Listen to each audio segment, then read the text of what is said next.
The following programs were originally aired live, long before the advent of high fidelity, and they were recorded using a variety of means, from direct recording onto early audio tape and glass records, to simply placing the microphone of a wire recorder in front of the speakers of a radio playing the program.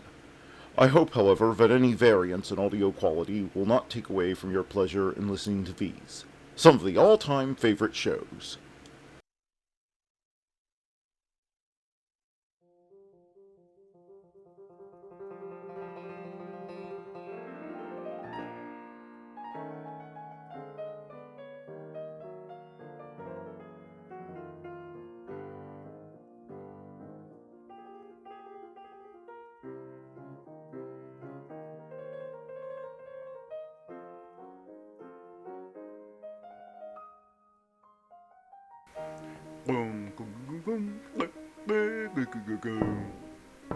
Huh, wonder who that could be.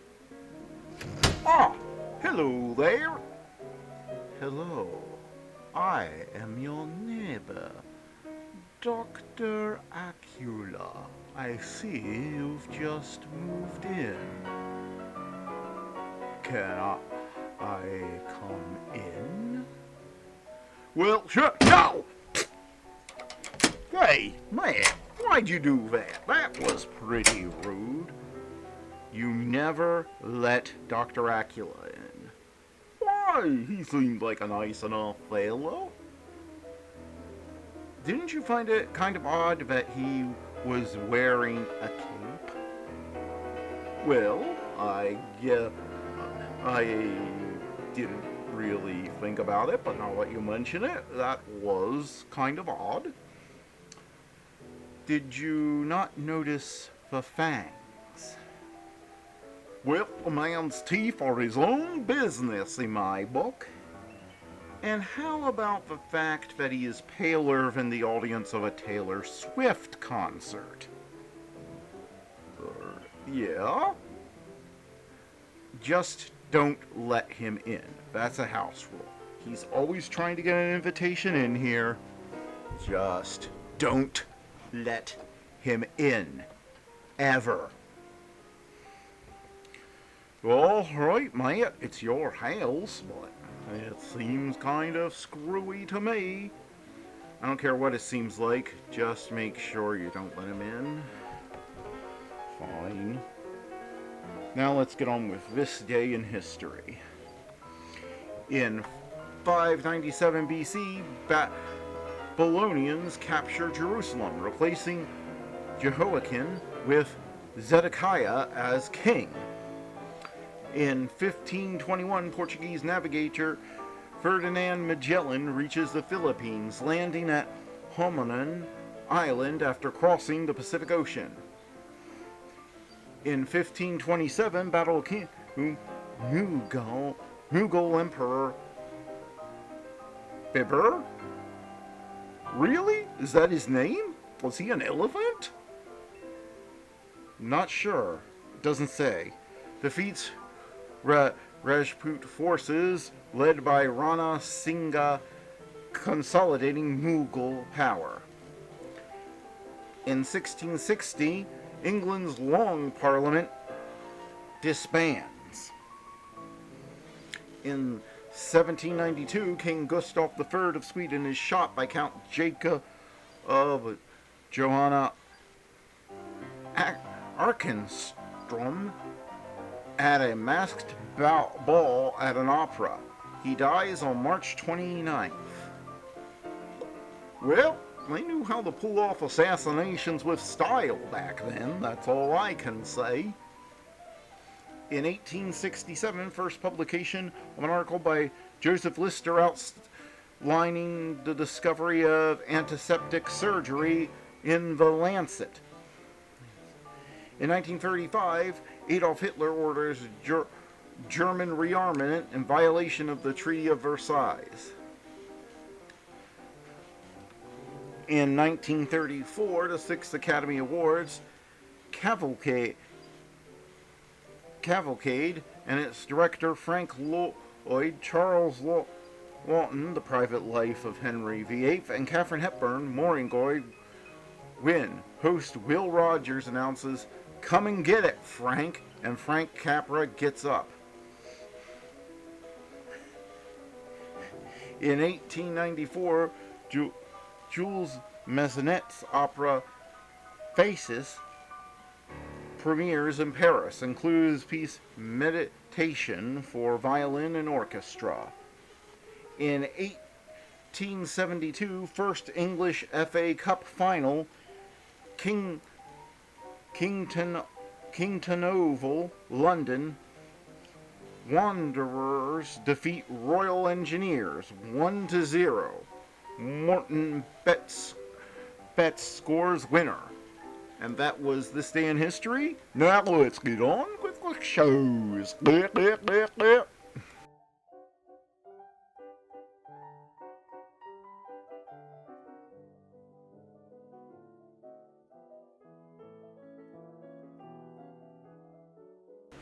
Who's on first? Why, it's Bud Abbott and Lou Costello. Coming up next.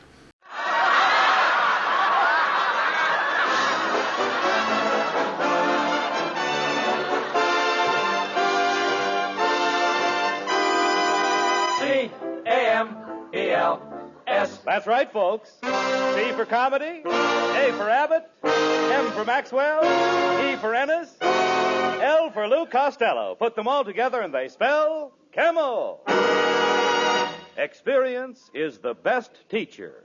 Try a Camel. Let your own experience tell you why more people are smoking Camels than ever before.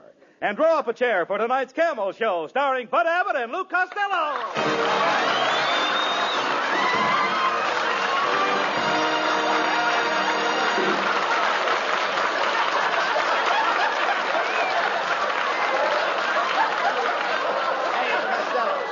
Hey, Costello, come over here. Hey, by the way, what were you doing at Universal International Studios this morning? Oh, I had to take my pet flies over there. You took flies to a picture studio? What for? To get them a screen test. You idiot. Who was that redheaded... Hey, Lo, who was that redheaded girl that was with you? Oh, she's been chasing after me for years, Abbott. I call her Pilot Light. Pilot Light? Yeah, she's an old flame that stayed lit. But she's a lovely girl, Abbott. She's very social. Does she have does she have good connections, Lou? I beg your pardon? Does she have good connections? Well, she never fell apart while I was with her. No. I'm talking about her connections. Her associates. Does she belong to the Junior League? Belong to the Junior League? No, she belongs to the Coast League. She used to pitch for the San Francisco Seals. Costello, I'm talking about the Junior League. Society. Has she come out yet? Has she made her debut? Her what? Her debut? Oh, sure. Every time she comes out, debut. Debut, all right. They say, boo! Get in the house! All right. Hey, but she's very high tone, Abbott. What do you mean? She was born in the south of England. Oh, I see. Her family came from Wales. Her family came from Wales? Yes. I thought her conversation sounded a little fishy. Oh, talk sense, please. Wales is part of England. That means they're English people. Now, what does her father do, Lou? He's got a big diplomatic job with a bakery. A diplomatic job in a bakery? Yeah, in Helm's Bakery. He's a British advisor to the English crumpets. All right. Forget about her father. What does she do? What does she do? Yes. Well, she weighs 250 pounds, and she's got a big job as a sandhog. Now, how could a woman be a sandhog? She sits around the beach all day and hogs the sand. Sounds like quite a family. Are they wealthy? Wealthy? Abbott, they got a chateau in France, a villa in Switzerland, a castle in Spain, and a hacienda in Mexico. Where do they live? In a Quonset hut in Glendale. Costello, you're wasting your time with these people. Why don't you get yourself a good job? I had a good job once, Abbott. I worked for a foot doctor. I used to put birdseed in people's shoes. Birdseed in people's shoes? Sure, that keeps their pigeon toes away from their corn. Costello, please.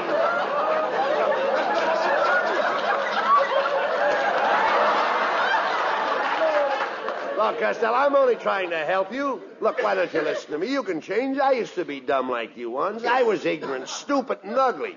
And do you know what caused the change? What change? Costello, there must be some way to get you a job. Wait a minute, I've got it. I'll speak to Harry Riddoff about you. Wait a minute, better still, I'll have my brother get you a job where he works at the nut and bolt factory. Your brother works in a nut and bolt factory? Yes. What's he doing there? Nothing. Nothing? You just said he was working. Yeah, he is working. Doing what? Nothing. And he gets paid for doing nothing? Well, certainly. Hey, but if I get a good job at the nut and bolt factory, what would I be doing? Nothing. Now you're talking. That's the kind of job I want. Ah, you idiot. Nutting is hard work. My brother puts in 8 hours a day, 5 days a week. Doing nothing? That's right. Look, Abbott, your brother works in the nut and bolt factory. Yes. Are you sure he don't do nothing besides nothing? Well, sometimes he works in the foundry department. Then he forges steels. How do you like that? He ain't satisfied getting paid for doing nothing. Now he forges and steals. Abbott, your brother is a crook. He is not a crook. Definitely. He's worked hard all his life. Before he worked in the nut and bolt factory, he worked in a rope factory. What's he doing in a rope factory? Nothing. Well, that's different. I mean, Wait a minute. What did you say he was doing in the rope factory? Nothing. This guy's been getting away with murder. So far, he's had 2 jobs up to now. He's been doing nothing and nothing. Costello, listen to me, and I'll try to explain it so that even you can understand. Thank you. The rope factory makes tennis nets. What? Nets. And next to you, too. Now, listen, you idiot. My brother made tennis nets. The nets are tied together with knots, and my brother does nothing. Just a second, Abbott. When did your brother start nothing? Nothing? Oh, about 3 years ago. And what's he doing now? I told you, nothing. Look, up to now you told me less than that. You said your brother did nothing for 3 years, and now he's doing nothing. When is he going to start doing something? He is doing something. What? Nothing. Nothing or something? Really? Well, Abbott, one of us is nuts. Look, don't your brother get tired of doing nothing? Oh, of course. When he gets tired, he takes a vacation. What does he do on his vacation? Nothing. Now, there is a pretty picture. This guy does nothing for 3 years, but doing nothing is too tough for him, so he gets a new job doing nothing. Then he gets tired of doing nothing, so he takes a vacation and does nothing. Now you've got it. Well, if I got it, I caught it from you.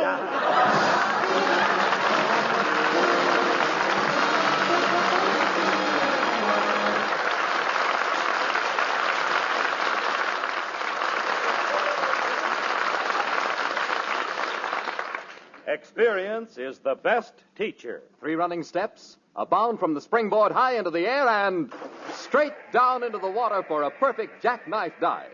Once again, the crowd cheers blonde, beautiful Mildred O'Donnell, Metropolitan Diving Champion of New York.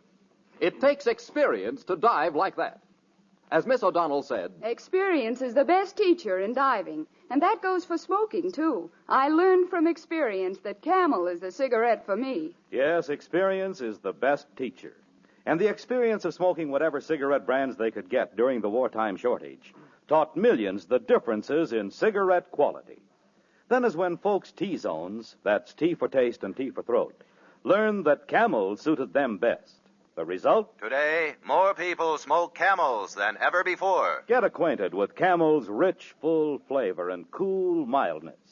See if Camels don't suit your T-zone to a T.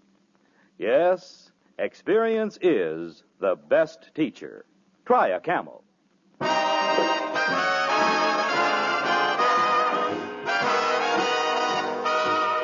And while you light up a Camel, Skinny Anna sings, "My number one dream came true." 1,000,000 times a day, I pinch myself and say, my number one dream came true. And if I rub my eyes, it's only in surprise, my number one dream came true. I had my number 2 and 3 and 4 dreams, with lots of possibilities in each. I might have planned on dreaming even more dreams, 'cause number one was way beyond reach. I can't believe it yet, but if my fate was set, it did what I wanted to. Don't ask me when or why or how, but if I'm here with you, my number one dream came true.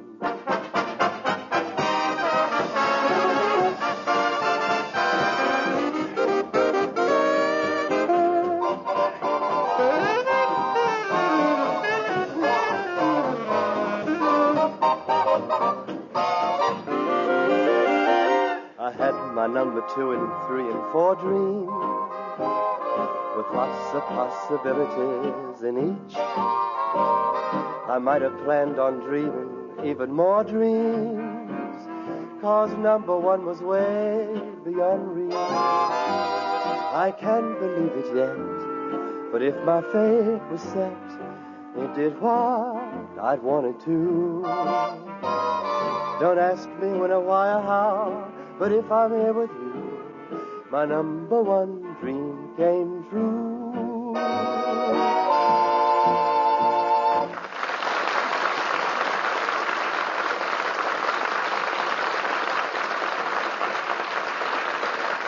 Costello, it's time for you to start thinking of the future. Why don't you get a good job? Be industrious. Keep your nose to the grindstone. Save your money, and in 10 years you can retire, and you won't have to work, Lou. Why should I go through all that? I'm not working now.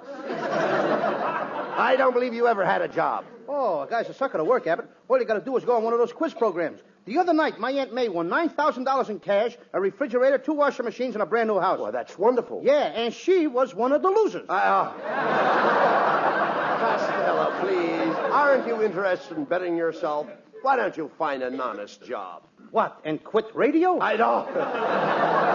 Why don't you look at the ads in the paper and find a job for yourself? Oh, I got a job all picked out, Abbott. You have? I saw an ad in the funny papers. It said sell 24 bottles of Chief Schmo's spot remover and get a magic lantern free. I can also win the $500 grand prize by selling 175 million bottles. Oh, Costello, there are only 130 million people in the United States. So what? I got friends in Mexico. Well, now, wait a minute. Selling spot remover is better than doing nothing at all. Come on, let's go over and see this Chief Schmo.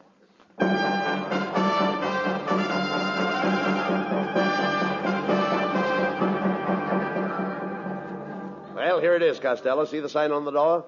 Chief Schmo's Indian Remedy Company. Spot remover, Indian tonic, scalp treatments, and Tommy Hawk sharpened. Yeah. Well, come on, let's go in. Well, good morning, gentlemen. As the Santa Fe train said to the freight train, I am the chief. Costello, hey, this guy don't look like an Indian to me. Sure he is. I can tell by the way he's dressed. He's wearing an arrow collar and a bow tie. Get it? Bow and arrow. Get your catchers, Mid-Abbott. I'm pitching him in air tonight.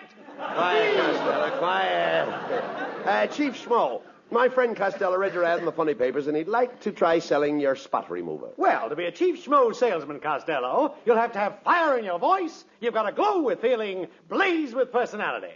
What do you want, a salesman or a blowtorch? Gee, do you think Costello can handle this job? Costello, we'll have to fill out this application form. I'll read the questions, and when they apply to you, just answer yes. Were you a college graduate? Were you a high school graduate? Were you a grammar school graduate? Were you born? Well, I'll turn the form over on the other side and see if it goes any lower.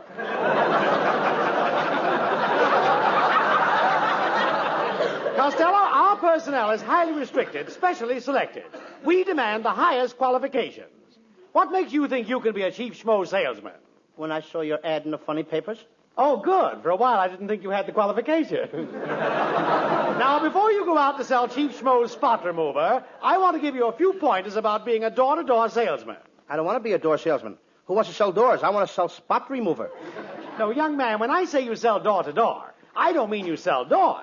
I mean that you sell spot remover, even though you're selling door-to-door. How do you like that? Now the Indians are doing our routine. Now, Costello, when a housewife tries to slam the door on you, make sure your foot is in the way. But my foot might get hurt. In your case, stick your head in the door.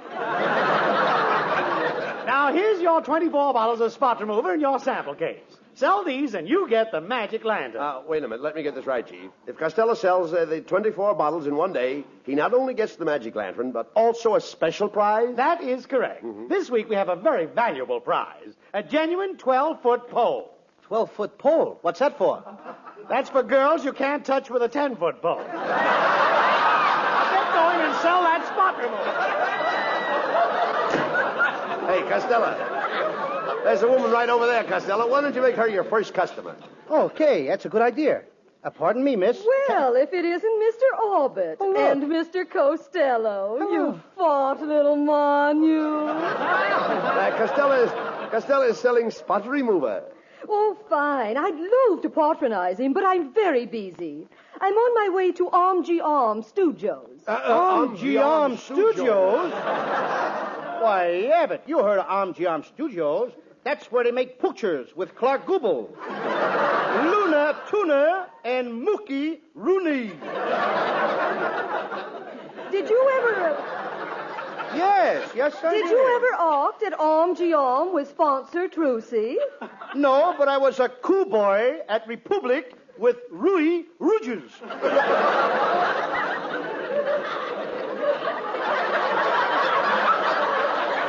Well, I must be toddling along. As we say in Norwegian, Arvad arvuste dubbelgumka nakiska to you? And a wad of busted bubble gum and a kisser to you, too. Hiya, fellas. Well, it's Skinny Ernest. Hey, Skinny, Costello's selling spot remover. Would you like to buy some? No, thanks. I don't need any. Oh, you don't, eh? You certainly do. Look at the stains on your necktie. I can tell everything you had for lunch. Shrimp, clam chowder, lamb chops, and coffee. Why, there's only one clean spot on your whole necktie. I know. I'm saving that for dessert. Never mind him, Costello. Hey, look. Here comes Marilyn Maxwell. Oh, Louis, the most wonderful thing has happened. I've just been chosen California's Queen of the Orange Groves. Marilyn, can I be your smudge pot? Oh, Louis, you're so cute. Marilyn, can I come over to your house tonight? Not tonight, Louis. I'm washing my dog. How about tomorrow night? Well, tomorrow night I'm taking my dog to the dog show. How about Saturday night? Well, Saturday night I'm busy. What's your dog doing?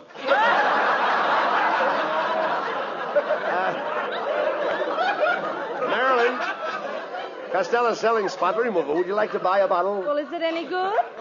Oh, sure, that's my line. Certainly it's good. I'll show you. Oh, there's a little spot on your dress. Now I soak my handkerchief with the spot remover and rub it on your dress.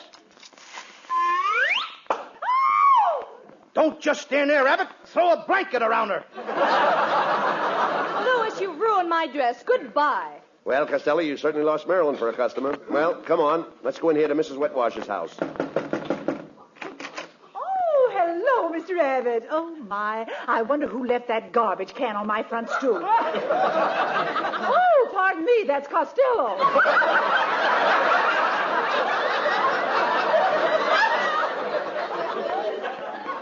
Oh, Mrs. Wetwash, we don't want to bother you if you have company. Company? Why, I'm here all alone. Then who are those two people looking over your shoulder? Oh, pardon me. That's your ears. Quiet, Costello. Quiet. Mrs. Wetwash, Costello's selling spot remover. What? What is that? He's selling spot remover. Selling it? He Yeah. ought to drink some of it. Drink spot remover? Spot remover? Oh, I thought you said pot remover.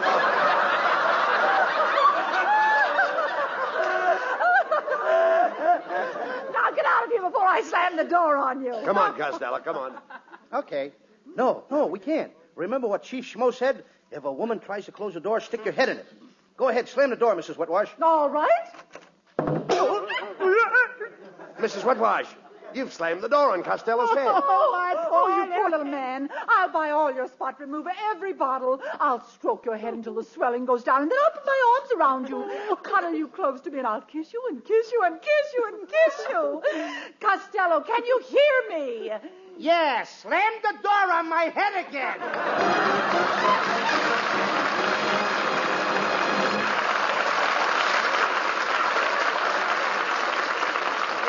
Presents lovely Marilyn Maxwell from Metro-Goldwyn-Mayer, producers of Sea of Grass. And here's Marilyn to sing for camel fans everywhere. There is no greater love than what I feel for you. No greater love, no heart so true. There is no greater thrill than what you bring to me. No sweeter song than what you sing to me. You're the sweetest thing I have ever known, and to think that you are mine alone. There is no greater love in all the world, it's true. No greater love than what I feel for you.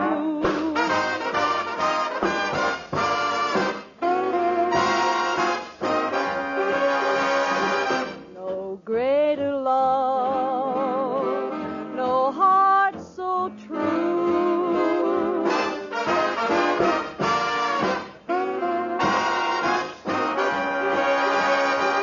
No sweetest song than what you sing to me.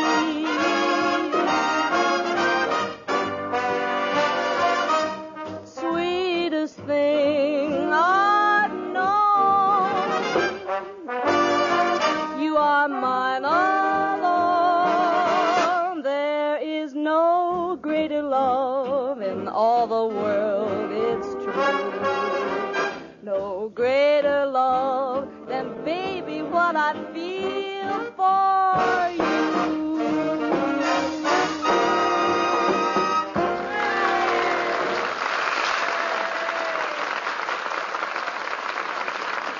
Plenty of smokers say that the first time camels in their T-zones, that's T for taste and T for throat, got acquainted, some mighty pleasant things began to happen. Well, why not see for yourself if Camel's rich, full flavor doesn't win a fast and grateful thank you from your taste? See how your throat reacts to Camel's cool mildness. Experience in your own T-zone may tell you that Camel is your cigarette, too. And you'll understand why so many doctors prefer Camels. 3 leading independent research organizations recently asked this question of 113,597 doctors. What cigarette do you smoke, doctor? The brand named most was Camel. According to a recent nationwide survey, more doctors smoke Camels than any other cigarette. Well, Costello, you sold all the spot remover. Now let's go into here to Chief Schmo's office and give him the money and get your magic lantern.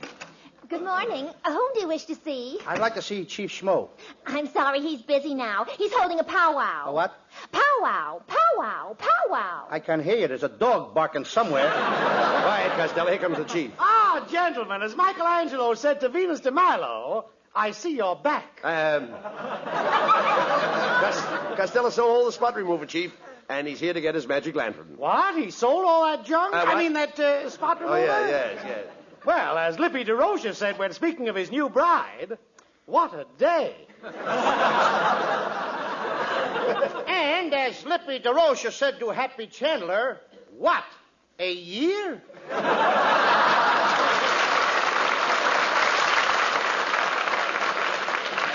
If you don't mind, Chief, just give Costello his magic lantern and we'll be going. Not so fast, boys. By selling that spot remover, Costello was only qualified for the magic lantern. Now all he has to do is help me sell 980 bottles of Schmo's Indian water. I can sell anything. I even sold insurance. I sold Lana Turner some sweater insurance. I sold Dorothy Lamore some sarong insurance. I even sold Gypsy Rose Lee insurance, too. Wait a minute. What did Gypsy Rose Lee have insured? These Indians lead sheltered lives, don't they? She took full coverage.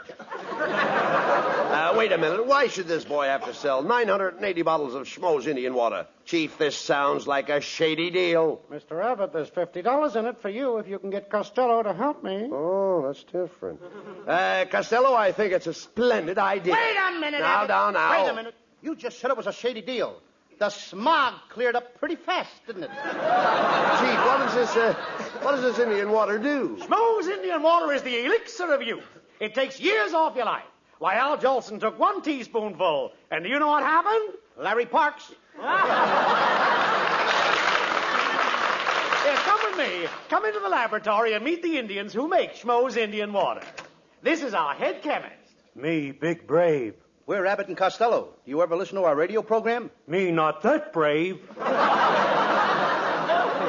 Mr. Brave, I dabble in chemistry myself. Listen to this. H2O2S3. What's that? Ethyl alcohol. Then there's H1SSO5. What's that? Ethyl chloride. Then there's HI2183. What's that? Ethel Schultz. That's our phone number. If a man answers, that's the wrong formula. Now, this is where we make the famous Schmo's Indian water that brings back youth. This big Indian fills that pot with herbs, his squaw stirs the mixture all day long, and at night when it's finished, elixir. Elixir? Elixir? Right. Now, there's gratitude for you. The poor squaw sits all day over a hot fire stirring that pot. Then at night, this Indian comes along and gives her a beating. What are you talking about? I'm going to report this to the police, Abbott. Beating that poor woman. Costello, nobody's getting a beating? He just said a squaw stirs the pot all day. Then at night, this Indian comes along and he licks her. What's wrong with that? What's wrong with it? Nobody's going to hit the squaw when I'm around. If he licks her tonight, I'll have to lick me. He'll have to lick me, too. Well, look, when he says elixir... He don't mean he licks her. He means elixir, and elixir is a name. Oh, why didn't you say so? I know her very well. She works for Warner Brothers. Who works for Warner Brothers? Elixir Smith. Oh, you idiot. This elixir's a tonic. It makes you feel young. It's a pick-me-up. It's a what? Pick-me-up. Okay. Put me down, you idiot. You just asked me to pick you up. I did not. I said pick me up. And now put me down. Abbott, make up your mind. Well, gentlemen, we're ready to go. Hop into the truck and we'll make our pitch in an empty lot and sell the 980 bottles of Schmo's Elixir of Life.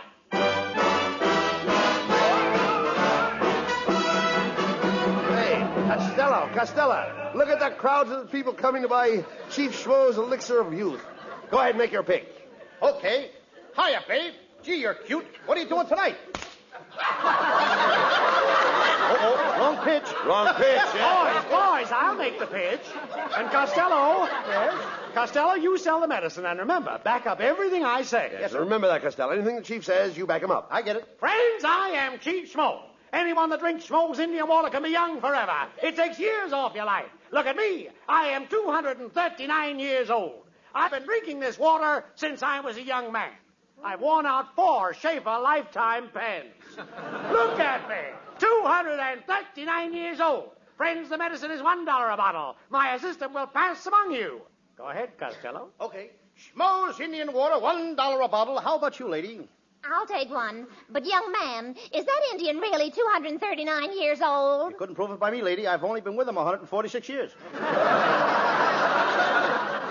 right, you fat faker. I'm an officer of the law.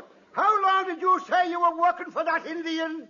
I'm going to apply for the job tomorrow morning. That's enough of that. Into the patrol wagon with you. Ah, just a minute, officer. I'll vouch for my friend here. You see, Costello was told to say he was 146 years old. Well, Costello will be 146 years old by the time he gets out of jail. Into the patrol wagon with the both of you.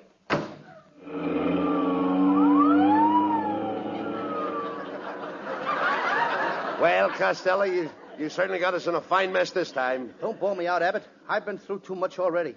I'm tired and I'm thirsty. Thirsty? I know. I'll drink a couple of bottles of Chief Schmo's Elixir of Youth. Costello. Costello. Don't drink that junk. That stuff is a... Costello, where are you? Here I am, Abbott, right here. But Costello, I don't see you. All I see is a fat little boy. Abbott, that stuff works. The fat little boy is me. Costello, this is wonderful. They can prosecute a child. When we get to the station house, I'll jump out of the patrol wagon and run. Then you turn, when I turn you loose, I mean, you come right home, do you hear? Bye-bye, Abbott. All right, you crooks, come out of that wagon. There ain't no crooks in here, Mr. Policeman. Only little me. You! How many times have I told you kids not to hitch rides on the patrol wagon? Don't you know it's wrong to do a thing like that? Why? Why do you always do these things? Oh, I'm a bad boy!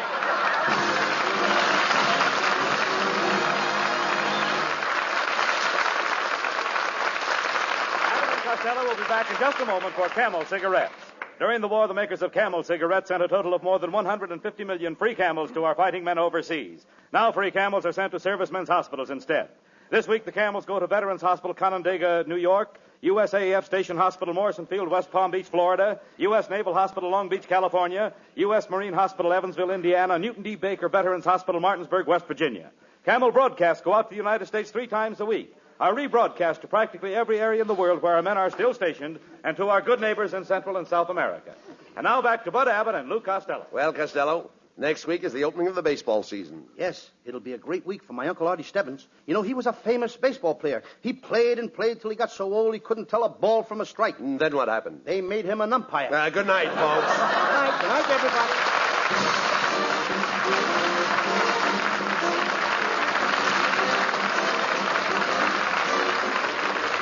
Abbott and Costello again next Thursday when Costello gets a telegram from Joe DiMaggio, which leads the boys into their famous baseball routine. Tune in next week and you might find out who's on first. When a man packs his pipe with Prince Albert, he's all set for real smoking contentment. It's Prince Albert that gives a pipe smoker the extra rich flavor and the cool mildness that mean lasting enjoyment. And it's Prince Albert that's crimp cut to pack just right in a pipe and to burn slowly and evenly. Pack your pipe with PA and enjoy the National Joy Smoke. Saturday night, enjoy Prince Albert's Grand Ole Opry with the heartwarming singing of Red Foley, the happy fun-making of Minnie Pearl, the rollicking crew of Grand Ole Opry, and Red's special guest, a brand-new comedian, Red Brassfield. Be sure to tune in next week for another great Abbot and Costello show brought to you by Camel Cigarettes. And remember, experience is the best teacher. Try a Camel. Let your own experience tell you why more people are smoking Camels than ever before. C-A-M-A-L-S.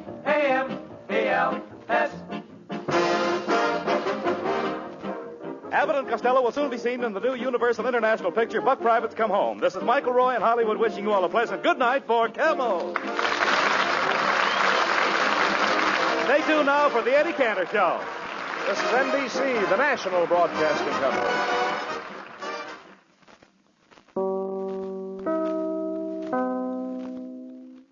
Now let's join a true legend of American comedy who also entertained troops for nearly 60 years, Bob Hope. The Pepsodent Show, starring Bob Hope.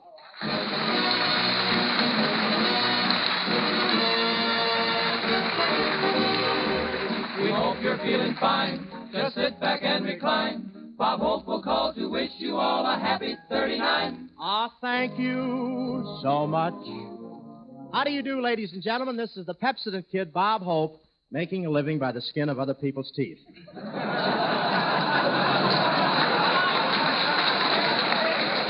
Yes, sir. I suppose the Christmas spirit filled you all with faith and charity, so tonight I'm here to give you hope.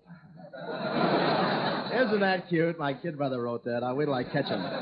My sponsor was very nice to me this Christmas. He sent over a beautiful gift, a big cabinet radio with 9 tubes of Pepsodent. He's happy. He's very happy. I asked him the other day if we were selling Pepsodent, and he said, "You're doing great work, Hope. You've got half the country foaming at the mouth."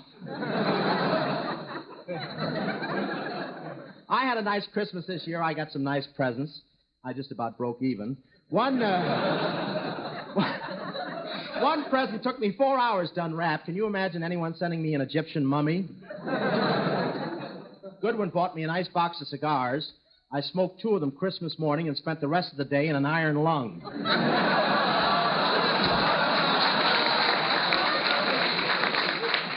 Skinny Ennis and the band chipped in and gave me a beautiful deep purple necktie.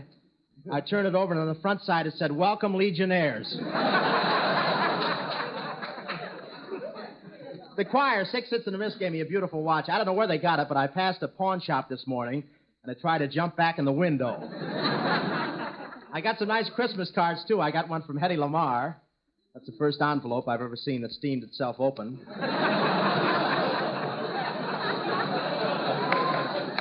Say, Bill, tell the ladies and gentlemen who we have with us tonight, will you? All right, Bob. Tonight we're very happy to present as our guests one of the most popular teams on the radio, those Pine Ridge favorites, Lum and Abner. Then we have Skinny Ennis and his band, 6 Hits and a Miss, Honey Child, Jerry Colonna through the courtesy of Warner Brothers, and Bob Hope through. I am not. I have an uncle at Paramount. That's Bill Goodwin. That's Bill Goodwin, ladies and gentlemen. Just look at Goodwin's shiny teeth. 7 Snow Whites with 1 Dopey. You should have seen him at Skinny's Christmas party. He hung some mistletoe over the goldfish bowl, and it was awfully embarrassing. Every time I walked into the room, one of the goldfish puckered up her lips. What happened? How'd that get in this? I danced with one of them. She was so dumb, she thought a coming-out party was a parole. Oh, she was a swell dresser, though, a regular clothes horse. In fact, she and Seabiscuit could wear the same things. Before the dinner, Skinny served sandwiches, not exactly sandwiches, breadcrumbs with Russian dressing, but I made sure I got mine. As a matter of fact, I ate so many tongue sandwiches I could hold a conversation with my stomach. Kerosene. First time I ever got indigestion and had my oil changed at the same time.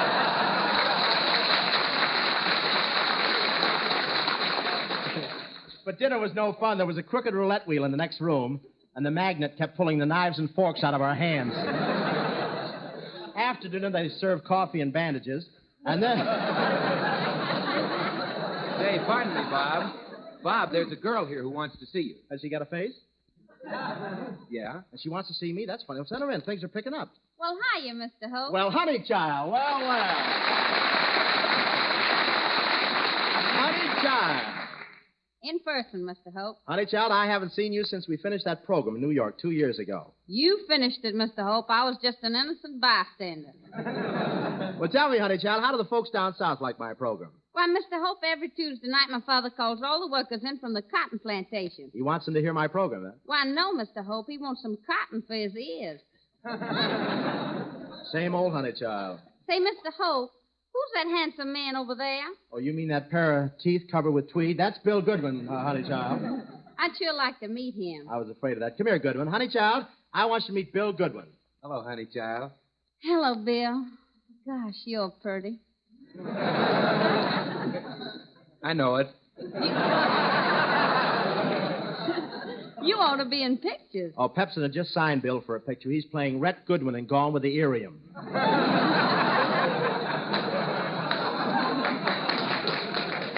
Hiya, fellas. Well, hiya, Skinny. I want you to meet Honey Child, Skinny. Well, look who's here. Hello, Dogface.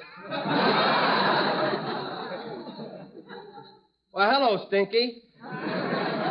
Say, do you two know each other? Why, sure, Bob. We grew up together. Dogface, are your folks still living in that cave? Why, Stinky, you know we haven't lived in that cave since Paul started wearing shoes? Ah, the good old days down south. Yeah, down south we'd mash up our corn, and when we got through, we'd have a quart of liquor. Yeah, and up north here, we mash up our corn, and when we get through, we've got a program. Well, Bob, it sure is fun meeting all the boys on your program. Well, there's one fellow you haven't met, Honey Child. He's been delayed because he's still feeling a few ill effects from his Christmas dinner. Greetings, Kate. Let's bicarbonate. Well, Professor Colota. Professor, I want you to meet Honey Child, the pride of the Southland. Greetings, you all. Pardon my southern drawl. You mean drool. Oh, Professor, you from the South? Ah, yes, Gatus. Well, I remember the days of the old plantation. For many years, we lived on the old manse. And now the old man's living on us. I didn't know you were from the South, Professor. Remember the old plantation and the magnolias? Surely you remember the magnolias. Ah, yes. I heard they were divorced. Pardon me, Colonel Colota. Did anyone ever call your head the solid South? Yes. My whole family tree's from the South. The South. First there was my pappy. Then there was my mammy. And what a mammy. The sun shines east. The sun shines west. But I know where the sun shines best. Help, I'm Al Jolson. Help, Skinny, the music. Take it away. All right, Professor. That'll be all right.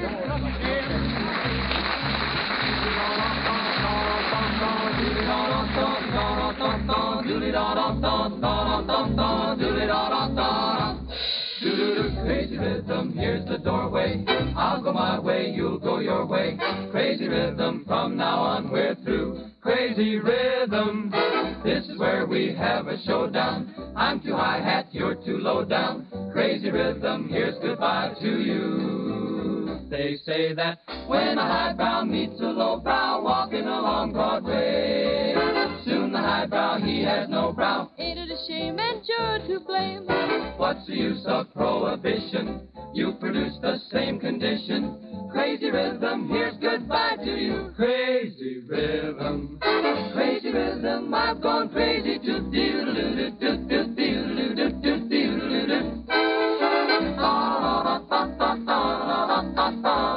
Yay! Crazy rhythm, the doorway. Take it my way, pass it your way. Crazy rhythm, from now on we're through with you. Crazy rhythm, a showdown. I'm the high brow, you're the low brow. Crazy rhythm, here's goodbye. Here's goodbye to you. Farewell, John. When a high brow meets a low brow walking along Broadway, soon the high brow will have no brow. You're to blame, oh shame, shame, shame. Well, what's the use of prohibition? You produce the same condition. Crazy rhythm, dip, dip, roodly-doo. I'm crazy too. Dip, dip, dip, rip, dip, dip, roodly-doo. I'm crazy too. Crazy rhythm is goodbye. So long to you.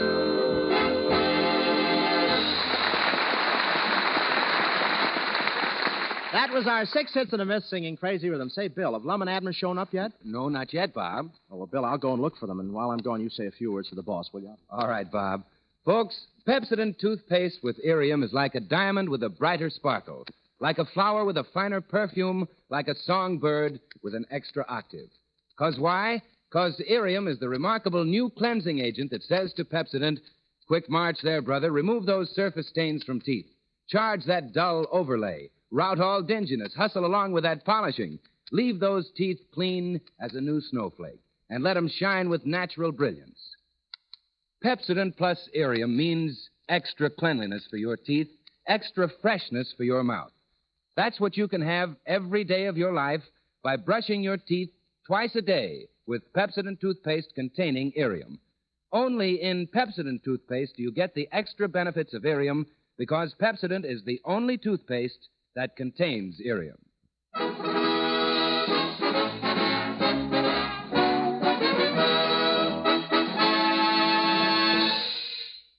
Granny, this is the place, all right, Abner. Is this a Pepsodent show, Lum? Must be. Nobody's laughing. Wonder where the feller's at. I don't know, and I don't care. I never wanted to come up here in the first place. Well, I told you I made a deal where we'd get $10 apiece. And besides, 2 heads is always better than 1. Well, I don't care. I don't. Huh? What'd you say about them 2 heads? I said 2 heads is better than 1. I mean... Be a right smart more expense, so long, having 2 heads. Have to buy 2 haircuts at a time, 2 pair of spectacles. Well, Abner, I ain't talking about 1 man with 2 heads. I'm talking about 2 men with 1 head. Or 2 men with 2 heads. 4 between them, huh? No, I said, wait a minute. How many heads have you got? I ain't got but 1. It ain't me. I don't think it is. Who ain't you? That 2-headed feller, whoever he is. It's me and you I'm talking about. Both of us can have more ideas with 2 heads. Yeah, if we had 'em, we could, I reckon. That'd be mighty handy, all right. A feller could eat with 1 mouth and drink with the other. You might get in an argument with yourself, though, Lon, you know what? You've got the awfulest imagination I ever seen on a human. Wait a minute, here comes that feller now. Well, he ain't got but 1 head. How do you do, sir? Well, Lum and Abner, ladies and gentlemen, Lum and Abner.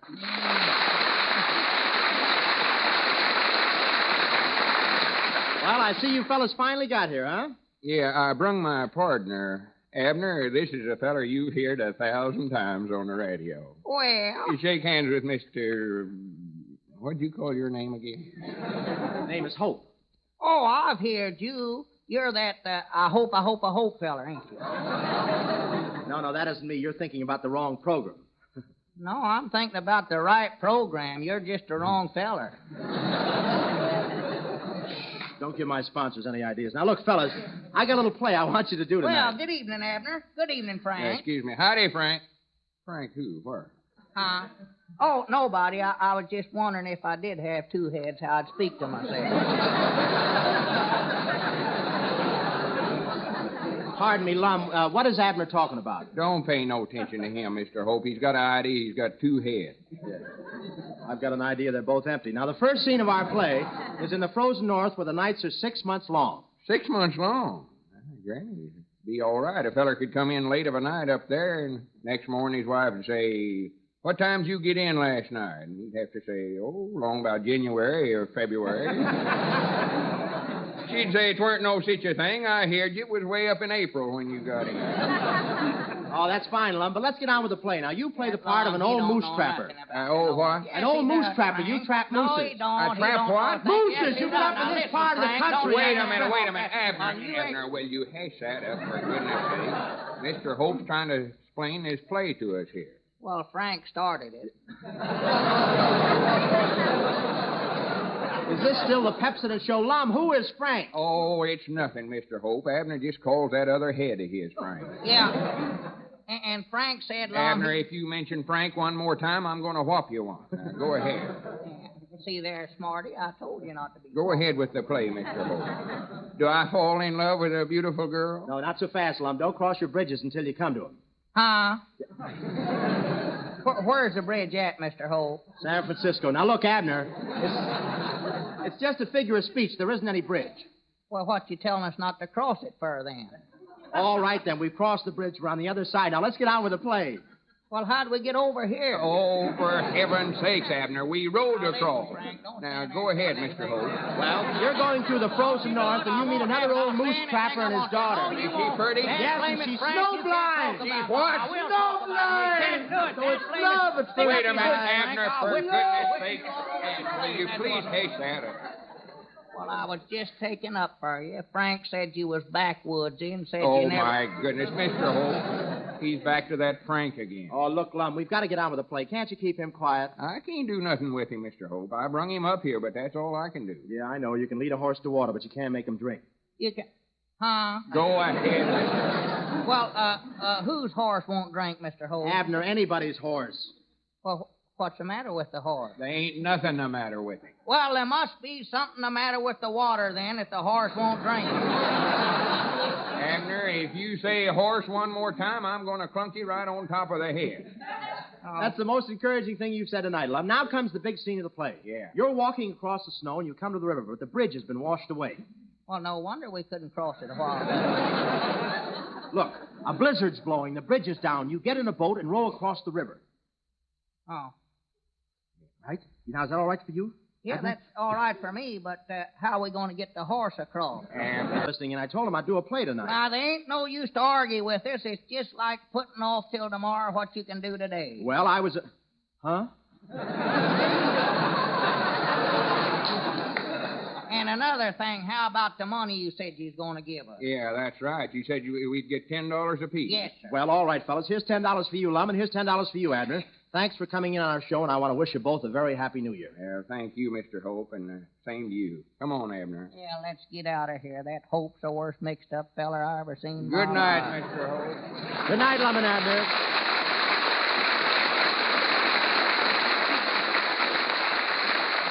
Well, that's one bridge we've crossed. And now Skinny Ennis sings, What Is This Thing Called Love?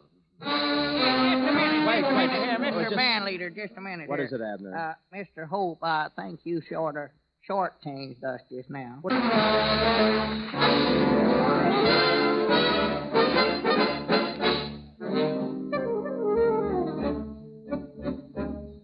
What is this thing called love? This funny thing called love. Just who can solve its mystery? Why did it make a fool of me?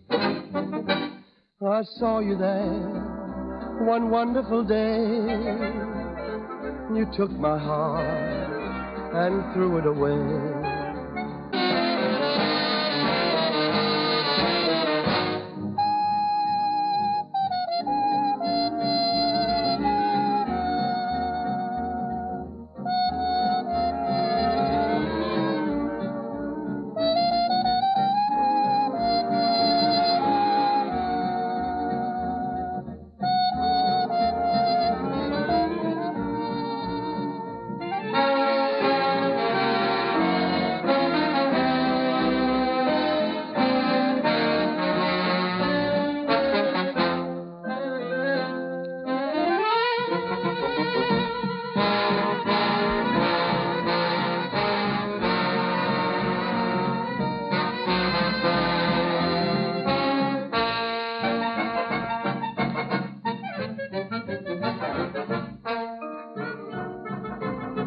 I saw you there one wonderful day, and you took my heart and threw it away. That's why I asked the Lord. Because although her conversation sparkled, her teeth did not. She knows better now. She switched to Pepsodent tooth powder with Irium, and now her teeth do shine. Irium is the lively ingredient that gives Pepsodent its extra cleansing qualities. It helps Pepsodent quickly, effectively, gently remove dingy surface stains from your teeth. A twice-a-day brushing with Pepsodent plus Irium leaves your teeth ever so clean, persuades them to reveal their full natural brightness, keeps them at high shining luster. No other tooth powder is quite like Pepsodent because no other powder contains irium. So if you want irium's extra benefits, then use Pepsodent tooth powder twice a day.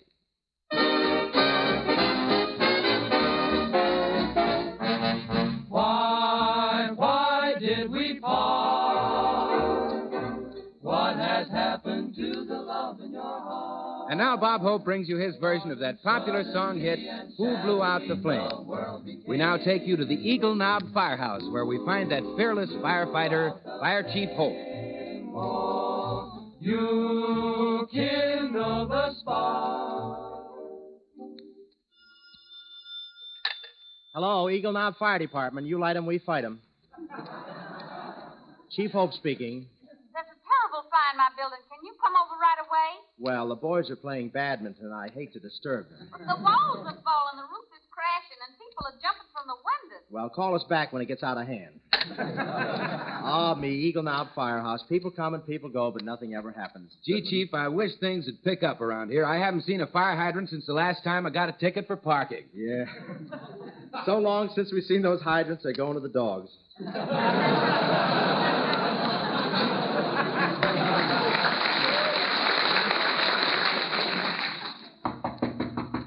Come in. Hello, Chief Hope. I'm from the City Waterworks. Sorry we can't let you have any more water on. Say, boss, I was just thinking, which of those two fires last month was the warmest? The one at Madeline Carroll's or Hedy Lamar's? Oh, the one at Madeline's. It was hotter than Hades.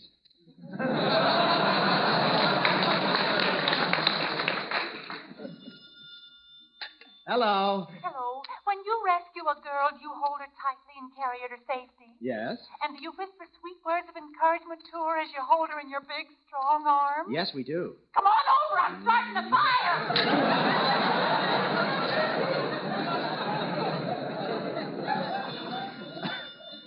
Hello. Remember I called you up before and told you my house was on fire? Yes? Well, it's still burning. Would you like to come over for the housewarming? May I have the next dance? Fine, but you'll find it a little uncomfortable for dancing. Why, no room? No floor. Say, Bill, answer the phone. The phone? Well, Bob, it didn't ring. I know, but do you have to wait until the last minute? See, Smarty. Hello? Did I hear you needed a fire? Why? Well, I'm not doing anything tonight. Who are you? Mrs. O'Leary's cow. Mrs. O'Leary's cow, tell me, is it true that you started the Chicago fire? It's a lot of bull. Well, listen, Leary, if I want you, how can I reach you? Call the stockyards and ask for Daisy. And if a man answers, Yes? it'll be milking time.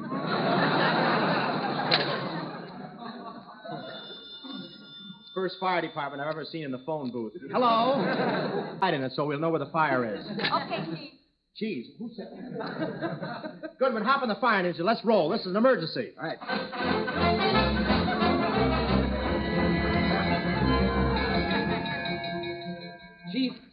Chief, there's Honeychild. Bill, if we don't get her out of that burning building soon, we'll have Southern fried chicken. Well, come on, Bob. Let's go. Honeychild, we've come to save you. Come, this room is in flames. General Lee, you Southerners never give up. Come on, let's get out of here. I'm sorry, I can't go with you. I just remembered I got a date with another fireman. Another fireman? Who is it? Greetings, Gate. Let's suffocate. A fighter, too. Many is the quiet night we spent around our fireside. In fact, as someone once remarked at our fireside, quote, "My friends," unquote.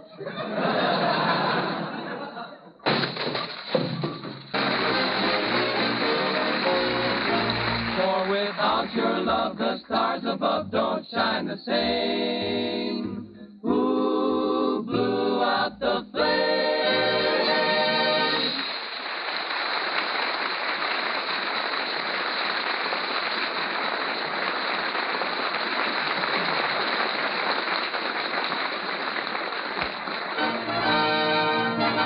I'm with you, and thank you so much. And thanks for the memory of Lum and Abner's team. To say you were supreme, what incessant would be knowing your listening's been pleasant and bringing cheer throughout the year. Say, excuse me, Bob, but who's going to be with us next week? Well, Bill, next week we're going to have with us that... Lum and Abner appeared on this program through the courtesy of General Foods, the makers of Postrum. What is this thing called love is from Wake Up and Dream.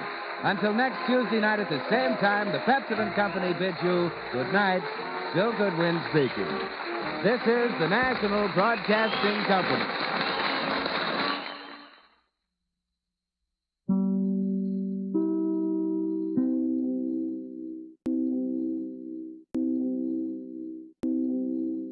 True crime stories of the 1940s and 1950s are up next with Jack Webb's Dragnet. The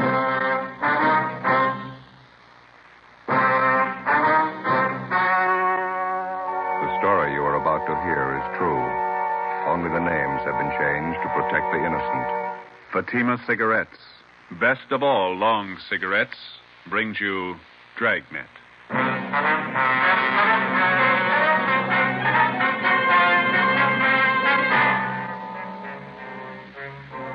You're a detective sergeant. You're assigned to homicide detail. An old couple suddenly disappear from one of the fashionable neighborhoods in your city.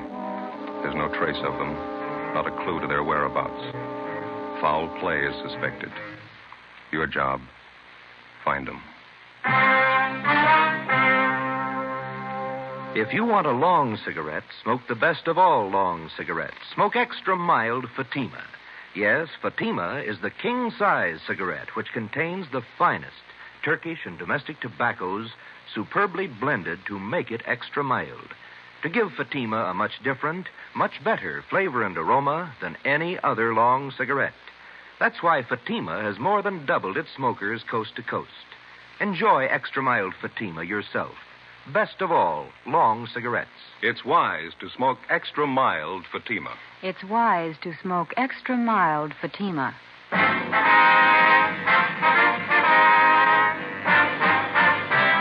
Dragnet, the documented drama of an actual crime. For the next 30 minutes, in cooperation with the Los Angeles Police Department, you will travel step by step on the side of the law through an actual case from official police files. From beginning to end, from crime to punishment, Dragnet is the story of your police force in action. It was Saturday, September 30th. It was warm in Los Angeles. We were working the day shift out of homicide. My partner's Ben Romero. The boss is Captain Blaine Steed. My name's Friday. It was 3:45 p.m. when I got to room 67A. Missing persons. Hi, Joe. Hi. Where's Al? Next door. I'll be back in a minute. Oh. There's a phone message for you in the book. It's from your wife. What is it this time? She didn't say. Sure been a bad week. No, what's the matter? Lucille. Who? Our cat. Again? Kittens. Had 11 of them by the time I left the house. He was a healthy kid. Yeah. Don't know what I'm going to do with him. Hey, your mother likes cats, doesn't she, Joe? You gave us 2 from the last litter. We still got them. They're as healthy as their mother. Yeah? Never pass up a meal. Hi, Joe. Hi, Al. Sorry to keep you waiting. Just getting this report straightened out. Here you go. Mr. and Mrs. Walter Apperson. How long they been missing? Well, today's the 4th day. They're an elderly couple. One of their next-door neighbors got a little worried when he didn't see them around the house. Came in yesterday and filed a 316 on them. Let's see. Clarence Stokely. Is that the neighbor? Yeah. It says here he lived next to the Appersons for 28 years. Never known him to take off like this. Checked Apperson's cottage out there. Dirty dishes on the kitchen table. Not the way an old couple would leave a house normally. How about friends and relatives? And Stokely called them. None of them have seen or heard from the Appersons for a week. Checked out 2 of their 3 living relatives, cousin in Eagle Rock and East in Alhambra. They don't know a thing. Wonder if I can see that, Ben. Oh, yeah. Thank you. Well, how about the 3rd relative? Nephew, is that it, Joe? Yeah. Frank Apperson. Says here he goes to a private college out near Monrovia. Yeah, I haven't been able to contact the kid. He's away on a vacation. Possible the old couple might be with him? Not according to Stokely. He says the Appersons seldom spend any time away from their home. That's all we've got to go on, huh? Just the neighbor's story? Yeah. Oh, he says he checked the garage, too. The Appersons' car's gone. How does that tie in? Well, Mr. Apperson hasn't driven the car for the last year and a half. He has a nephew or some friend drive whenever he wants to go out. One more thing. May mean something, may not. What's that, Al? Mrs. Apperson's an invalid. Yeah? She hasn't left the neighborhood in 10 years. 4 p.m. Ben and I left the office and drove out to interview the neighbor of the missing couple. After checking at his home, we finally located him at his place of business, a small barber shop at the corner of 54th Street and Maxford Place. The chipped gold lettering on the window read, Jim Dandy Tonsorial Parlor. Smaller lettering in the right-hand corner of the window read, Proprietor Clarence Stokely. Except for a man in a white barber's smock sitting in the first chair, the shop was empty. How do, gentlemen? Hi. You Clarence Stokely? That's right. Police officers, Mr. Stokely. I'd like to talk to you about the missing persons report you filed yesterday. Oh, yes. Glad to help. You found out anything yet? You know the Appersons pretty well, do you, Mr. Stokely? 28 years. Sure worried about Walter and Kate. Never known them to do anything like this. Say, I couldn't be of service to you, could I?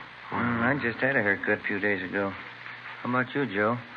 Looks like you could stand a trim. We could talk it over while I cut your hair. Don't think we'd be disturbed. Face to look well. Yeah. Okay, fine. Here, I'll take your coat. Oh, thank you. Push the chair there. You bet.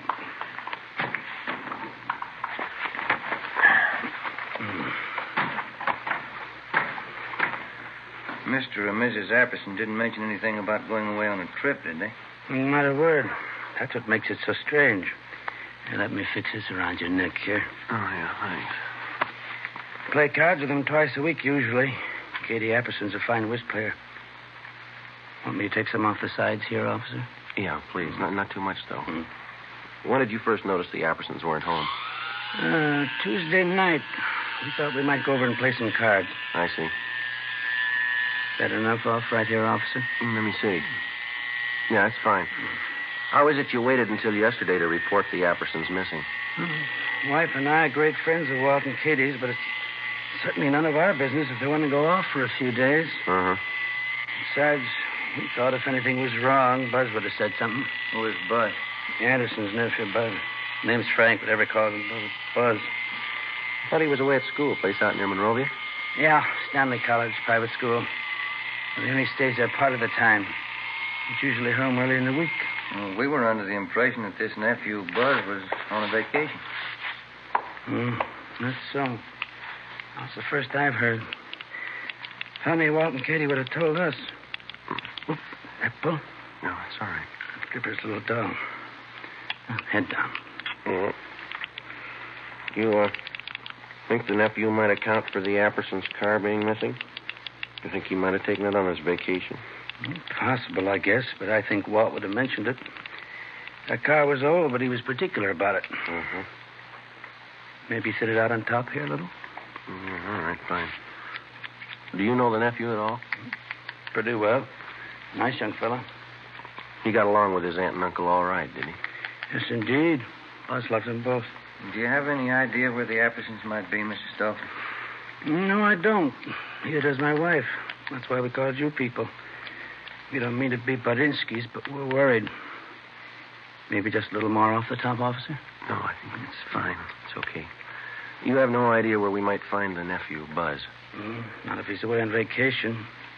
Might check with the school. Buzz might have gone off with a couple of his friends. Do something to dampen that down? Yeah, fine.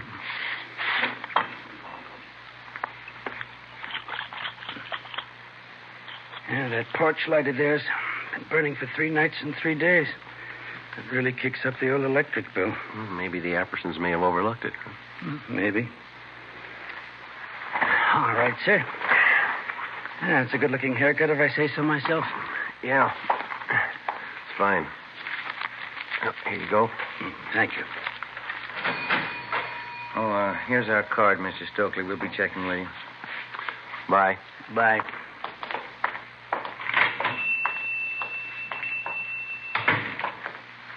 Can I borrow your comb? Barbara never combs your hair right. That's not going to help you. Huh? It's the way he cut it. What do you mean? He put the part on the other side.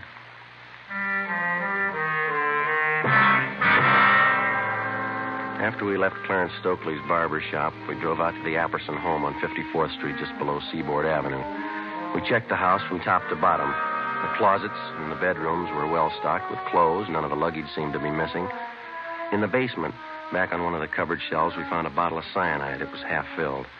In the kitchen, we found dirty dishes still lying on the table.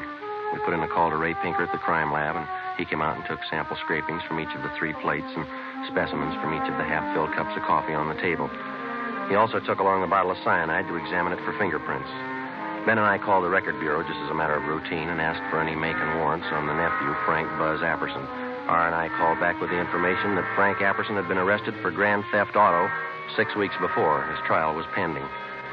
We checked back with the barber, Clarence Stokely. He knew nothing about the trouble. The next morning, Sunday, with the help of school authorities at Stanley College near Monrovia, we got in touch with the parents of 2 of Buzz Apperson's friends. They told us, as far as they knew, Apperson was on a camping trip with their sons. They were expected back in the next day around noontime. From one of the boarding students at Stanley College, we got the name of Buzz Apperson's girlfriend, a Miss Norma Louise Bernard. She lived in San Marino. Sunday night, we drove out to interview her. I don't know what I can tell you, Sergeant. Buzzy's on a camping trip with 2 of the fellows from school. That's all I know. When did he leave? Do you know, Miss Bernard? Last Monday morning, they left from school. Said they'd be gone for a week. They're coming back tomorrow. Mm-hmm. You know Buzz Apperson pretty well? Yes, I do, as well as anyone, I guess. What is he, just a casual date? Oh, Buzzy and I have been going steady for almost a year now. I see. How old are you? I'm 19. Have you ever met the Appersons, his aunt and his uncle? Just once. They're awfully sweet. How did Buzz get along with him, do you know? Well, fine, I guess. The only argument Buzz ever told me about was a month ago. He wanted more allowance, and his uncle said no. Was Buzz ever in any trouble, to your knowledge, Miss Bernard? I don't think I know what you mean. What kind of trouble? Well, I mean, was he ever in any trouble at the college or with the law in any way? Oh, you mean that car Buzz took about 2 months ago? Yeah. We were supposed to go to this school dance, and Buzz didn't have a car. I guess he was ashamed. He said he knew the fellow he borrowed the car from, but the day after the dance, the cops came. How did his uncle react to that? Well, there was a terrible row, Buzz said. I really shouldn't be telling you. Bud made me promise. How were feelings between the boy and his uncle before he left on the trip? Did he mention anything to you about that? Well, we had a date last Sunday night. I asked him how things were at home. He didn't seem to want to talk about it. The last time you saw him was Monday morning. Is that right? Yes, just before he left on the camping trip. Well, you're sure he went on that trip? Well, of course I'm sure. How do you mean? He said, no matter who asked you, I went on a camping trip. He said it a couple of times. Did he offer any explanation? No, but I knew everything was all right. Oh, is that so? How? I could tell. The way he kissed me.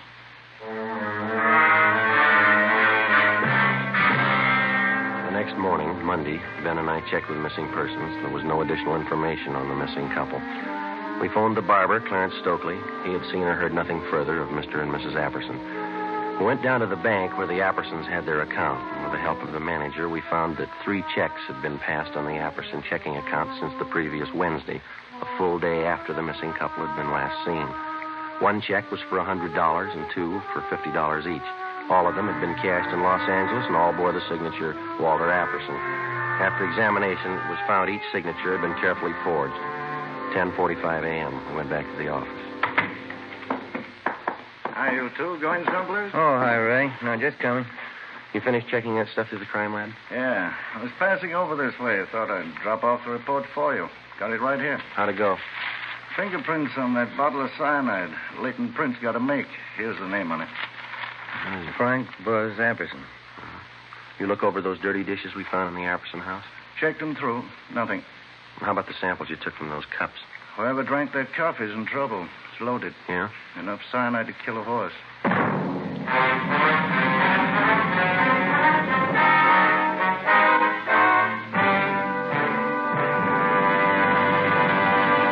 You are listening to Dragnet, the case history of a police investigation presented in the public interest by Fatima Cigarettes. If you smoke a long cigarette, it will be in your interest to listen to this case history recorded by a typical Fatima smoker. Hi there. My name is Bab Beckwith. Bab, that's short for Bethany Ann Beckwith. I live in New York City, and I'm a fashion stylist. The other day, at a showing of the new fall styles, I ran out of cigarettes. A friend of mine, a designer, introduced me to the new long Fatima. I really wish someone had told me about them sooner. Fatimas are a lot milder than the cigarettes I've been smoking, and they have a delightful flavor, too. I'm very glad to recommend them to you, because I know from experience it's wise to smoke extra mild Fatimas. And more smokers every day are finding that out. Actual figures show Extra Mild Fatima has more than doubled its smokers coast to coast. So enjoy Extra Mild Fatima yourself. The king-size cigarette, which contains the finest Turkish and domestic tobaccos, superbly blended to make it extra mild. You will prefer Fatima's much different, much better flavor and aroma. You will agree. It's wise to smoke Extra Mild Fatima. It's wise to smoke Extra Mild Fatima. The best of all long cigarettes.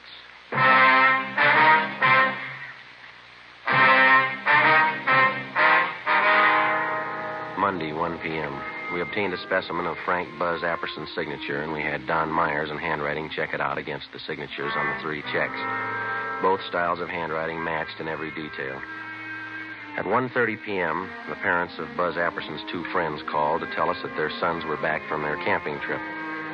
We checked the Apperson home. The nephew wasn't there. We drove out to see his 2 friends.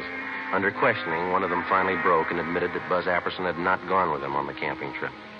In the process of questioning the boys, one of them told us that he had been with the suspect 2 days before the trip when he purchased some medicine at the campus drugstore. We went to the drugstore and checked the prescription book. It showed Frank Buzz Apperson had purchased and signed for a bottle of cyanide 2 days before the disappearance of his aunt and uncle. Ben and I drove back to the Apperson house. When we arrived, the officers on stakeout had the boy in custody. No, I'm sorry, officers. I wish I could help you out, but, well, maybe it's not as bad as you think. When did you last see your aunt and uncle? Monday, before I left on the camping trip. They're in the habit of going off like this, are they? Oh, sure. Aunt Kate and Uncle Walter have friends all over. They go on trips all the time. Is that so? How do they get there? They drive, both of them. They've been driving for years. You talked to your uncle's friend, this Mr. Stokely next door. He says your aunt and uncle haven't been driving for at least a year and a half. Stokely, the barber? He's one of the neighborhood cranks, Sergeant. Anybody around here can tell you that. Minds everybody's business but his own. You don't seem too worried about your aunt and uncle. Think they're all right? Well, we'd have heard by now if they weren't, don't you think, sir? They probably took off on a trip. That's just about the size of it, I think. And how about this trip of yours? Sir? Well, this camping trip that you just come from. Oh, a couple of fellows from school. We went camping up by Big Bear for a week. Mm-hmm. Pretty good fishing for September. Ever been up there? Yeah, have you? Well, sure. I just said that's why we've been camping. Say, I'm a little thirsty. There's a couple bottles of ale in the refrigerator. Care for a bottle? No, right, thanks. nothing. Well, would you mind if I had one? Sure could use it. No, you go right ahead. We can talk in the kitchen. Place is in kind of a mess. I guess I'll have to go in and clean it up. Is your aunt usually leave in a hurry like this? Not usually, no. Dishes all over the place. She probably figured she'd wait till she got back to clean up. Mm-hmm. Aunt Kate does things like that once in a while. That so? Yeah, she's like that sometimes. Well, happy days. Yeah.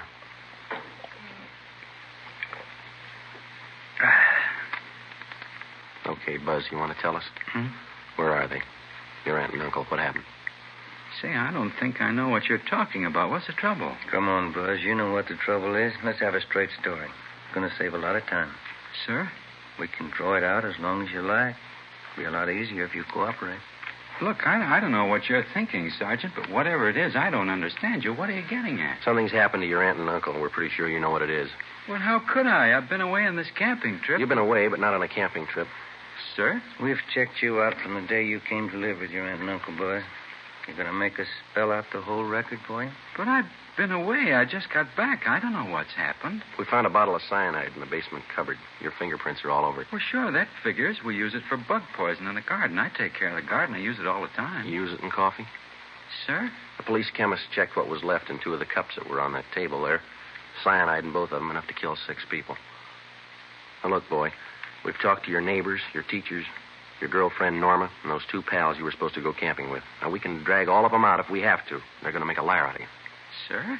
I think you got it the first time. Well, there couldn't be any cyanide in those cups. Why should there be?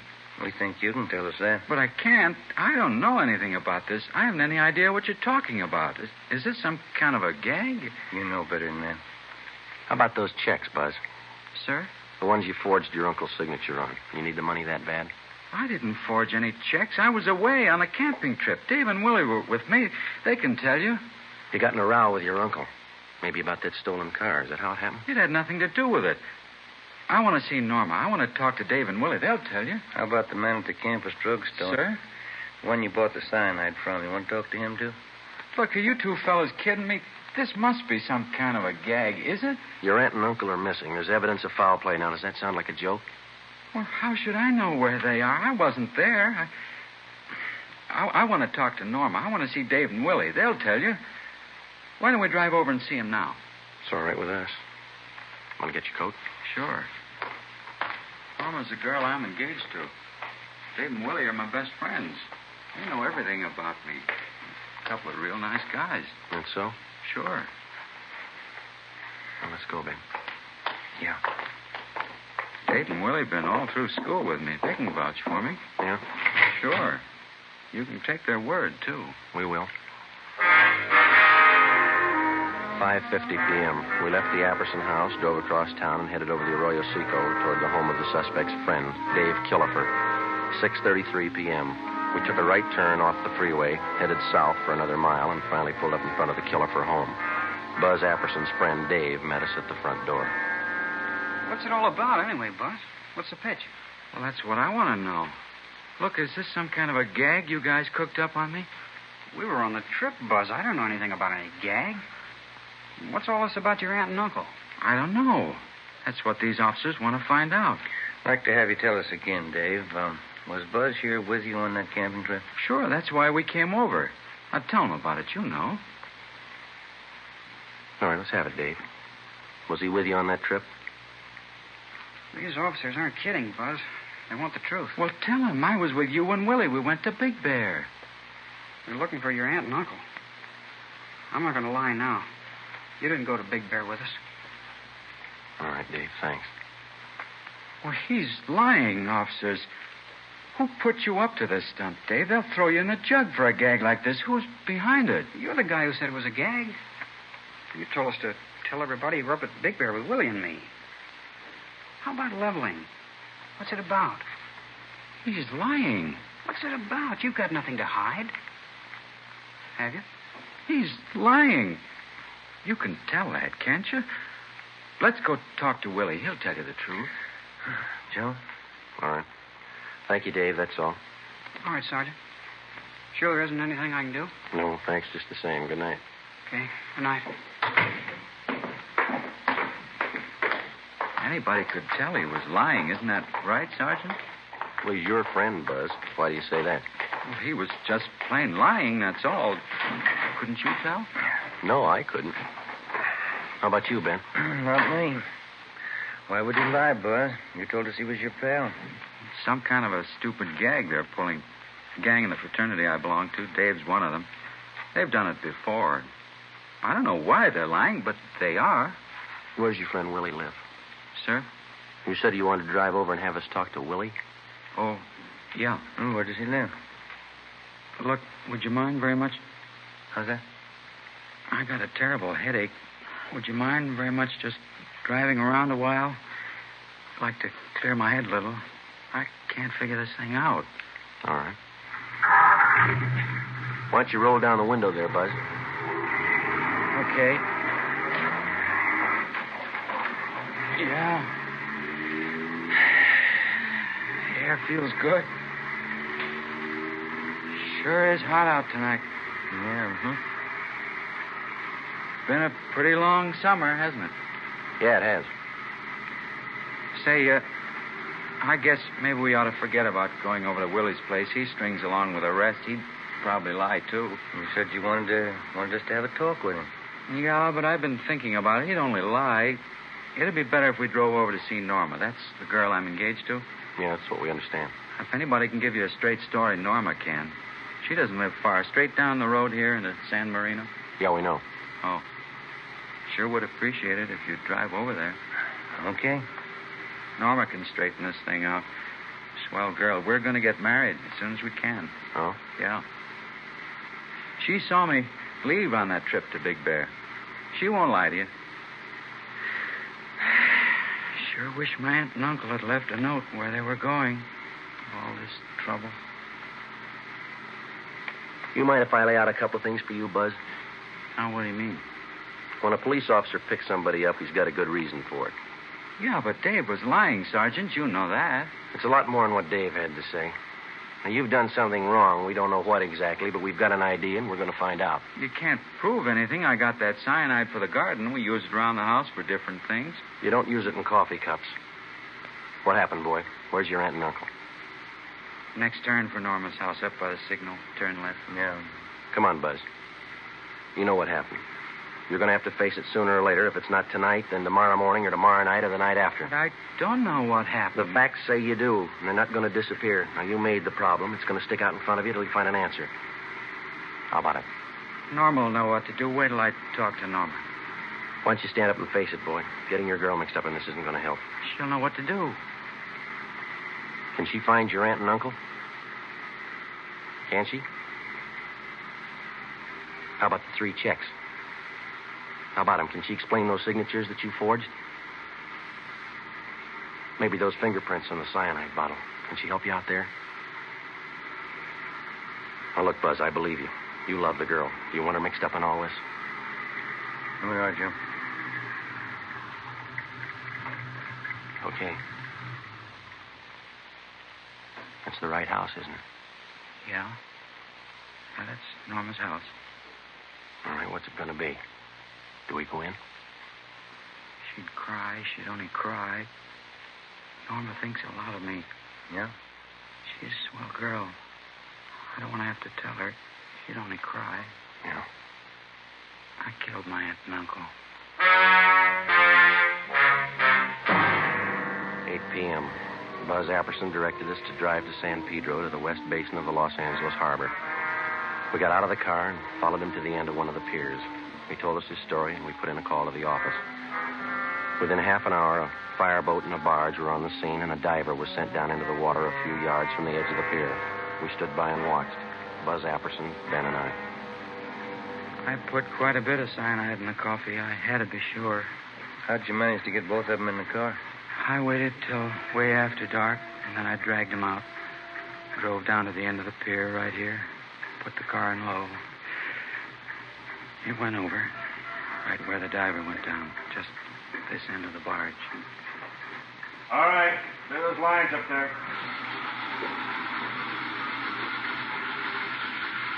There's the first one. You better stand back here. Yeah. Watch it. Okay, sir. Let's go.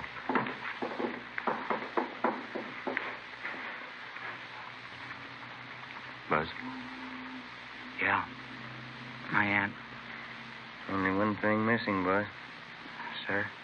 A reason. Why'd you do it? I'm not sure anymore. Stolen car trouble, I guess. My trial was coming up. All that trouble. I didn't want my aunt and uncle to go through all that. You mean that's why you killed him? I think so. I didn't want them to be ashamed of me. That must sound funny. Nobody's going to believe you. Suppose they don't. Yeah. Will it make any difference?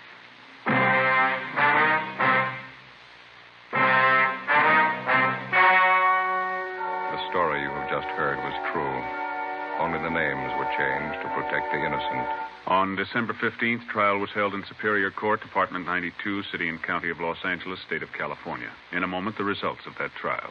And now, here is our star, Jack Webb. Thank you. To successfully prosecute a criminal suspect, the working detective gathers all available physical evidence. And in the crime lab, this evidence is carefully selected and screened to determine its worth. So with a cigarette. The makers of Fatima select and buy the finest tobaccos, both Turkish and domestic. And then these tobaccos are skillfully blended to make Fatima extra mild. Best of all, long cigarettes. Pack after pack, they're extra mild. Now, if you're a long cigarette smoker like I am, smoke Fatima.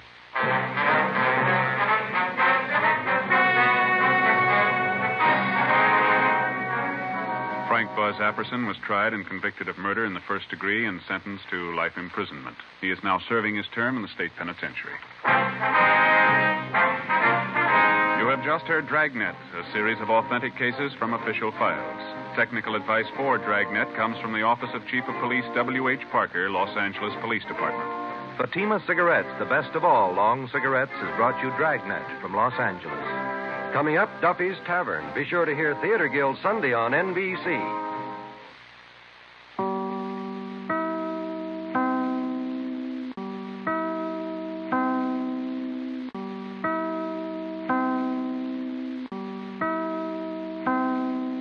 Now it's time to pay a visit to Duffy's Tavern. We take you now to Duffy's Tavern.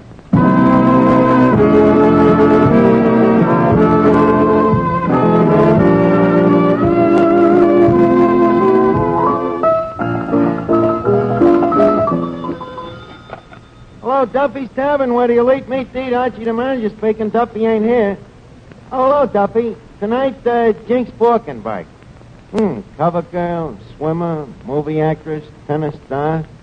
Yep, she's packed to the hilt with talent. And boy, what a hilt. Yeah, lovely face, Duffy. You know, the kind of a girl you'd like to have for a sister. Only if she was, you'd wish she wasn't. Yeah, but tonight I got other things on my mind, Duffy. Huh? Well, look, now that we're closing up the joint, I might just as well tell you that I'm quitting. Huh? Well, look now. For 15 years, you have worked me like I was a dog. You treated me like the dirt on your feet. You bawled me out like I was a thick-headed jerk. You paid me wages that even a moron wouldn't work for. Huh? Well, I got my own reasons for quitting. Now, look, Duffy, please, do not argue. Tears and lamentation will get you nowhere. Well, I gotta go. Huh? I bid you bon voyage, sir.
Don't bother me now, Eddie. I gotta check this ad for Tripagraphical Let's see. Available. High-class Maestro D Hotel. Harvard graduate. Also some high school. Wonderful executive. I wonder if I spell it. Yeah, that looks all right. E-C-K-X. Z-E-C-K-Zek. Y-O-U-U. No, I think I got one diphthong too many. Hey, Eddie. Yes? How do you spell executive? Executive? Executive. Eddie, leave us not guess, shall we?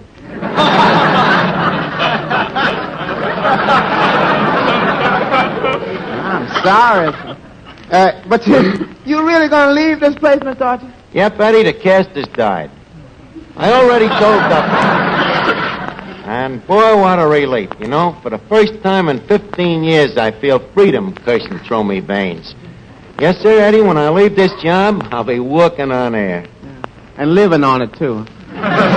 Don't worry, I'll do okay. I've learned a lot from working for that dirty miser. You have?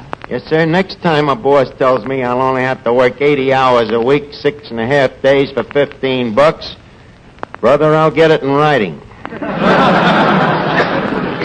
When I think how that Duffy has pushed me around, well, I don't have to tell you, Eddie. You know how much I've taken from him. And without getting caught, too.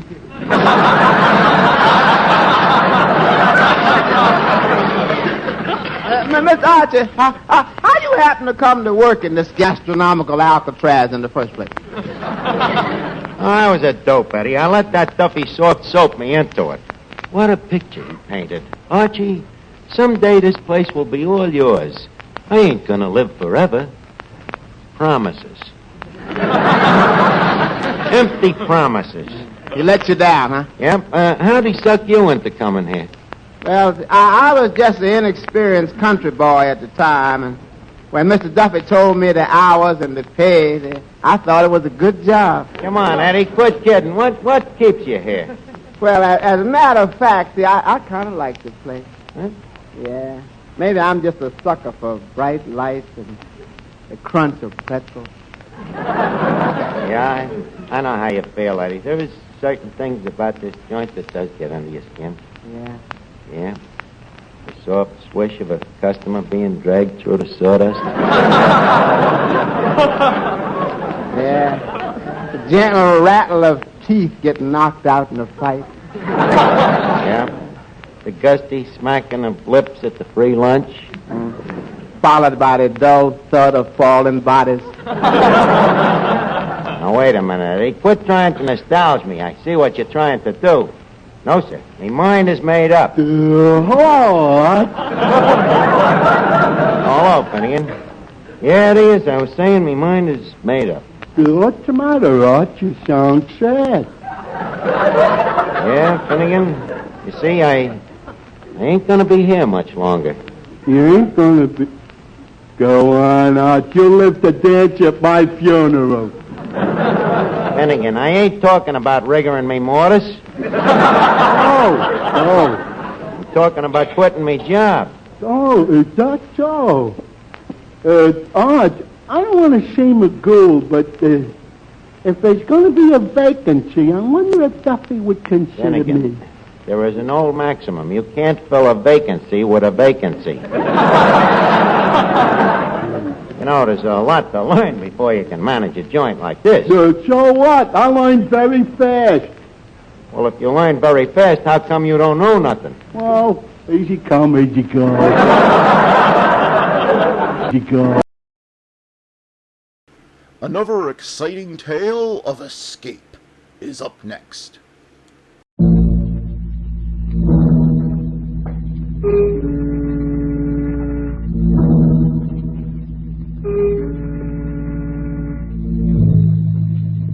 You are alone in Paris, unable to speak the language, unable to cope with a gigantic conspiracy which seeks to convince you that you are mad.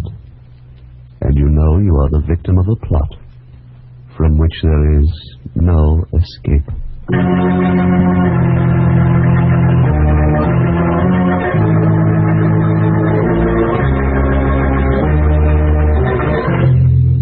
Escape. Produced and today written by William N. Robeson and carefully contrived to free you from the four walls of today for a half hour of high adventure.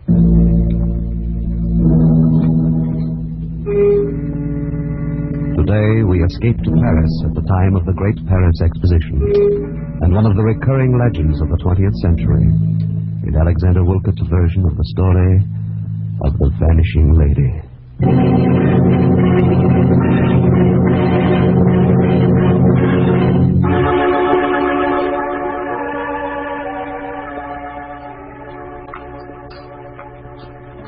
of tea, Bruce? No, thank you, my dear. I'll just light up the pipe now. Have a look at the Evening Standard. I'd like another, please, Mother. All right, Alice. Only one sugar, dear. We must watch our figures, you know. Oh, what nonsense. A growing girl like Alice needs plenty of sugar. See, Mother, Daddy approves. Perhaps. But Mother is still boss. Yes, Mother. There's a dear. Mother, Yes, dear.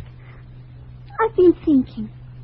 Yes, dear. I've been thinking about my grandparents. Oh. I know all about Daddy's parents.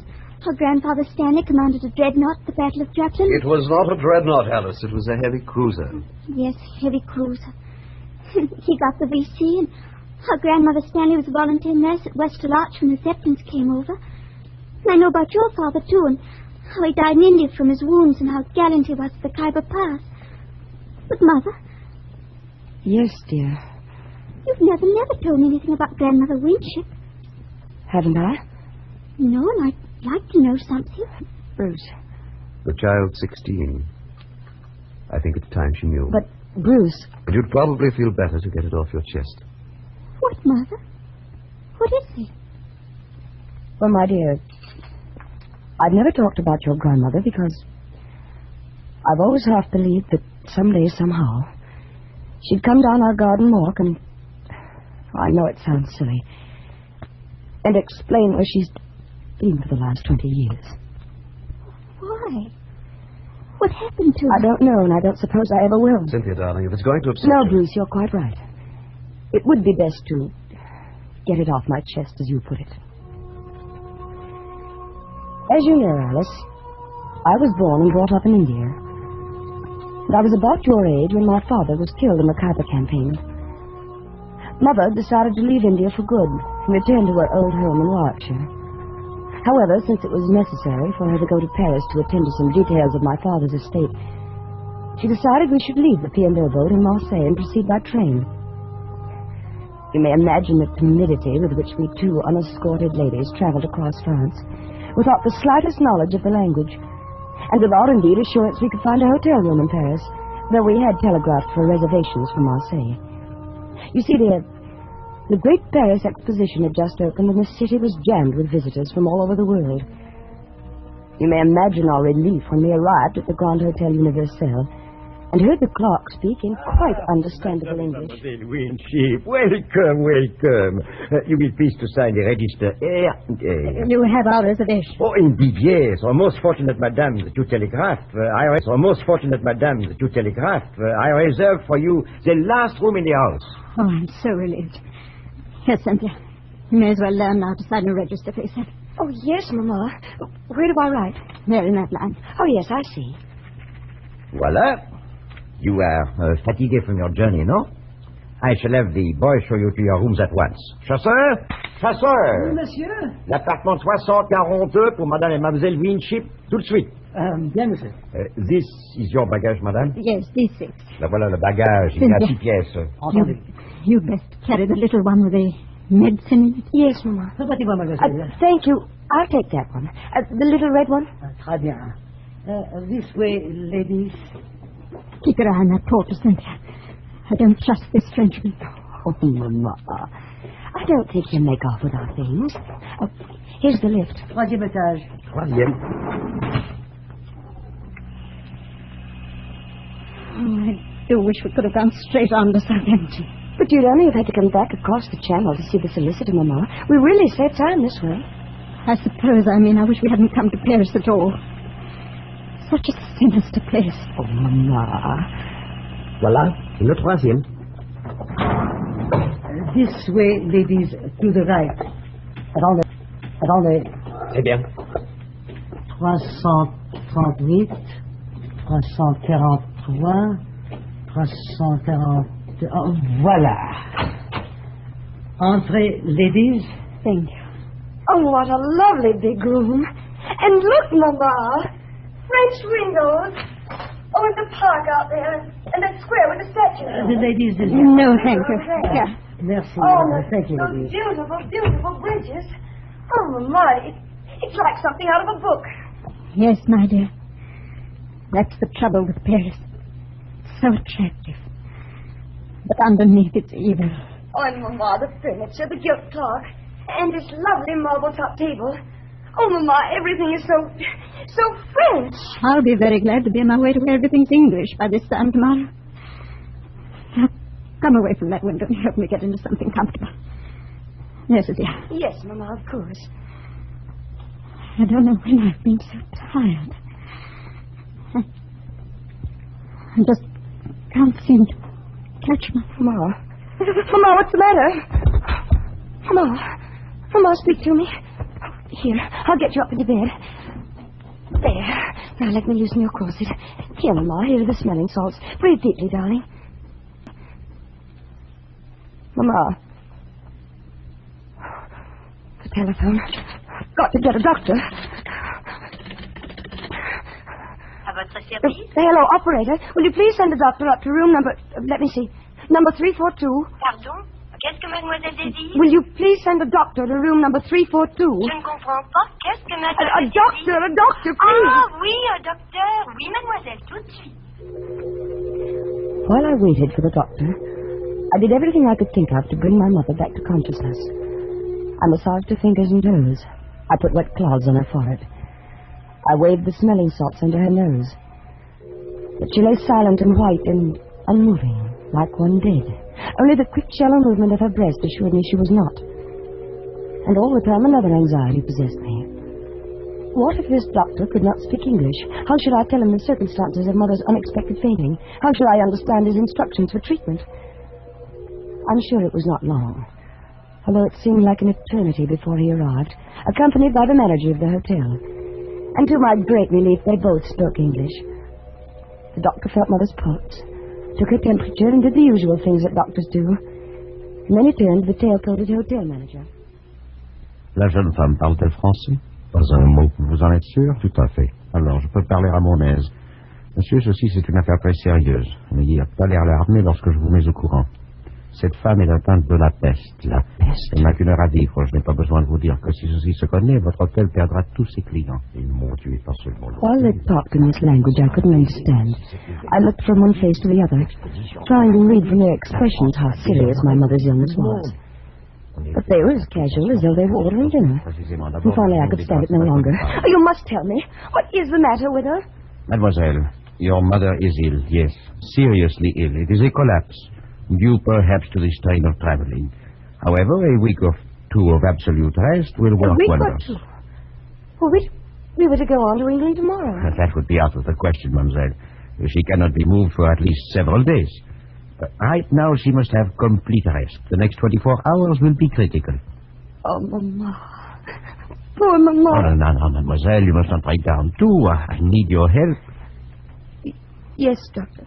Immediately, I need some medicine. Will you fetch it for me? Why? I must not leave your mother for a moment during these critical hours.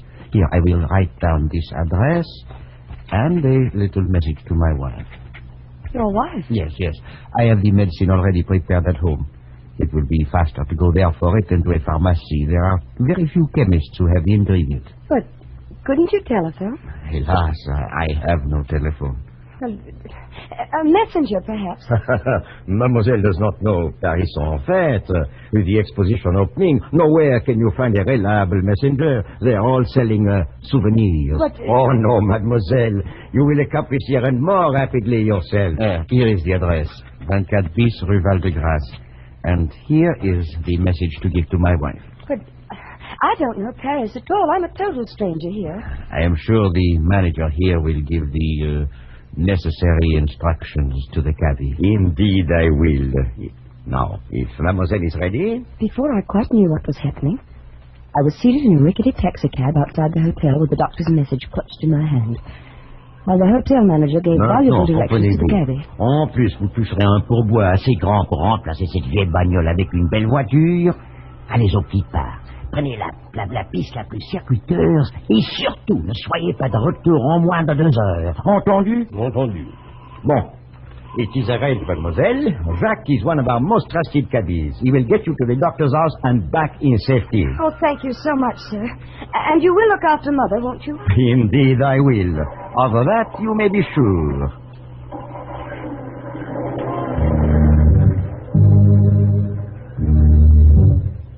When we left the hotel, we crossed a huge square with statues around it and turned into a wide avenue which led up a gentle incline, at the top of which was a huge arch.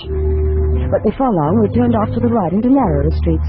It must have been 20 minutes later when we turned into another wide boulevard and I saw another huge arch up ahead.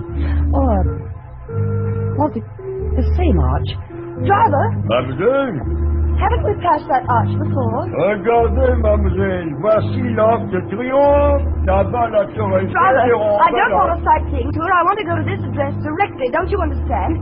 Now, please, take me there at once. Ah ben, on fait de son mieux. De la patience, mademoiselle. Paris, c'est une grande ville, voyons. At last, we turned into a narrow street and pulled up before a grim grey house. The blue enamel sign on the wall read number 24 bis. I jumped out of the cab almost before it stopped, rushed up the 3 stone steps and pulled at the brass bell knob. Oh, hurry. Hurry, hurry, please.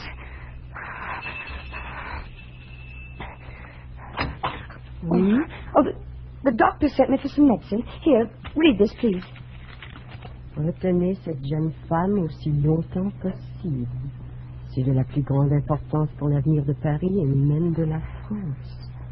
Oh, entrez, mademoiselle. Thank you. Quand vous ne pouvez plus la faire attendre, tenez-lui une bouteille de pastilles. The doctor's wife stood there reading and rereading the note as though she didn't understand it. And until I thought I would scream. Please, please hurry. And until I thought I would scream. Please, please hurry. Get me the medicine. It's my mother. She may be dying. I must get back to her. Please hurry. Asseyez-vous. She pointed to a chair. Attendez. She slowly walked down the hall and closed the door behind her. I waited and waited. And I wondered. Wondered about the time the taxi had taken to get here. About that arch that looked so familiar. And I was torn by the 100 nameless anxieties that torture you when your nearest and dearest is ill. And then I heard something that froze my blood. A telephone. A telephone clearly ringing somewhere in the house. But the doctor had said he had no telephone. That was the reason I must come all this way for the medicine. Oh, no, it couldn't be in this house. It must be next door or across the street. Of course, that's where the sound was coming from. Hello? But no. It was the voice of the doctor's wife answering the phone. Oh, no. No, what monstrous plot was this? I felt my scalp crawl with terror. My brain pounded, my head felt as though it would burst. I wanted to scream, to run out of this awful house, to run all the way across Paris to the bedside of my mother. Voilà, mademoiselle. Oh, thank you. Thank you. Au revoir, mademoiselle.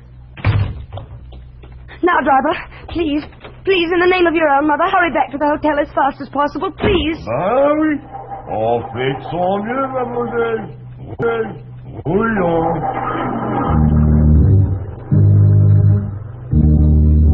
But my pleading was of no use. Either it was misunderstood or ignored. We crawled across Paris, just as slowly as we had come. And I was certain I saw that same white arch 3 times. But at last we crossed the great square with the statues. And I knew we were close to the hotel. Oh, please, please, hurry. Zut, on fait de son mieux, mademoiselle, voyons. Just beyond the great square, we turned up a narrow street which shortly entered a wide circle, in the middle of which was a tall, slender monument. The driver swung around the monument and pulled up before the entrance of the hotel, reached back and opened the door. So voilà, mademoiselle. I jumped out of the cab. And then I saw the sign over the entrance. It said, Hotel Ritz. Driver? Driver, you've taken me to the wrong hotel. I'm staying at the Grand Hotel Universal. Mais non, mademoiselle. Je vous ai pris au Ritz. Et je vous dépose au Ritz. No, I don't understand what you're saying. Will you please take me to the Grand Hotel Universal? C'est ici que je vous ai pris en charge et c'est ici que je vous dépose. Oh, you stupid man. Can't you understand? My mother is sick.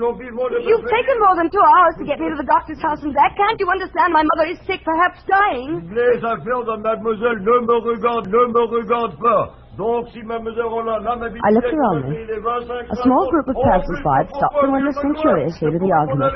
And then they joined in, taking sides. Everywhere I looked were foreign faces. Strangers, enemies. And then, shouldering through the crowd, I saw a bare-headed young man in tweeds, with a pipe clamped in his teeth. And before he had a chance to speak, I knew help had come. I say, having some trouble. Oh, thank heavens, you're English. Right you are. Now, what seems to be the matter? I told him as rapidly as I could, and he paid the mulish cabby. He popped me into another cab. 5 minutes later, we walked up into the lobby of the Grand Hotel Universal. The manager was behind the desk. My mother, is she all right? I beg your pardon, mademoiselle. My mother, Mrs. Winship in 342, is she all right? There is no Madame Winship in 3242. What? 342 is occupied by Monsieur Auguste Noailles, a permanent guest. But don't you remember me? I'm Cynthia Winship. 2 hours ago, you put me into a taxi to go to the doctor's house for some medicine for my mother. I am afraid that mademoiselle is mistaken. I have never seen her before in my life. Well, look here, what is this? Oh, listen, I swear to you. It's just as I say. We signed a register less than 3 hours ago. We got in on the train from Marseille. Well, let's have a look at the register. Yes. I'll show you I'm in 342. Where is the register? It is there, mademoiselle. You may see it for yourself. See today's date. 14 guests registered, but I do not see any mademoiselle or Madame Winship. Do you? No. What have you done with my mother? What have you done with my mother? I demand you answer me this minute. Mademoiselle, What have you done? I should not like to have to ask you to leave. Switcher, please. We'll get to the bottom of this. Perhaps mademoiselle is mistaken. Perhaps she is registered at some other hotel. No. This is the hotel. The Grand Universal. You were standing there when we arrived. You handed my mother the pen with which she registered. You came to the door with a doctor. You put me in a taxi. But I assure you, mademoiselle, these are fantastic. Wait a minute. What is it? That bellboy there. He carried our baggage. He'll remember. Garçon. Oui, monsieur. Vous vous souvenez d'avoir porté le bagage de madame à numéro 342 cet après-midi? Non, monsieur. There were 6 pieces, don't you remember? You wanted to take them all, and I insisted on carrying the little jewel case. It was a little red one. Oh, non, mademoiselle. C'est la première fois de ma vie que je vois mademoiselle. This is he never saw you in his life before. But this is monstrous. It's impossible. My mother is somewhere in this hotel. What have you done with her? What have you done with her?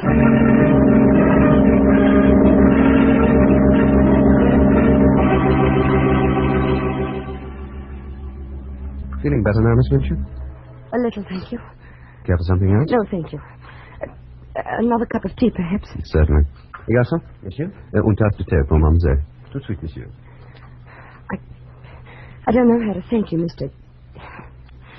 You realize I don't even know your name? Oh, it's Bruce. Bruce Stanley. I'm very glad to meet you, Mr. Stanley. It's a pleasure, Miss Winship. Mr. Stanley, you believe me, don't you? Of course I do, We Miss did Winship. register at that hotel. We were in room 342. I can even describe the furnishings. There was a big window that went from the ceiling to the floor. Well, every hotel room in Paris has windows like that, Miss Winship. Oh, they do? Yes. Well, in this room, the draperies were plum-colored, and there was a marble-top table, black marble it was, and a gilt clock it had run down. The hands had stopped, I remember, at 20 minutes past 3. The walls were covered in rose brocade, and the bedspread was a washed-out yellow. Oh, if I could only get into that room, you'd see that I'm not making this up. Well, I'm not... I'm sure you aren't. Perhaps I can find a way to make them let you in the room. Can you? Yes. I'm with the embassy, you know, undersecretary sort of thing. I believe the British Empire has enough influence to change the mind of an obstinate Paris innkeeper. Well, then let's do it. Right away. Well, I'm afraid the might of Britain can't move that fast. It's past dinner time. But tomorrow we shall see. Tomorrow? But I must get into that room tonight. I have no money. Nowhere to sleep. Well, we can do nothing with the people at the hotel. You saw that. We'll just have to be patient until tomorrow. I'm sure I can find a room for you tonight in a pension near the embassy. You're so very kind.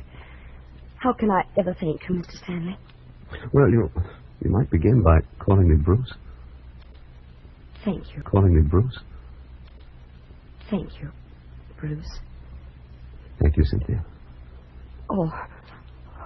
What is it? I just thought of something. The doctor. The doctor? Yes, the one the hotel manager brought in to look after Mother. I still have his address somewhere here in my purse. Yes, here it is. Now, we must go there immediately. He can tell us about Mother. Let me see. 24 bis Rue Val de Grace. Well, that's not far. Just off Boulevard Raspail near the Luxembourg. Well, how long would it take to get there by taxi? Oh, about 10 minutes. But it took over an hour this afternoon.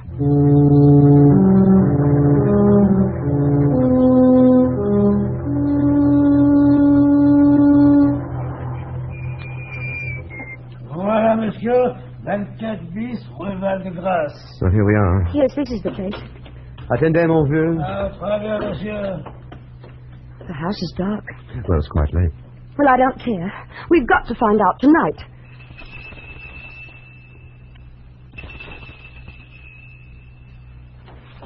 Here, là, this one. Where is he? There, at the upstairs window. Monsieur le docteur, cette mademoiselle Winship. Elle veut vous questionner à propos de sa mère. Winship, je ne connais pas mademoiselle Winship. He says he doesn't know you.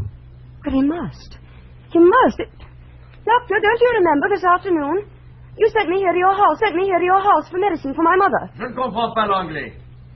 He says he doesn't understand English. Oh, the liar. The dreadful liar. He does. He speaks perfect English. Et vous, jeune homme, je vous conseille de ne pas déranger le repos des gens comme il faut et de vous en aller avant que je n'appelle la police. I'm sorry, Cynthia. Oh, Bruce. What am I going to do? What am I going to do?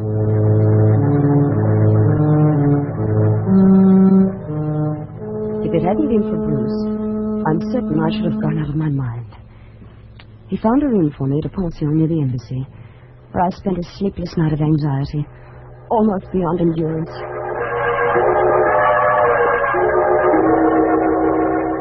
Bruce called for me at 10:30 the next morning and took me back to the hotel. To my surprise, the attitude of the manager had changed completely.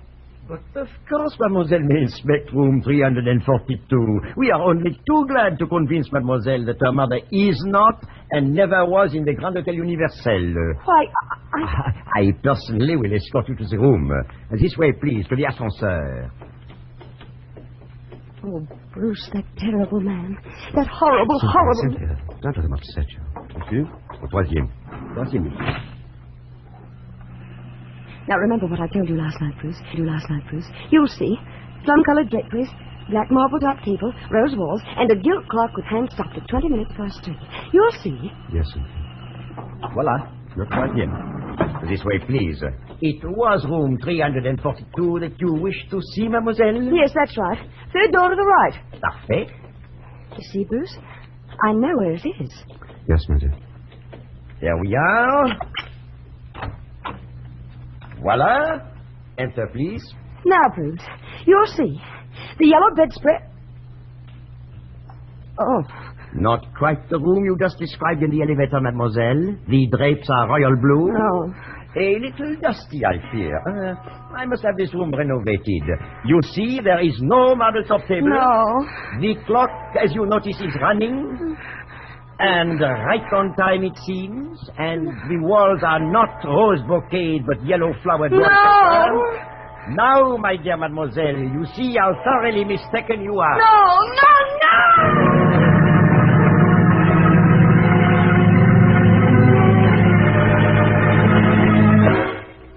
They had tried to make me think I was mad. They succeeded. I remembered nothing until I awoke in my aunt's house in England 2 weeks later, thanks to Bruce, who never left my side during those terrible days when my sanity hung in the balance. Well, that's the story, Alice. And that's why I've never been able to talk about your grandmother Winship. Oh, Mother, horrible. Because all these years I've clung to the foolish hope that somehow she'd come back and tell us herself what happened. You poor dear. You may as well dispel that hope forever, Cynthia. What?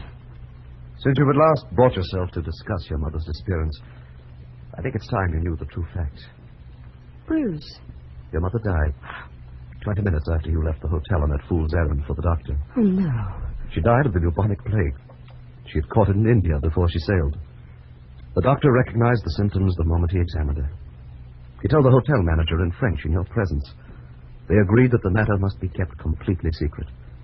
If the news leaked out that there was a case of plague in Paris, the city would have been empty to visitors. The exposition would have been a failure. Oh, Bruce. The conspiracy of silence began in the hotel. The bellboy was paid to claim he never saw you. The taxi driver was paid well to take you to the doctor's house by the most roundabout route.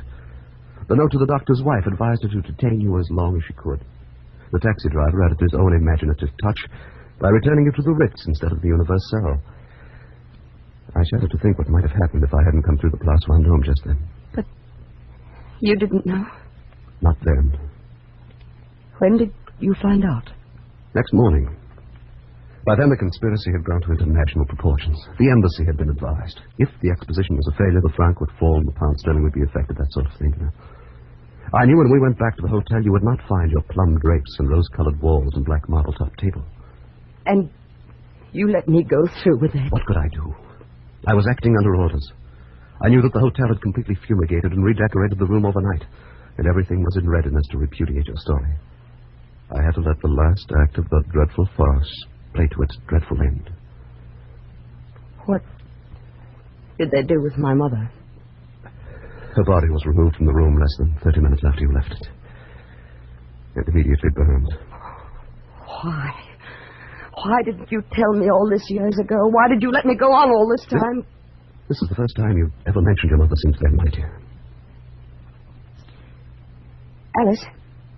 Yes, Mother? There's a new issue of The Peddler in the library. Wouldn't you like to look at it? Mother, I won't... Now, dear, there's a good girl. I want to have a talk with your father.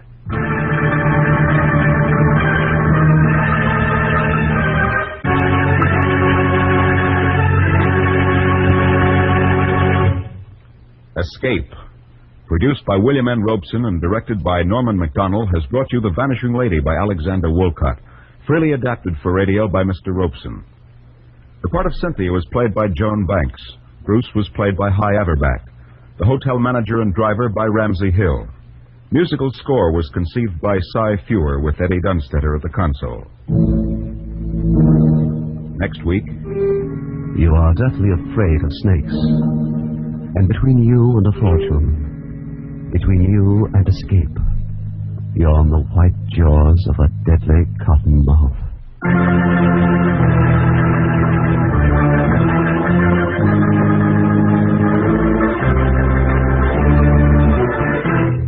Next week, we escape with Irvin S. Cobb's famous story, Snake Doctor. Goodbye, then, until this same time next week, when we again offer you Escape.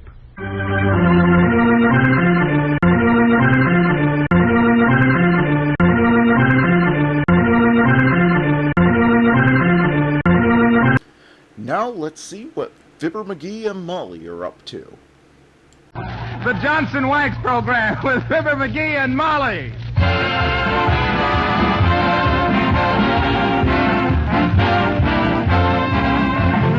The makers of Johnson's Wax and Johnson's Self-Polishing Glow Coat present Marion and Jim Jordan as Fibber, Magee, and Molly with Bill Thompson, the King's Men, and Billy Mills Orchestra. The show opens with You.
To take long walks down the familiar streets of your hometown.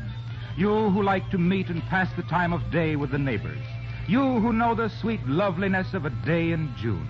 You who... Yoo-hoo, Mr. Wilcox. You who... Oh, well, anyway, here, window shopping down 14th Street in Wistful Vista, we find Fibber, Magee, and Molly.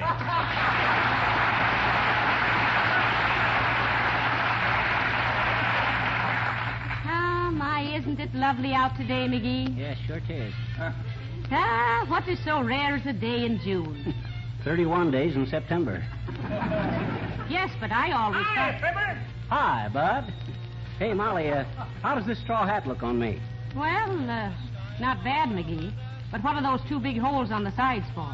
Ears. Ears? Yeah, I picked this hat up at a bargain. The Wistful Vista Dairy Company just put on motor trucks. Got rid of all their horses. Well, did they have any shoes that would fit you? Well, I was going... Hi, Fibber. Hi, Bud. What was I saying, Molly? About buying a horse's wardrobe. Oh, yeah. Well, sir, when I heard the dairy company was selling these straw hats, I dropped in and I said, say, did any of them horses wear a 6 7/8 hat? And the fellow says, well, he says... Hey, Fibber. Hi, Bud. My goodness, you know everybody, don't you, dearie? Oh, I get around. Well, anyway... Hi, Bud. Hi, Fibber. Oh, no! Hey. Where does he get that hi, Bud stuff? Say, who was that fat man you just spoke to? Oh, I don't know. I have such a circle of wide acquaintances. Oh. Don't you get it, Molly? I said... Ain't funny, Magee. Eh? Oh, well, shucks, we just got started. Hey, look at the crowd in front of Needham's wallpaper store. Looks like an auction sale. Oh, goody. Let's go over and listen. No. I love auctions. Oh, I hate auctions. Do you love me, dearie? Yes. Well, I love auctions, so come on. Oh, get a load of the auctioneer. Horatio K. Boomer. And now, friends, item 47. This is a very choice selection of flowered paper suitable for boudoir, living rooms, or... good day there, Chipmunk. Good day to you, my dear. Hello, Mr. Boomer. Hi, Boomer. When did you get to be an authority on interior decoration? It's hereditary, Twitchy Puss. My father was a bartender. Now, friends, what am I bid for this lovely wallpaper? Item 47. Note the delicate shadings on this border of intertwined chrysanthemums. Those aren't chrysanthemums, Mr. Boomer. Those are zinnias. My dear, considering your unfortunate marriage to little Tinker Toy there, I defer to your superior knowledge of wallflowers. Oh, yeah. Now, look here, Boomer. If you think for... Now, on with the bidding for item 47, friends. 30 rolls of Mural Delight. Paper your room with this lovely paper and bound out of bed into a bower of blossoms. Who'll start the bidding? I won't, for one. I hear one. No, $1 bid. Who'll make it 2? I don't know what anybody'd want that stuff for. 4. I hear What? 4. Only $4 bid for this glittering galaxy of gorgeous geraniums and glamorous goldenrod. We better be quiet, Molly. If he thinks we're bidding, we'll find ourselves behind the 8 ball. What ball? 8. Thank you. The gentleman says 8. 8 I'm bid. Folks, only $8 for this tremendous bargain in boudoir billboarding. Who'll make it 9? Now, you wait a minute, Mr. Boomer. We weren't bidding. Yes, you were, my dear. Heard you distinctly. Oh, yeah. Now, look here, Boomer. One more crack. One more. That makes it 9. No. $9, folks, for item 47. Come. This is ridiculous. My young friends here bid 9. He did not, Mr. Boomer, and if you intend... 10, I heard. $10 bid. Who'll make it 11? 11, do I hear 11? No, you don't hear 11, and even so, it doesn't... Doesn't. The gentleman makes it 12. $12 I'm bid, 12 I'm bid. Going once at 12, going twice at 12. That's 24. Oh, my. Going 3 times at 12, 3 times 12 is 36. Going, gone. $36 to the gentleman in the horse's hat. Now, look here, Boomer. Don't try them carnival tricks on me. I wasn't bidding, and you know it. Sorry, Twaddle Tongue, but you made your bid. Now, don't try to lie out of it. Joe, give this man his wallpaper. $36, please. Now, Mr. Boomer, we didn't buy that paper. And we won't pay for No. it. Trying to Welsh, rabbit. Come, I don't like to be disagreeable, but do you pay for this wallpaper or shall I call an officer? You call. Friends, you heard these people bid. You all witnessed the transaction. He's got you, dearie. Pay him and let's go. know about that. Okay. Give me the wallpaper, Boomer. I'll go out and raise $36 someplace. Splendid. If you can't raise the cash, Dream Boy, just send me a check and I'll raise it. Yes, indeed.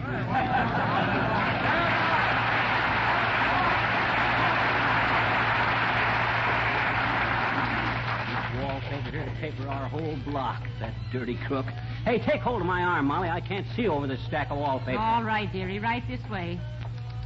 Dear, oh dear, $36 thrown away. Oh, I wouldn't say that. I'm going to use this wallpaper. What for, a bonfire? No, sir, I'm going to paper the living room with it. Oh, now wait a minute. Huh? Did you say you were going to do the papering? Why, sure. Why not? Nothing tough about that. Oh, dear. McGee, you can't even stick a stamp on an envelope without getting a nasty look from the mailman. Oh, come, Molly. Shucks, I know. Hi, mister. Who said that? Oh, hello there, little girl. Hi. I couldn't see you on account of this load of wallpaper. You look like the principal of our school with an armful of diplomas. Well, maybe I do, sis, but there's a lot of difference between an armful of wallpaper and an armful of diplomas. Sure there is, I betcha. With wallpaper, you know there's a job waiting for you. Pretty good, huh? That's a very acute observation, sis. I thought it was kind of cute, too. Incidentally, school's out for the summer, ain't it, sis? Sure, but not incidentally, mister. They do it on purpose. Oh, they do, eh? Huh? Never mind. Did you finish the year with good marks? Well, sure I did, I betcha. I was a valedictorian of the second grade, I was. Oh. Sure. And my teacher, Miss Fiditch, said that... Miss Fiditch? Miss Fiditch. Well, is she still teaching school? Sure. Gee, she must be getting pretty old. Why, I had her when I was in the second grade. Well, don't worry about it, mister. She would have got old anyway. Oh, thanks. But how are you going to spend the summer, sis? You going away somewhere? Away from all the trials and tribulations of a scholastic career? Well, gee, I don't know, mister. I've thought it all over. I've thought of Lake Louise and Bamfapa and the Grand Canyon and Dud Ranches. Dude ranches. Well, they're duds if you don't get any bang out of them, and I don't, I betcha. And then I have given serious consideration to Bermuda and Honolulu, Hawaii. But that entails a grass skirt. So I decided to spend the summer like I always do, up in the apple tree. So long, mister.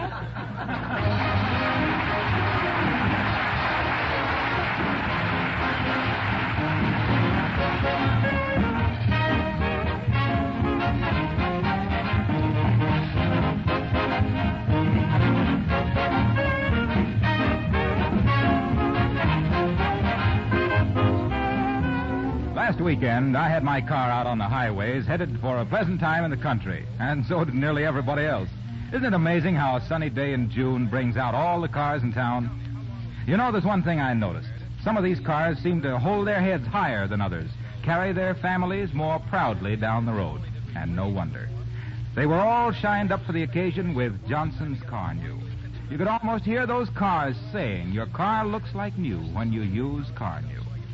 Until the Johnson Wax people perfected Car New, it used to be a chore to clean and wax polish your car. Either you spent real money for the job or worked several hours at it yourself.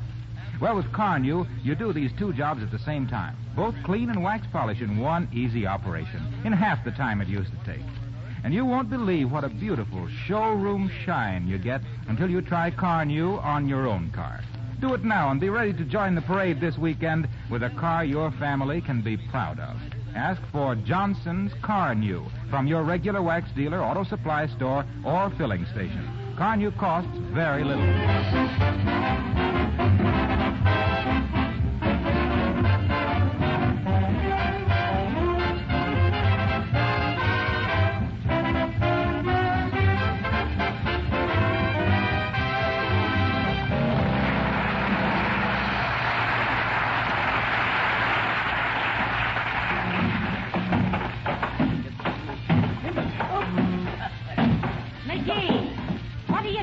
Moving this furniture and bric-a-brac, Molly, so as I can start papering. Oh, heavenly days. You're not serious about doing the papering yourself, are you? Why, sure I am, and quit worrying.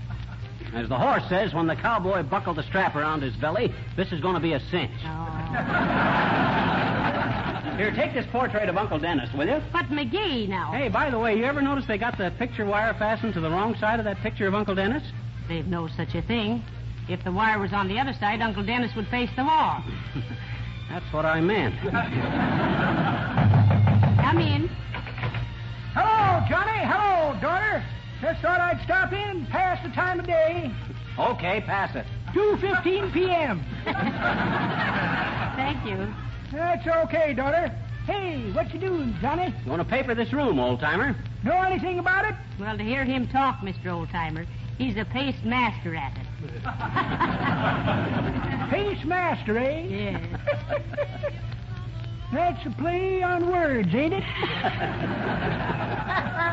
Pass master, paste master. That's it. That's pretty good, daughter. Well? Hey? Oh, yeah. But that ain't the way I heard it. The way I heard it, one feller says to t'other feller, hey. I just thought up a joke. Think Fibber, Magee, and Molly'd use it if I sent it to 'em? Is it a good joke, says t'other feller. No, says the first feller. Yep, they'll use it.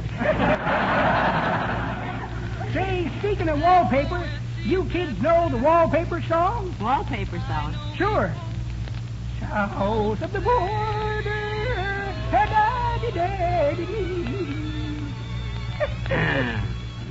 oh, too corny, eh? Well, I'll see you later, kid.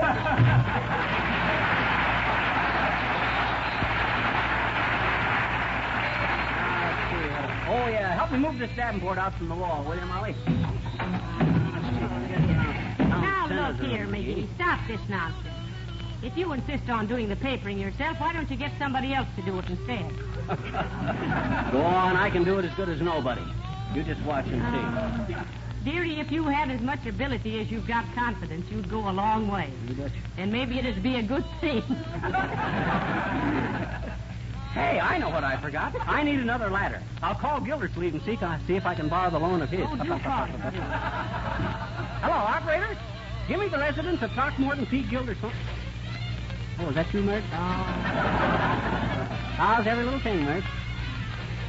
Yes, sir. What's that, Mert? Your brother. Got pinched for holding up a train. Heavenly days, Magee. What train did he hold up? The one on his aunt's bridal gown. Held it up too high and got pinched on the ear for being a smarty. What's that, Mert? Oh, no answer, eh? Okay, as long as we got the gag in. Such as it was. Thanks, Mert. Well, here's the ironing board, Magee. Okay, I can put that up there. And now listen, don't be spilling paste all over it either. And furthermore, I think... Hello, Molly. Hello, Fibber. Oh, hello, Mr. Wilcox. What's the matter with you, Harlow? You look like somebody turned the blowtorch on your ice cream cone.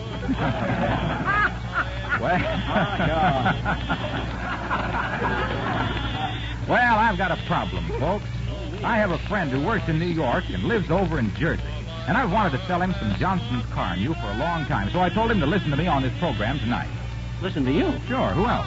Oh, my. But my friend is always driving home at this particular time and has to hear the show on his car radio. Look, Harlow, time to listen. Tell us, in your refined Racine accent, what goes with the guy who has to hear your dulcet tones on his car radio? Well, look, suppose I were to say, folks, Johnson's Car New is a wonderful new double-action product that makes your car shine like new again with an absolute minimum of effort. Okay. It cleans and wax polishes in one simple operation. Just apply Johnson's Car New, allow it to dry, wipe it off. And there's a beautiful sparkling wax polish that looks like it just came off the sales room floor. Try Car New today. It's as sensational for cars as Johnson's Glow Coat is for floors and linoleum. Well, where's your problem? He certainly heard that plain enough, didn't he? Nope. He's driving through the Holland Tunnel. So long, pal.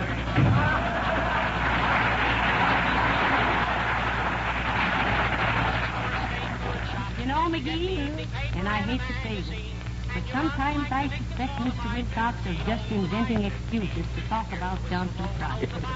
Please, Molly, don't be so cynical. Hand me that roll of wallpaper there, will you? Is it all cut to the right length? What you mean, the right length? Well, all living rooms aren't the same height, dear. I don't want it drooping from the molding or having 30 or 40 inches of it festooned over the floor. Hey, that's a thought, ain't it? That's a thought. Imagine having guests come in, look around, and then come up and whisper, "Pardon me, Mr. McGee, but your wallpaper is showing."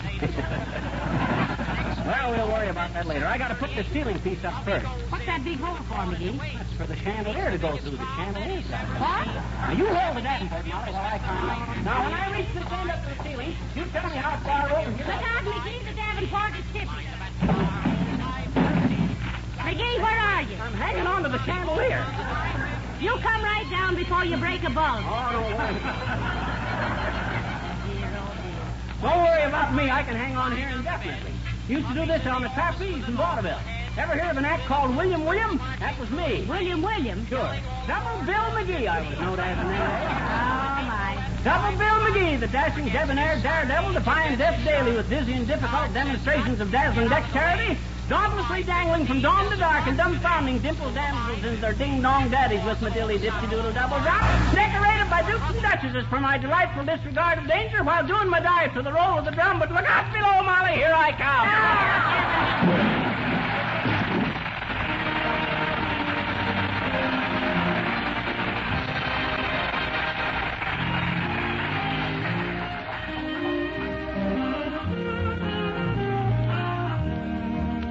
King's Men singing Say It. Without words we can't know about love. Oh, say it over and over again. Over and over again. Never, never stop saying you're mine. I love to hear it, how I love to listen to you. Say ever and ever so sweet. Ever and ever so sweet. Sentimental, just like an old Valentine. Oh, when you say I love you, the same old I love you, they whisper in stories and plays. You can change I love you, the same old I love you, to all such a heavenly phrase. So won't you please say it softly and gently and then over and over again. Oh, never, never stop saying you're mine alone forever, and you'll never leave me ever, darling. Say it over and over again. Then begin the sweet story again. I love to hear you promise you always wanna be mine forever, darling. Won't you whisper softly and gently, and then say it over and over again. Oh, darling, never stop it, never stop saying it. You are mine, oh mine.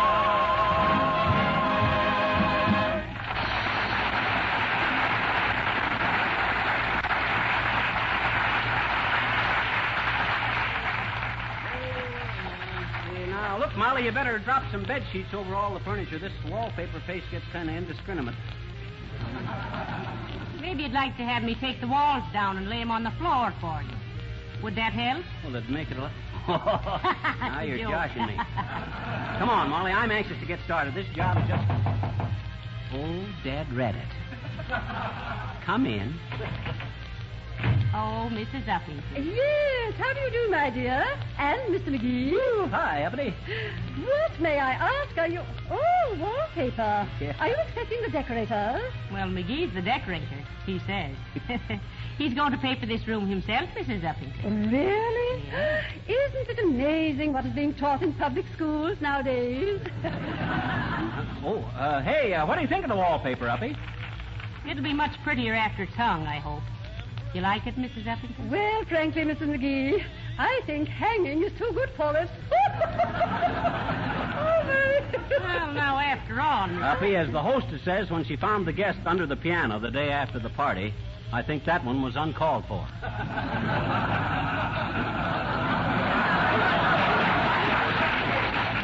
What kind kind of paper have you got in your living room, Mrs. Uppington? My drawing room, Mrs. McGee, is not papered. Yeah, don't you remember, Molly? It's all done in sinful cedar. Sinful cedar? Sure, you know. Naughty pine.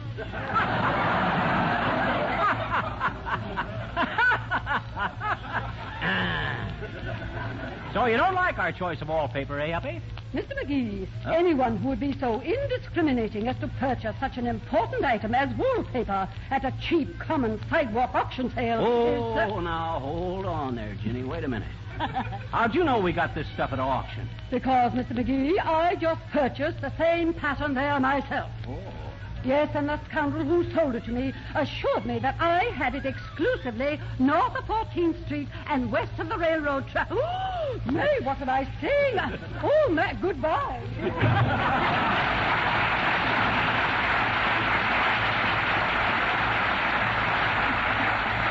Oh, dear, that woman never has a kind word to say about anything. I know. She's looking at the world through Raz-colored glasses. Well, come on, Molly. Hand me another handful of that wallpaper there. Thanks.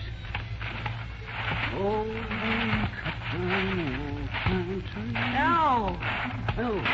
Heavenly days, McGee. Don't splash that paste around so enthusiastically. You're getting it all over everything.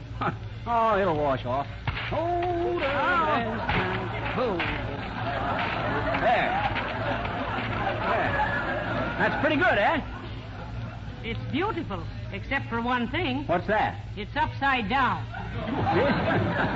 Good thing that was only the second strip I put on. Now all I got to do is put every other one on upside down, and it'll look like that's the way the pattern goes. You see, just use your noodle in a case like this here, and... Oh, there, McGee. Oliver Wilcox told me you were paper hanging. Let me help, will you? Gee, this ought to be fun. No.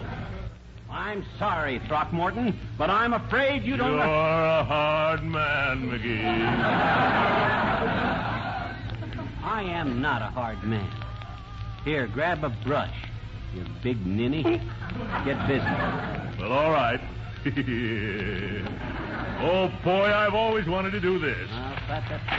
Okay. La, la, la, la, la, la. Huh? For goodness sakes, boys, don't be so sloppy with that paste. I feel like I was in a slightly sticky snowstorm. How we doing? Okay, Gildy. Okay, bring it over this way. Huh? No. Around the ladder, not through the ladder. Oh, I'm sorry, McGee. My, this is tender paper, isn't it? What'd you think I'd paper walls with, you dumbbell, adhesive tape? No, look here, McGee. Oh, now stop it, you two, and get to work. Yeah. Come on, get busy, Gildersleeve. By the way, it's my first turn to get up on the ladder, McGee. Huh? Oh, okay. Go on. I'll take this end, and you take... Oh. Now look what you did. Kicked a hole in Uncle Dennis. What's he doing behind the Davenport? Come out of there, you! Come on, get to work. Oh, pipe down, Gildersleeve. That's a picture of Uncle Dennis. Oh. Good likeness, though. Well, come on, McGee. Let's go. Okay. Up with it. A little more to the left there, Gildy. Yeah. That's it. Okay, now another strip. Yeah. Hey, look out, Gildersleeve. You're splashing paste all over me. Well, get out of the way then, McGee. Oh, yeah? We'll see how you like it.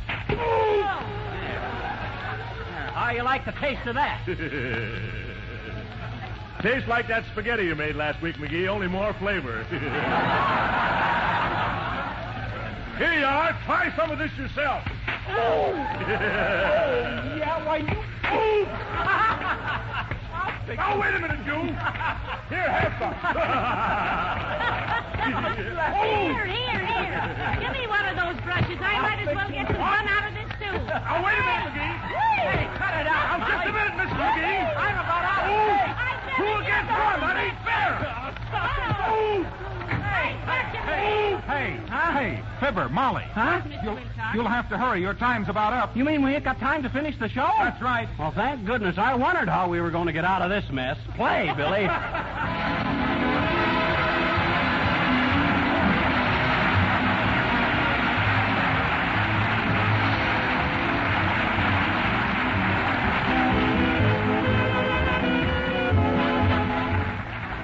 Molly. We'll be back in just a moment.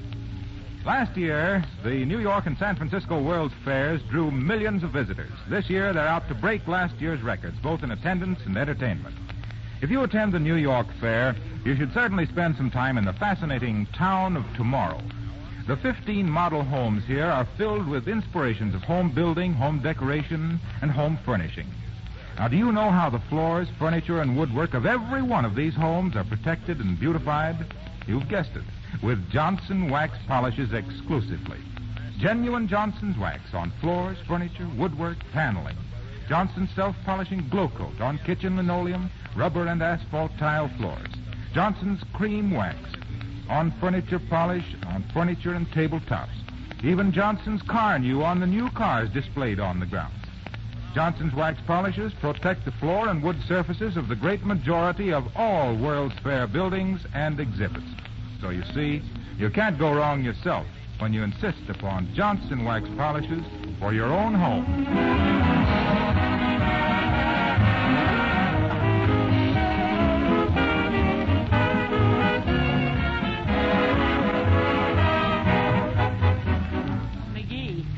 Look at the mess this room is in. I told you you'd never get this room papered. I know what was wrong, Molly. It was the paste. What? What was wrong with the paste? How do you expect me to paper the living room with library paste? Good night. Good night, Hal.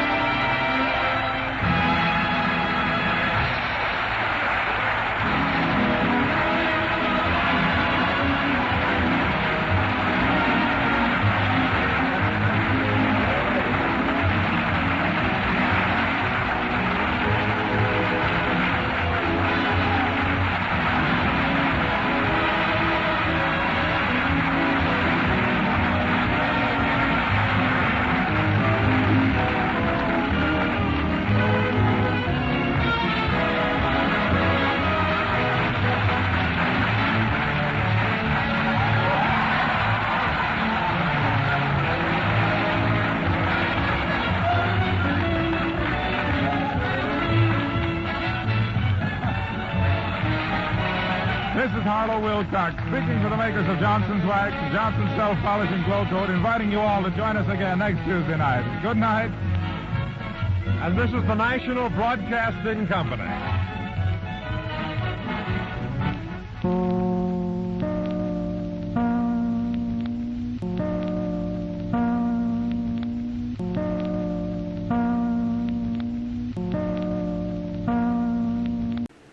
Flash Gordon is going to be taking you on an intergalactic adventure next.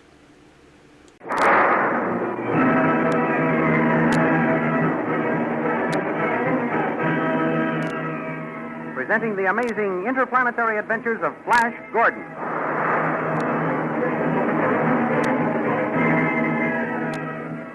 Last week, Flash Gordon, the invisible avenging shadow, jumped from the palace window and escaped. Azura the Witch Queen ordered him shot the next time his voice was heard.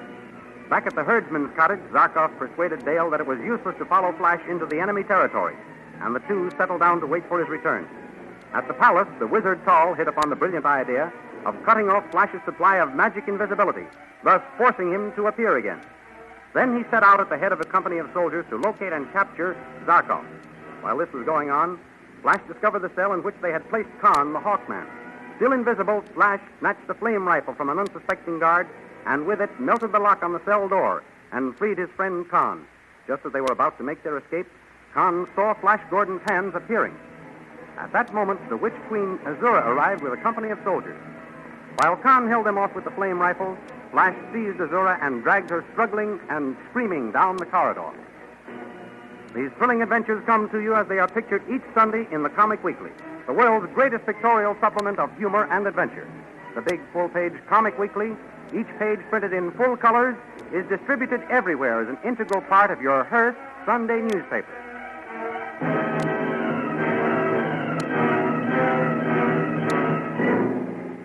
Now we continue the story. At last, Azura, I have you in my power. Let go of me, Flash Gordon. How dare you lay hands on me in this manner? You've caused me all the trouble you're going to, Azura. Come along. Down this way. Let me go. Stop. Where are you taking me? I'm going to take you where Zarkov and Dale are in hiding. Oh. Then maybe I can handle Tall and those soldiers of yours. With you out of the way, they may listen to reason. My soldiers will fight to the last man to save me and the Blue Magic Land. We'll have a good chance to see how true that is. Come along. No. We've no time to lose. Don't you dare take me up in your arms. You. And only a little while ago you were begging me to. But then I thought you loved me. Well, don't flatter yourself. This doesn't mean anything to me. I'm only trying to get us away quicker. They've seen us. They've seen me, you mean? And I must look funny, hanging on to nothing, apparently suspended in midair. Put me down this minute. Not until we get out of here. Please, Flash, darling. I'm warning you, Azora, that doesn't have any effect on me. Oh, if I could see your face, I'd slap you. The soldiers are in hot pursuit. If I didn't have you, I'd be able to escape them quicker. Good. Then why don't you let me go and escape? I've risked everything just for this moment, having you my prisoner. I won't let you go now. Do not be a fool, Flash Gordon. My men will catch up to us. They will free me, and they will kill you. Oh, no, they won't. They won't be able to see me. That is no longer true. Your hands are plainly visible. My hands? No matter which way you run now, my men can trace you. I've forgotten about my hands. Let me down, Flash, while you still have a chance to escape. I can only find a place to hide. You won't be able to around here. Then we'll drop off this wall. Steady. Here we go. Oh! We made it. We're outside the palace grounds. With their guns and equipment, it'll take those soldiers a few seconds longer than it took us to get to the ground. That's all the start I need. Where are you heading? Toward those hills yonder. I can lose the soldiers once we get among the hills. No, you must not go that way. I see an iron door over there. No. It looks like a way out for us. Here we are. Come on, Azora. Through this iron door. No, Flash, no. See the sign? It says death to all who enter here. I could put up another one just now reading death to all who do not enter here. Those soldiers will be right along. In you go. Quickly, Azora. No, Flash. This is the pit of peril. I don't care what it is. Get through that door.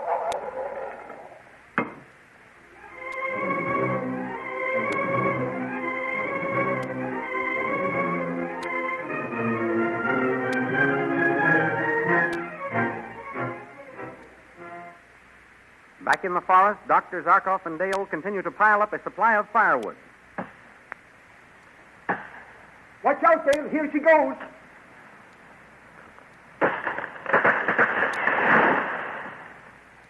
My, what a big crash that was. It is a pretty big fellow. Aren't you tired, Dr. Zarkov? I should think you would be. I'm tired just picking up the branches and chips. I am sorry, Dale. I should have been more considerate. Myself, I am a strong man. But you are a girl and used to hard work. We can rest a while. Oh, thank you, Dr. Zarkov. What are you doing to the invisible ray machine? Hiding it in the branches of this tree I have just cut down. I think it better be kept out of sight. Why don't you put it in the cottage? Somebody would be sure to look in there, Dale. But they would not bother with a big tree lying on its side. Oh, you're a very clever man, Dr. Zarkov. Not clever, just cautious. Suppose somebody should come around. Where would you hide us? There is a little loft up over the door. If we should see any of Azura's searching party coming, or should we be taken by surprise, climb up in there. The cottage is so bare, they would never bother to search it carefully. The loft above the door. I'll remember that. Now, I will put this machine among the branches and camouflage it. An old war trick.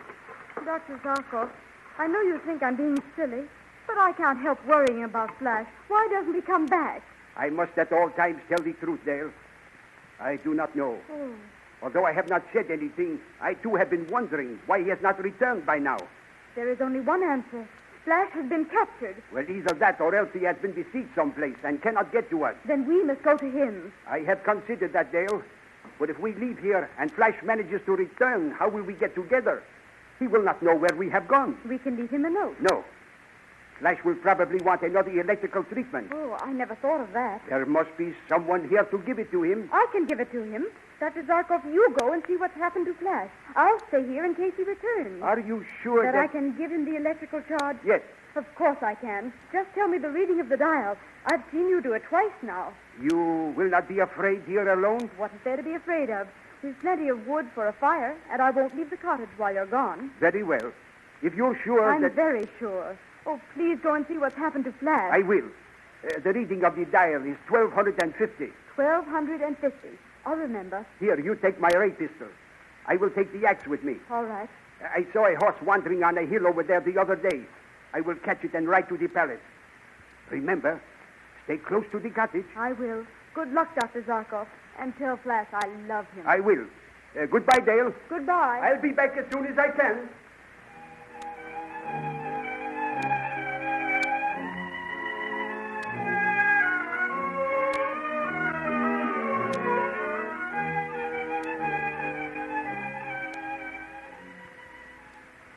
Meanwhile, back at the palace, Khan vanquishes the soldiers with his flame rifle.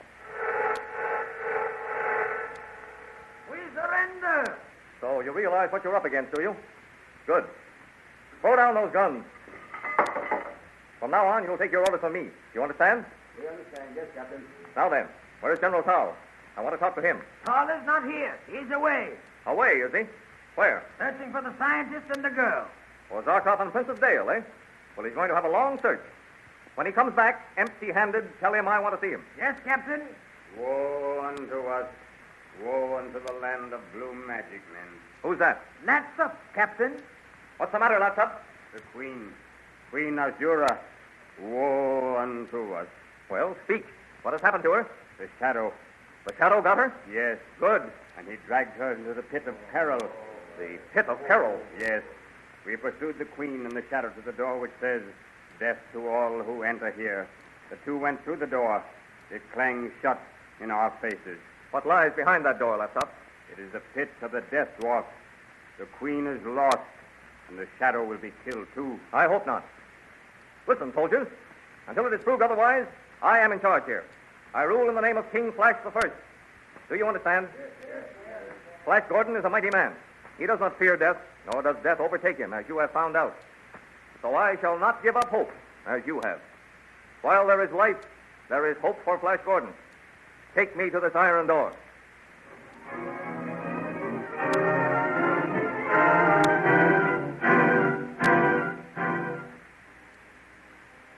While this is happening, Dale Arden bravely watches for the return of her sweetheart.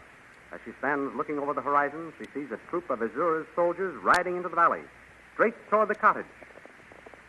Remembering Zarkov's instructions, Dale goes into the cottage and climbs up to the loft over the door and shuts the door after her.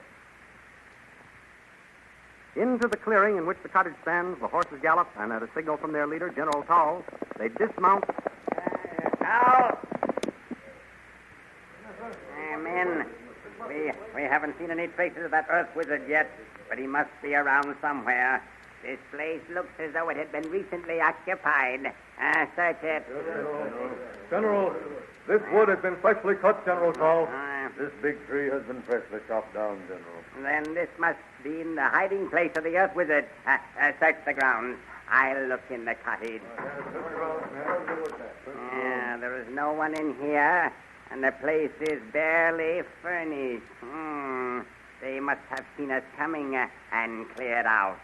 No signs of anyone around, General. But there is every indication of a hasty departure. And he can't be far off. After him, men. And to make sure he doesn't come back here, we'll burn this cottage to the ground. You, give me that torch. Yes. I'll see that it's done myself.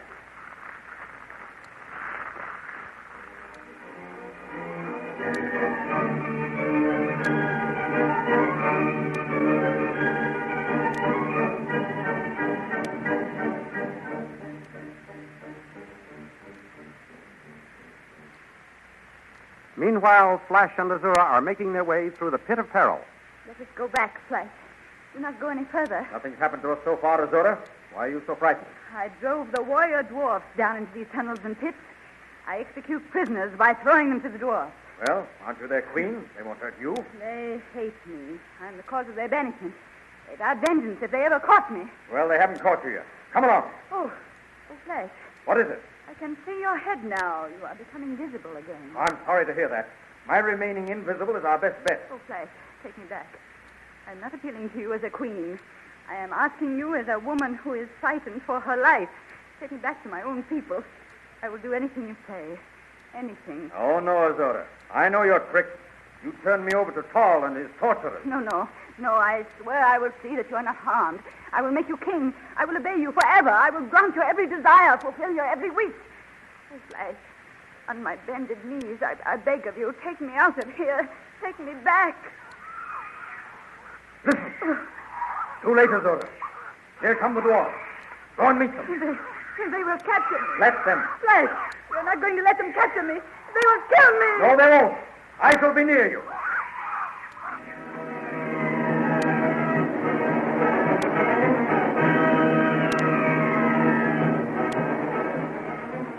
Next Sunday, you will find these adventures graphically portrayed in full-color action pictures in the Comic Weekly, which is distributed with your Hearst Sunday newspaper. Meet all the characters face to face, and thus gain the added thrill of knowing them by sight as well as by voice. These remarkable people should be seen as well as heard.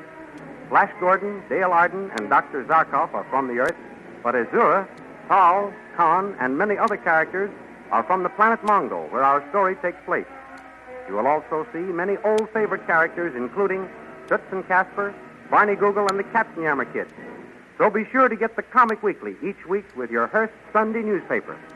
And next week at the same time, we'll be back on this station with another chapter in the amazing interplanetary adventures of Flash Gordon.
Now it's time to pay a visit to the only man in old-time radio who wrote all his own material, Fred Allen.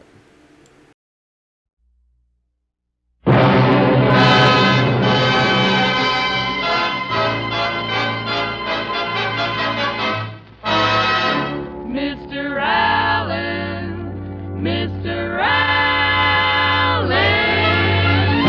It isn't Gabriel Heater, kiddies.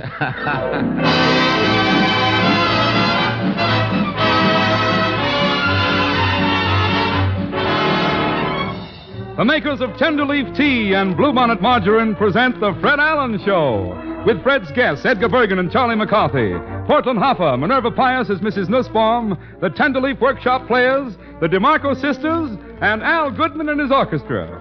And if anybody cares who I am, my name is Kenny Delmar.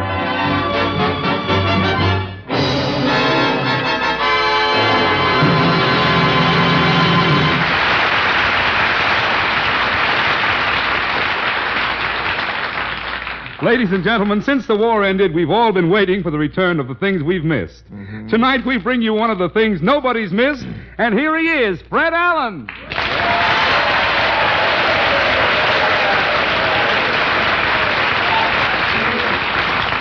Thank you, and good evening, ladies and gentlemen. Well, Kenny, I've been away from radio quite a long time. I guess everything has changed? No, Fred. Things in radio are about the same. Oh, really? About the same? Have they found out who the mystery chef is yet? No. They haven't? How about One Man's Family? Have there been any additions to one? No, Fred. What about Portia? Has she turned around yet? No. Portia is still facing life. In a rut, huh? Say, tell me, Kenny, is that... Is that old gentleman still on the air every week? You know the old fella with the... Oh, you mean just plain Bill? No, Bill wasn't his name. Pa Perkins? No, not Pa Perkins. Singing Sam? No, not Singing Sam. You're warm, though. This old guy had a valet named Manchester or Portchester. I've been away so long. Oh, you mean Jack Benny. Jack Benny, the octogenarian. And how he can play it. He's the guy. Is he still on the air, is he? Yes. Jack's still broadcasting for Lucky Strikes. Really? It's remarkable what those one-a-day vitamins can do. A guy his age, after all. Is Jack old? Is he old? A friend of mine saw Mr. Benny in swimming this summer. He thought that Benny was wearing a blue corduroy suit. And it wasn't a blue corduroy suit. No. Benny is so old now, his veins are outside of his skin.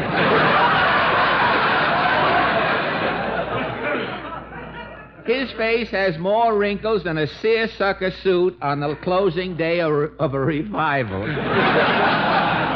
Almost didn't get that out. Well, if he really... Mr. Allen!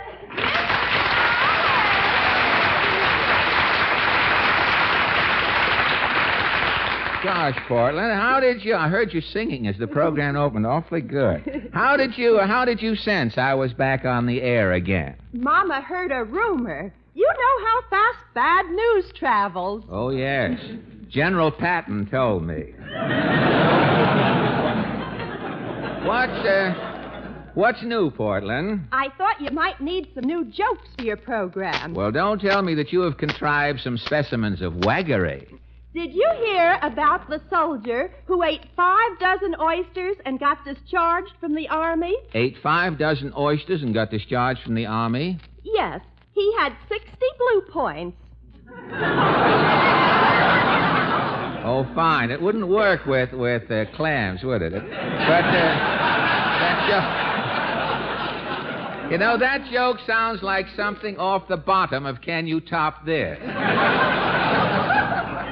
Since the atomic bombs fell on Japan, the emperor doesn't wear a crown. No. What does the emperor wear? An Adam's hat. An Atom's hat. You should put dry ice on that joke instantly, Portland. It won't keep a minute. And speaking of minutes, any minute we'll be leaving now for Allen's Alley. Oh, what is your question tonight? Well, one of the greatest problems facing the country today, of course, is housing. Here in New York City, thousands of people are looking for places to live. And so our question is, how is the housing shortage affecting you? Shall we go? As one B-29 said to the other, let's take off.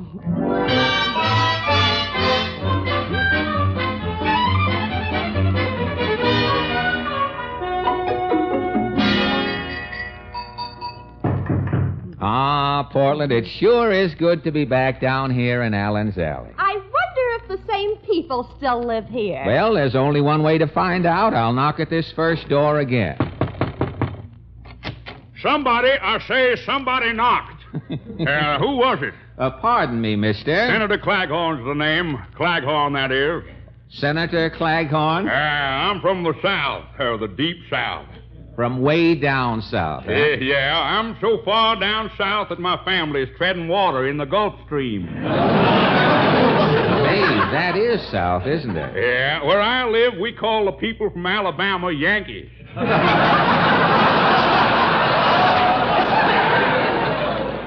Well, I don't know. Don't butt in when the body's talking, son. Try listening. Try listening. You're bound to learn something. Well, look, Senator. Anything gets me down, it's two people trying to talk at the same time. Well, I know, but... I got the floor, son. Don't try no filibuster. Now, look, Senator, what about the housing shortage down there in Washington? I stop at a hotel. Oh, you actually have a room? What room? You mean, For $20 a day, they give me a chair in the lobby and a sleeping pill. Pill, that is. What is the housing problem coming to, Senator? There's only one solution. And that is? Close up the OPA. Well, what will happen if we close the OPA? There'll be millions of ceilings left over. Yes? You put 4 walls under them ceilings, you got houses. So long, son. So long, that is.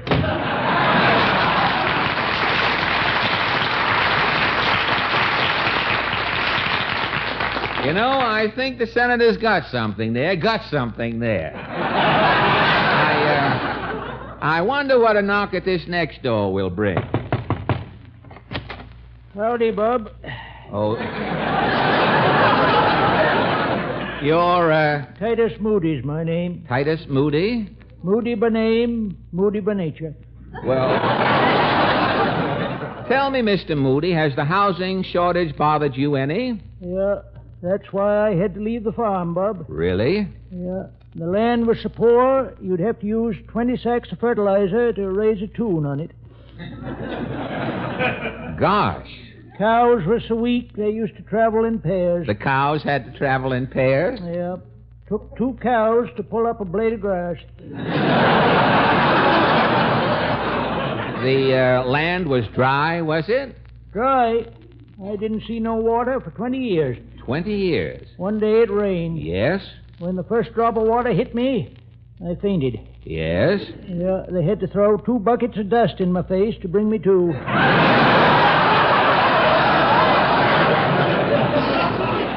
Gosh, how did you cope with the housing problem, Titus? Why, I ordered one of them 2-room houses from Sears Roebuck, but it didn't help. You mean when Sears Roebuck delivered the 2-room house?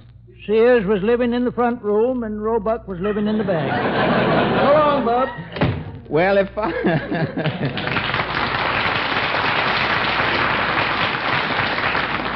farmers can't find houses, I guess traveling salesmen will just have to keep on traveling. And that brings us to another door. No? Oh, Mrs. Nussbaum.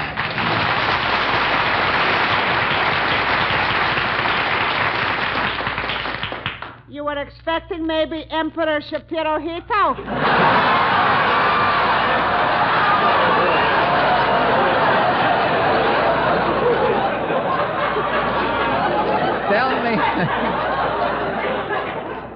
Tell me, Mrs. Nussbaum, how do you feel about the housing shortage? Thanks to the housing shortage, today Pansy Nussbaum is enjoying connubial bliss, if you'll pardon the expression. Yes, Well, what happened, Mrs. Ann? Is flocking to mine house relatives. Relatives? Blood relatives. Relatives without blood. Say, you must have a full house. Full. And the couch is sleeping 2 Rappaports, cousins. Uh-huh. And the dining room table is sleeping 4 Weinsteins. All 4 of them on one table? They are half-brothers. It is making only 2. Oh, well, I see. In the bathtub is sleeping Ben Schwartz, an uncle. Mm-hmm. And top Uncle Ben is the little Pincus boy. He is floating on the water. Oh. The Pincus boy is a good swimmer? A human sturgeon. Oh, really?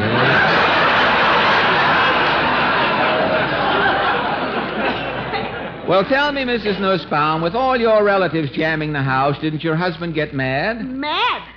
One morning, Pierre is putting on his beret. He is taking his Molly Pecan records. Took his pecan records with him, huh? And he is stamping out. Your husband left you? For 2 weeks I am a widow. Well, what happened? One night is coming on the door and knocking. Pit-a-pat, pit-a-pat. Pit-a-pat. Your husband? Mine Pierre is back. Oh, it was true love. Pierre couldn't live without you. Love, schmuck. Pierre couldn't find a room.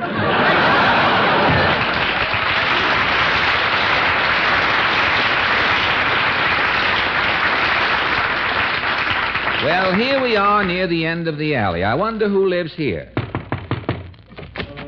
Hello, hello, we're here to say hello. Not howdy-do, not polly-boo, but just hello. Now, wait a minute, look. But just a minute, who are you boys? We're McGee and McGee, we're songwriters.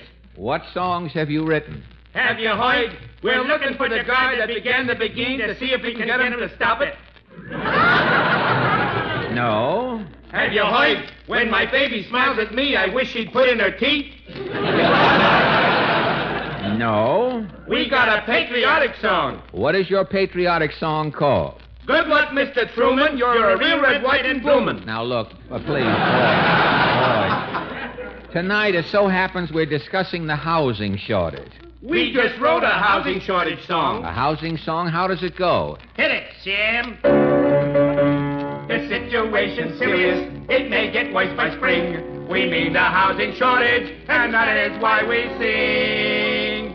East side, west side, all around Broadway. You can find a place to live no matter what you pay. Hotels and apartments are crowded everywhere you walk. If it gets any worse, we'll all be sleeping on the sidewalks of New York. Thank you very much, Magee and Magee. And now, ladies and gentlemen, meet the DeMarco sisters, 5 talented youngsters we are happy to welcome as a regular feature on our program. Tonight they sing for you, It's Gotta Be This or That, girl.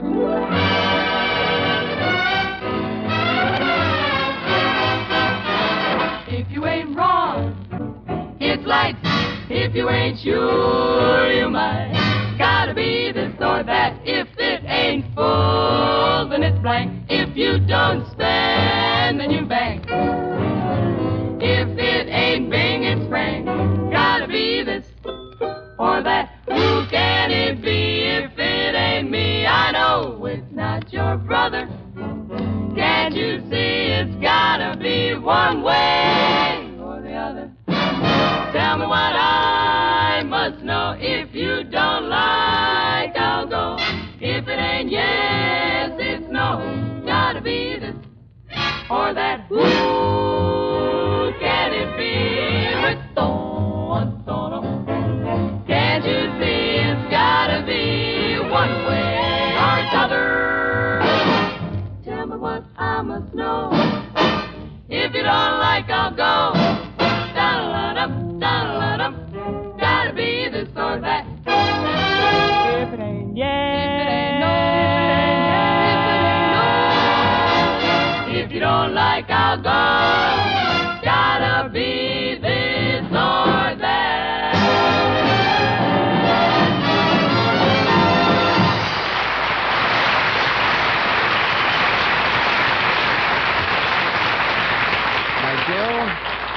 And now, an expert with just a few words of interest. Fine tea has no season. It's the year-round beverage for every kind of weather. But right now, as the days get shorter, we're in the house more. We have more guests. And Tenderleaf tea balls have come into their own.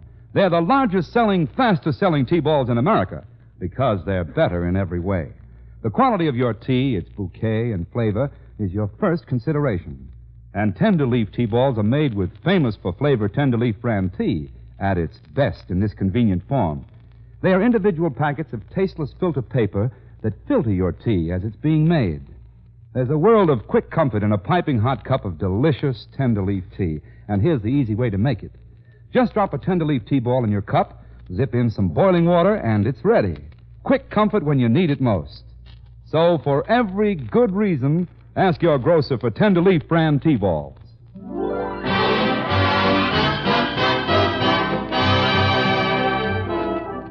Al Goodman and his orchestra have just played June is Bustin' Out a Little Bit. There wasn't time enough for June to bust out all over. And now, what's the trouble, Portland? You look bewildered. Well, I was just wondering, how did you get back into radio, Mr. Allen? How did I get back? You didn't work for a year. Didn't work? Why, last year I was the backbone of Radio Portland incognito. For 2 months, I filled in when Bulldog Drummond had distemper. But how did you get to be the star of the Tenderleaf Tea program? I can thank only one person for this job, Portland, Charlie McCarthy. Charlie McCarthy? Uh-huh. Last Sunday, I was the guest on Edgar Bergen's program, as you perhaps know, and as the program finished, I heard the orchestra playing Edgar's theme song.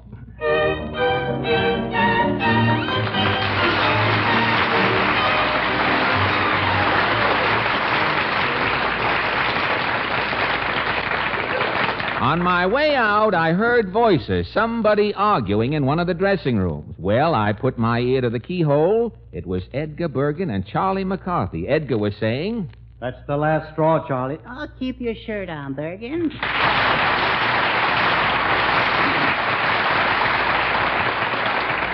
Why, Charlie, the idea of you leaving me to go with Fred Allen, why, that's ridiculous. Yeah? Yes. So, yeah? Yeah. This is my reward after I've given you the best years of my life.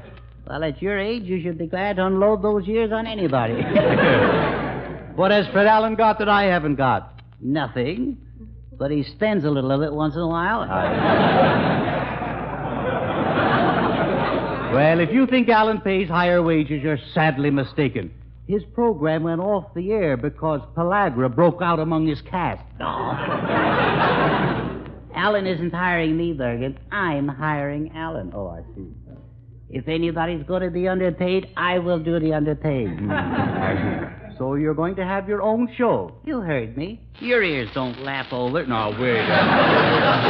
Why, you little whippersnapper, you... Ah, your father's mustache. No, listen to you, Charlie.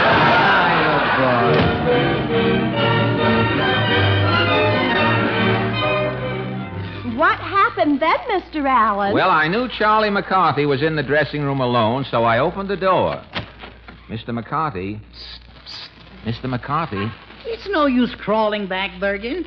Oh, it's you, Fred Allen. Yes. Well, you're just the man I want to see. Say, I heard the argument, Mr. McCarthy. What's on your mind? Well, you need a job. I need a partner. What are we waiting for? But, Mr. McCarthy, Edgar's my friend. Friend?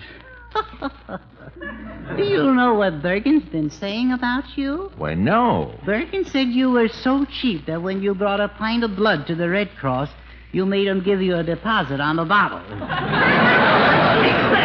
I'm cheap. Why, Bergen with that pot belly? Yeah. He only raised that abdominal bulb so he could keep his pants up without having to buy suspenders. Oh, Allen, you look better to me every minute. Boy, what I went through with that cheapskate. Why,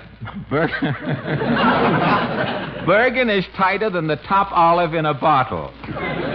He is over penurious, I sometimes say. I like the word. I don't know what it means, but I like it. I can break it up. You might understand part of it, Charlie. I like it better. Those ready-to-wear suits he'd buy with 2 pair of pants. And then he'd have a tailor make me a suit. Oh, your suits were tailor-made. Yeah, out of the 2nd pair of pants, yeah. You mean that suit you have on now was once a pair of Bergen's pants? Well, look at the coat. The lapels have cuffs on them. Lapels with cuffs, yeah. huh? And all my coats have zippers down the back.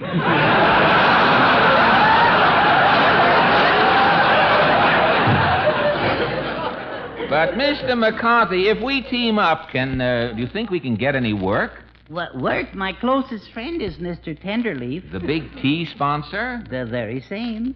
Stick with me, Allen, and we'll go places in radio. Oh, Mr. McCarthy. Oh, come. Stop licking my hand. With you, Mr. McCarthy, will I get laughs? Well, Charlie knows the sponsor, and Charlie gets the laughs. But, Mr. McCarthy, all my life I've been a comedian. I've gotten laughs. If Henry Kaiser can reconvert, so can you. Yes, sir, I promise not to get any laughs. Yeah. When I started with Bergen, he promised not to get any laughs, too. Oh, really? Yes, and that's the only promise he ever kept. Well, now that that's all settled, is there anything else, Charlie? Well, Charlie? Oh, I'm sorry, Mr. McCarthy. Better. It was a slip, honest, Mr. McCarthy. I didn't mean I just lost my head there for a second. It's quite all right. I'm not a snob, you understand. But I am the star of the program. Yes, sir. Yes, and between the star and the stooge, certain class distinctions must be observed. Yes, master. I shall remember. I'll be on your knee, it's true, but that's as far as the intimacy will go. I understand. I'm the stooge, and I shall keep my place, sir. That's better. It's nothing personal, you know. But this is radio, you see. It's dog eat dog. I know, sir. Yeah. And I've just finished eating that Mexican hairless Durgan. Sir, I give you a toast to the new Charlie McCarthy show. Good. McCarthy marches on. Well, Portland, Charlie and I rehearsed our act all the next morning, and about 2 o'clock that afternoon, we went over to Mr. Tenderleaf's office.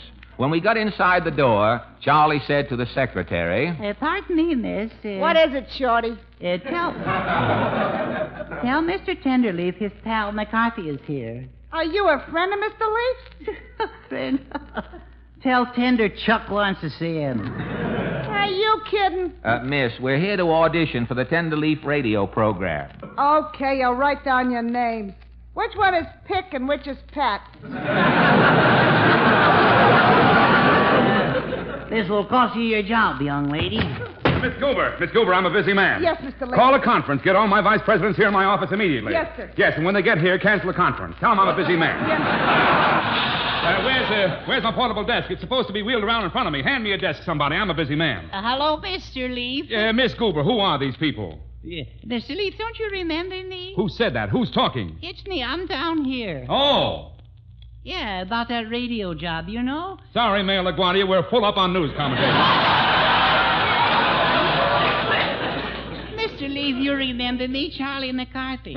Oh, yes, I met you with Edgar Bergen. Yeah, yes, sir. Bergen, what a comedian. If you're with Bergen, it's a deal. Miss Goober, give this boy a contract. I'm a busy man. Yeah, Mr. Leaf. Yeah, yes? I'm not exactly working with Bergen on this show. No, Bergen, no contract. Throw these tramps out. Yeah. But we've got a great act, sir. Yeah, Mr. Leaf, give us a chance. Out of my way. I'm a busy man. Miss Goober, I'm on my way someplace. Where am I going? To listen to auditions for your radio program. Oh, yes. I love to audition actors. Hand me my gun. Here, sir. Yeah. Clear the way. Stand back, everybody. I'm a busy man. Where's the door? Oh, here. I'm off. Gad, he is a busy man. Darn that closet. Where's the door? Oh, here. I'm off. Come on, Alan. We'll do an audition, too, huh? Great. Here's the audition room.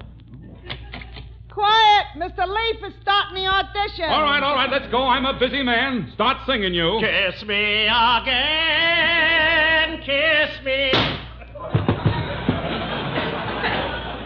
Who's next? The three Fosdick sisters. Get going, girls. Do you hear that whistle down the line on the exit to pick up and stand up fast? Next. All right, you guys is next. Are you ready, Mr. McCarthy? Alan, I've been thinking, suppose we change the act a bit. You sit on my knee in front of me, huh? No, you're the star, Mr. McCarthy. You sit in front the way we rehearsed it. Yeah. Next, who's holding up the audition? I'm a busy man. Yeah, we're ready, Mr. Tenderleaf.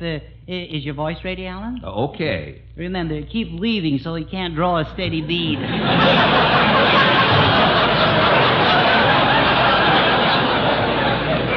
Let's go, Mr. McCarthy. We're Allen and McCarthy. We're the life of every party. We'll cheer you folks with quips and jokes. It sure will make you laugh. Ha ha! And if you want a song with us, you can't go wrong. By the light of the silvery moon, we'll sit and spoon. We're the life of every party. We're Allen and McCarthy. Say, Fred, my girl can't wear liquid stockings. Well, why can't your girl wear liquid stockings, Mr. McCarthy? Because she can't get her leg in the bottle. We're Allen and McCarthy. We're the life of every party. Stop! Stop, Fred. The gun must have jammed. Say, aren't you Fred Allen? Yes, sir. I need a man like you to take over my Tenderleaf Tea program. I'll call it the Fred Allen Show. Name your own price. I'm a busy man. Is it a deal, Allen? Well, what about me here, Mr. Yes, what about my partner? The little guy is out. He has no talent. I'm a busy man. Goodbye. At last, back on the air. Yeah. The Fred Allen Show. Gosh, I'd better phone Portland and Al Goodman and call up the others. Yeah, we really put it over, didn't we, partner? Partner? Yeah. You heard what Mr. Leaf said. Scram, small fry. Now, look, Fred, now. Fred? Yeah, I'm sorry, Mr. Allen. I've decided maybe we should sort of co-star on this show. Co-star on the Fred Allen Show? You know radio. It's dog eat dog. Yeah, but Mr. Allen... Beat it before I throw a termite on you. Yeah, but kind sir, I'm not going to leave you here. No, I'm not going to leave you here. Here's your car fare home. A nickel. So long. A nickel. What did I step into this time? A nickel. There's only one thing I can do with a nickel. Oh, well, let's go, McCarthy.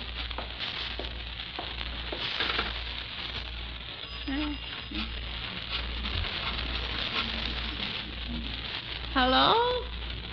Mr. Bergen? Guess who this is? Now, wait a minute, Bergen. No, but you got to take me back. Now, please. Yeah. Well, I'll work for 50 cents a week. 25? I'll work for nothing. I'll pay you. I'll be your slave, Bergen. Listen, if you'll only take me back this one time.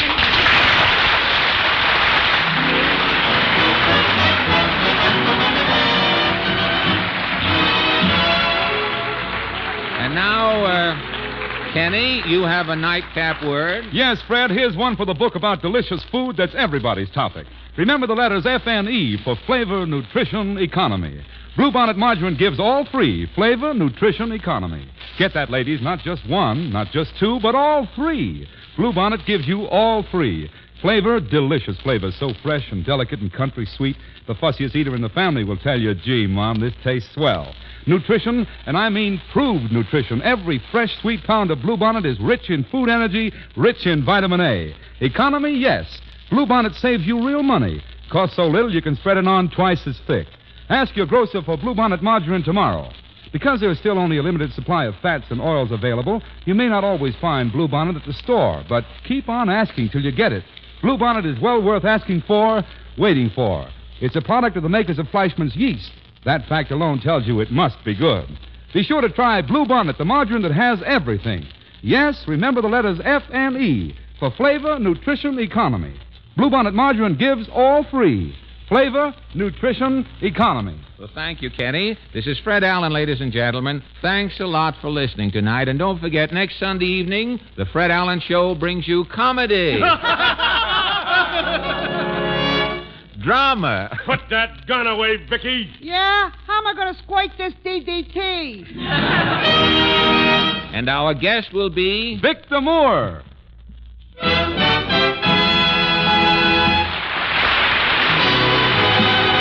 This is the National Broadcasting Company.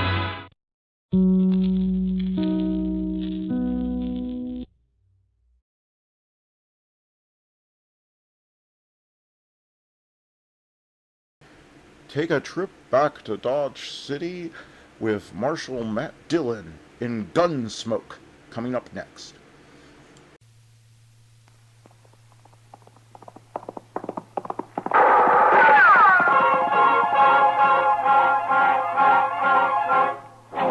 Around Dodge City and in the territory on West, there's just one way to handle the killers and the spoilers, and that's with a U.S. Marshal and the smell of Gunsmoke.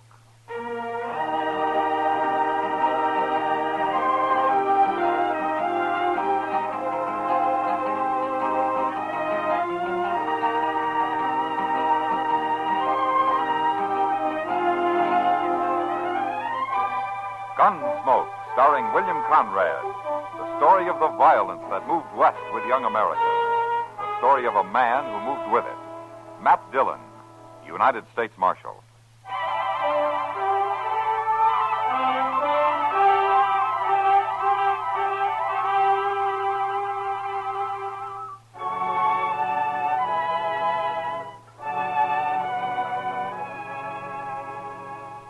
The people of Dodge City will argue their heads off on most any subject you bring up.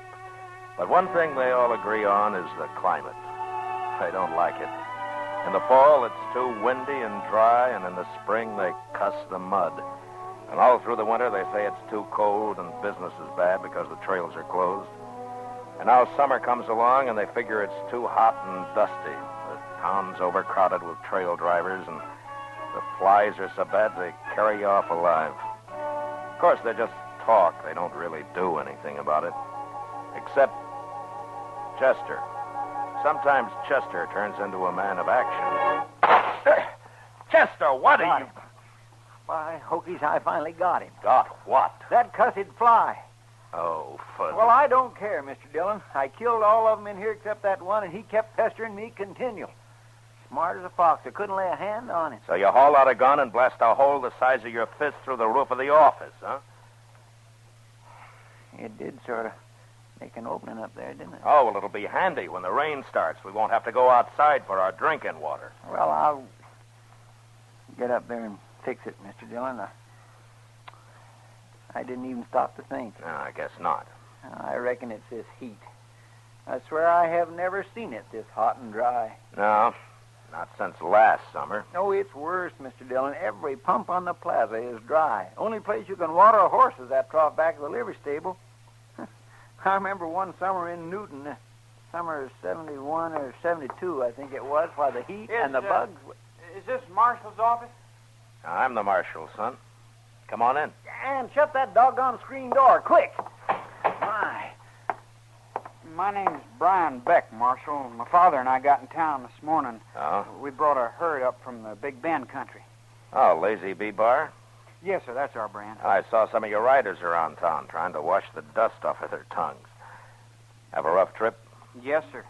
Half the water holes are dry, fences across the trail in North Texas, but that's not what I came in about. Oh? The fact is, Marshal, I'm trying to head off some trouble. What kind of trouble, son?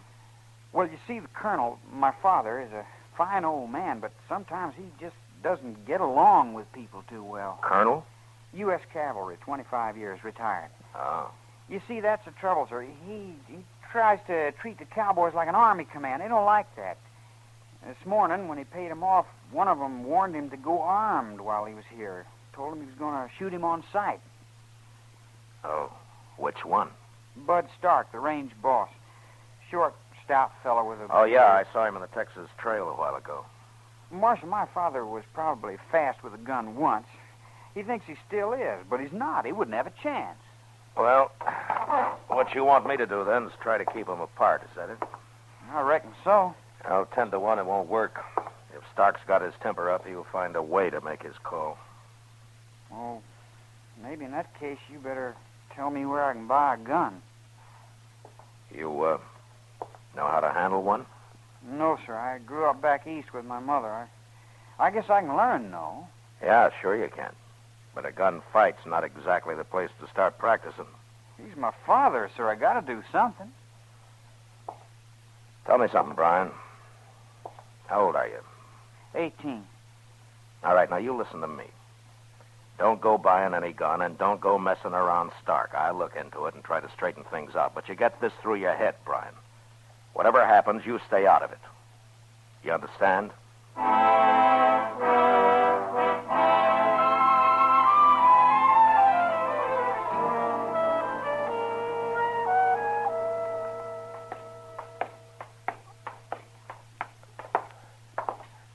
First room at the head of the stairs, the clerk said. This must be it, Mr. Dillon. Yeah, I guess so.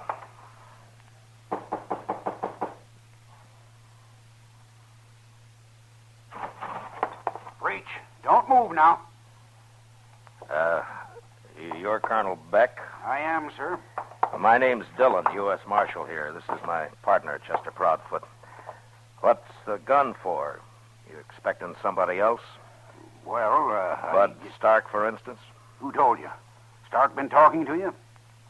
How long are you going to be in town, Colonel? 3 or 4 days, maybe a week.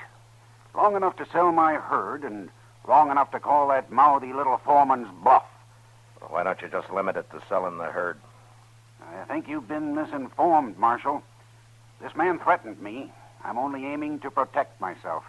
Well, suppose you leave the protection to me. I thunder it was Brian. That's who told you. It's just like that sniveling whelp to go whining to the law. I didn't notice any sniveling. He seemed like a pretty decent kid to me. A milksop, Mr. Dillon, raised by a woman. Never had a boot in a stirrup before a year ago. Well, he's never had a gun in his hand. Well, he's trying to get one in it now. He asked me where he could buy one. Stark. He's planning to go up against Stark. He was. He kind of figured he was protecting you. Why, the lily-fingered young cub. Why, I'll... You'll what? Have him court-martialed, shot at sunrise? He's your son, Colonel. He's not some soldier in a cavalry troop. Neither is Stark nor the rest of your men. I'm not obliged to listen to this kind of talk, Marshal. And if you go out gunning for Stark, and if you're lucky enough to live through it, I'll jail you and you'll stand trial. Now, you just sell your cattle and stay clear of Stark. Come on, Chester, let's go.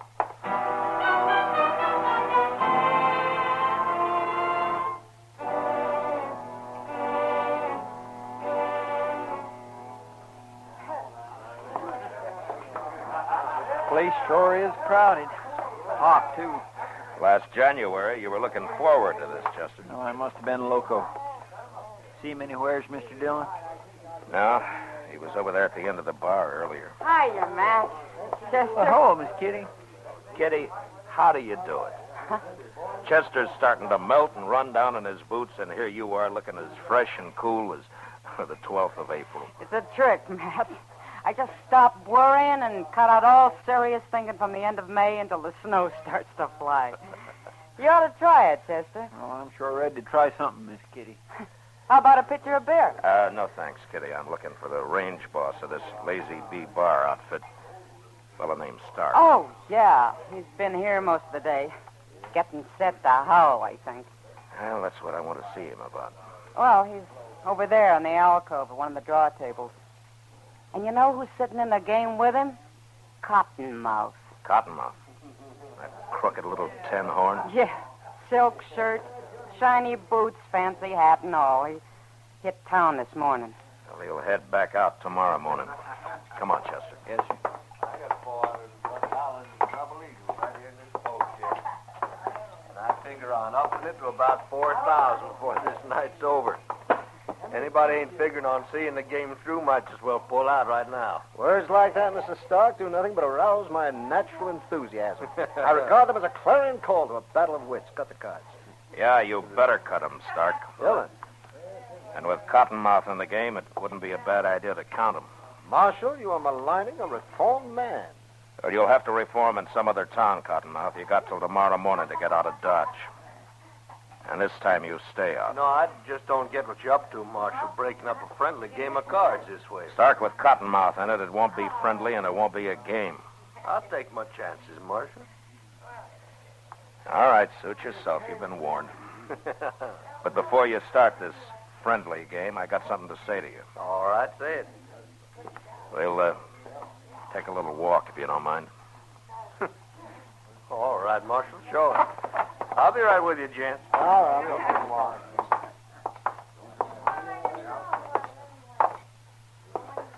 Stark, I understand you threatened Colonel Beck this morning. Oh, he come a-crying to you, huh? You know him better than that. Yeah, I reckon so. Well, now, supposing I did, Marshal, maybe I wasn't the only one making threats.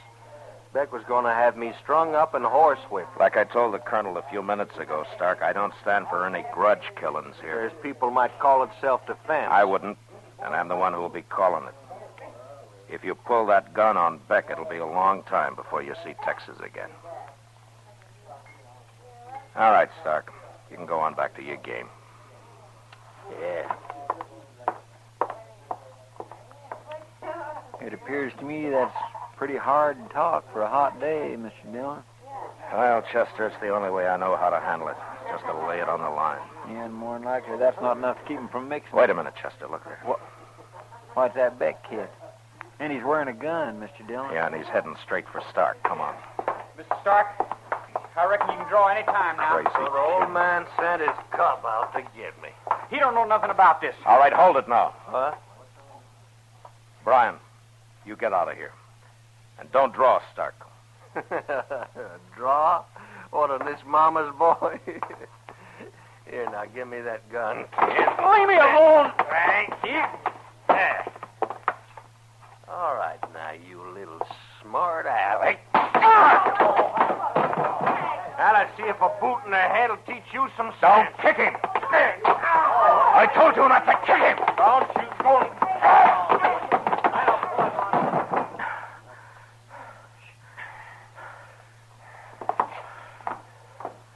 You had no reason to hit me, Marshal. That kid called me. You heard him. Forget it. Now go on back to your game.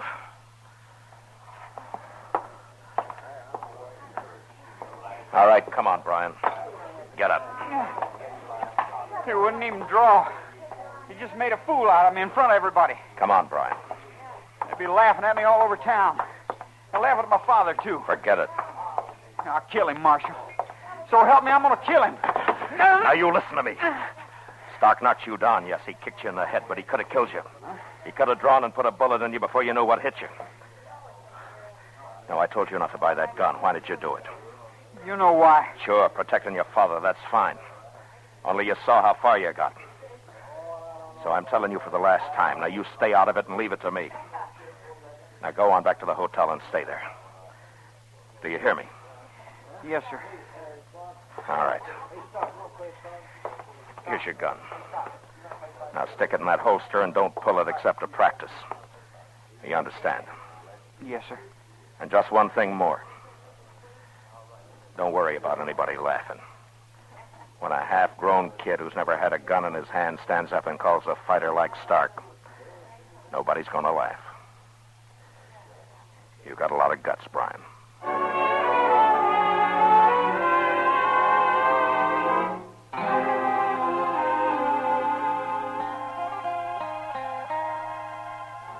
Well, Mr. Dillon, you think they're going to stay away from each other? Stark and the Colonel? I don't know, Chester. About an even chance. If it holds off for a day or two, they'll probably cool down and forget about it.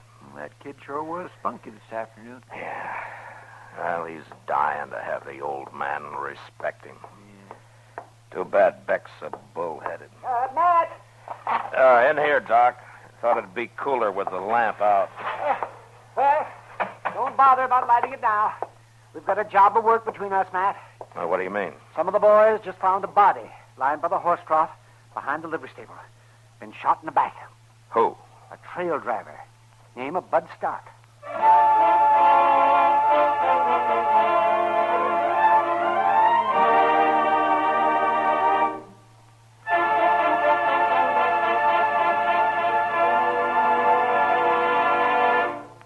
We will return for the second act of Gunsmoke in just a moment. But first, there's no place like home, and there's no place like your home. Don't destroy it with fires caused by careless smoking in bed, careless disposal of lighted cigarettes, or the use of inflammable cleaning fluids. 90% of fires are caused by carelessness that destroys lives and properties. Don't let it be your home, your life. Now the second act of Gunsmoke.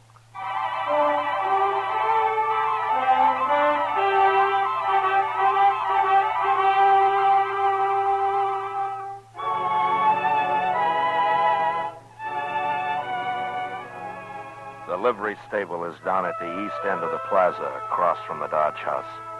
And the watering trough is out back at the edge of the corral.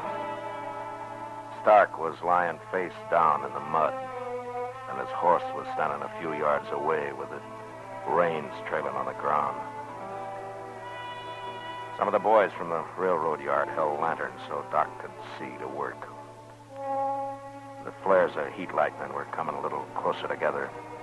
A light breeze had sprung up, but there was no smell of rain in it. The air was hot and dry. Hold that light down just a little bit lower there. Will you, Ed? That's fine. That's fine. It's a bad business, Mr. Dillon. Shooting a man in the back that way. Must have slipped up behind him while he was sitting there on his horse waiting for it to drink. Yeah, it looks that way. Well, as soon as Doc gets through there, Chester, you better go through his pockets. Collect all of his effects for the nearest of kin. Yes, sir. Well, he can get at it right now, Matt. There's nothing more I can do here. No. Whoever did it had him pretty well centered. All the time in the world. when you're aiming at a man's back. Probably never knew what hit him. Well, I wish it had happened some other way than this. Any other way. Yeah. Got any idea who did it? Yeah, I'm afraid so, Doc. Well, what do you got, Chester? Well, not much, Mr. Dillon. His gun, of course, which hasn't been fired, a jackknife and a gold watch, sack of makings and some papers, box of sulfur matches, and that's it. Well, he was traveling light. Matt, I thought Colonel Beck paid off his boys this morning. Yeah, he did, Doc. Stark got in a draw game with a gambler named Cottonmouth. I warned him he'd get cleaned out. Well, he sure did. Not a cent on him, Mr. Dillon. Well, he doesn't need any money, Chester. No.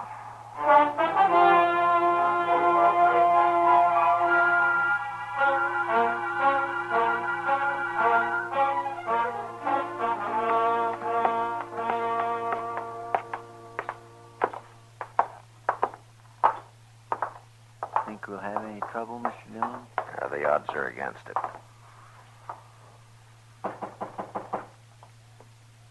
Who is it? The marshal. Open up.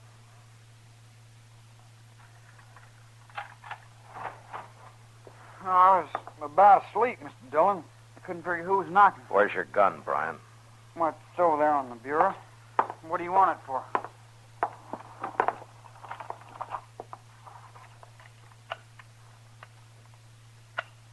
Been doing some shooting, son? Yes, sir. I was following your advice. I was over in the river bottom practicing. Drawing, mostly. Too dark to shoot at anything. I fired a couple of times, though. Pretty good shooting, Brian, to be as dark as it was. One of the shots caught him right in the center of the back. What are you talking about? Murder, son. That's what we always call it when it's in the back. Well, I haven't killed anybody. I haven't been out of this hotel since 9 o'clock. Got a witness to that? No, sir. The only one would be my father, and he's been gone somewhere all evening. But I'm telling the truth, Mr. Dillon. Well... Who was it, sir? Who got killed? Yes, who was it, Marshal? I'd like to know myself. If you've been out around the town, you must have heard it by now, Colonel. Well, I figured I'd better stay clear of things. I walked out along the railroad, watched the lightning. Who was killed? Bud Stark. Bud Stark? He was shot in the back about a half hour ago over at the watering trough behind the livery stable. Well, Brian, I guess we better be getting along. Just a minute now. What makes you think Brian had anything to do with it? The facts, Colonel. He bought himself a gun this afternoon, called Stark in the Texas Trail about 4 o'clock and got knocked down and kicked in the head. Brian, is that the truth? Yes, sir. He swore then he'd killed Stark, and about 8 hours later, Stark's found dead. Oh. It adds up, Colonel. I wish it didn't, but it's too late now to wish. That's why I told him to stay out of it. Told you both to stay out of it. Went out and bought a gun. Didn't say a word. Stood up to Bud Stark. Why, Brian? Why did you do it? Well, I figured maybe you'd think different of me, sir. I mean, if I showed you I could, well, pitch in and help when you needed it. Stand up and face things. Marshal, what would you say if I told you you're after the wrong Beck? Are you telling me? Yes. I killed Stark myself.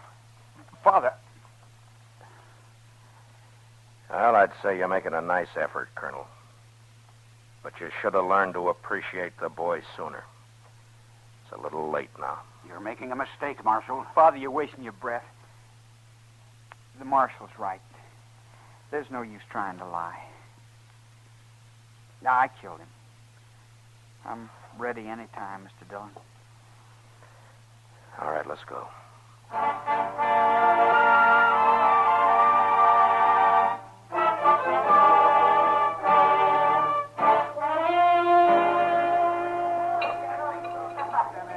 Matt, I'm buying. No, I guess not. Thanks, Doc. Might say this is on that fellow Stark. It'll come out of my coroner's fee. Yeah. Fine. No, I don't see what you got to be so glum about, Matt.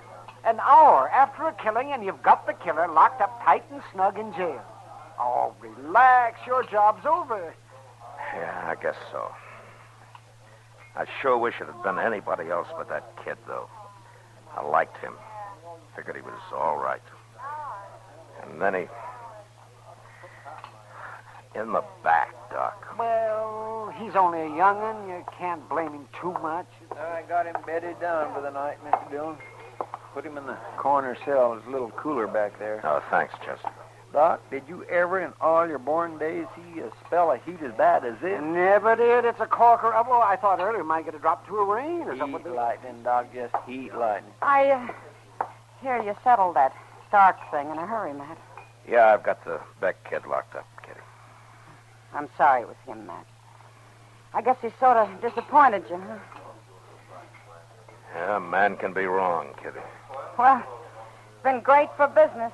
Everybody in town's been crowding in. They want to hear all about it and take a look at the chair Stark was sitting in before he pulled out of that poker game. Well, I guess that poker game was half to blame for it.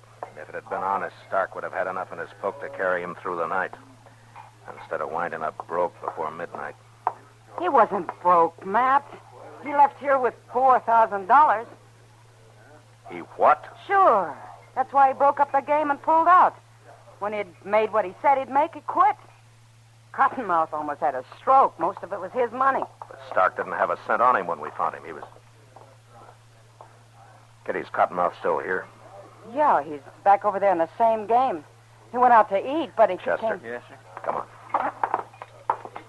You think he might have, Mr. Dillon? Maybe.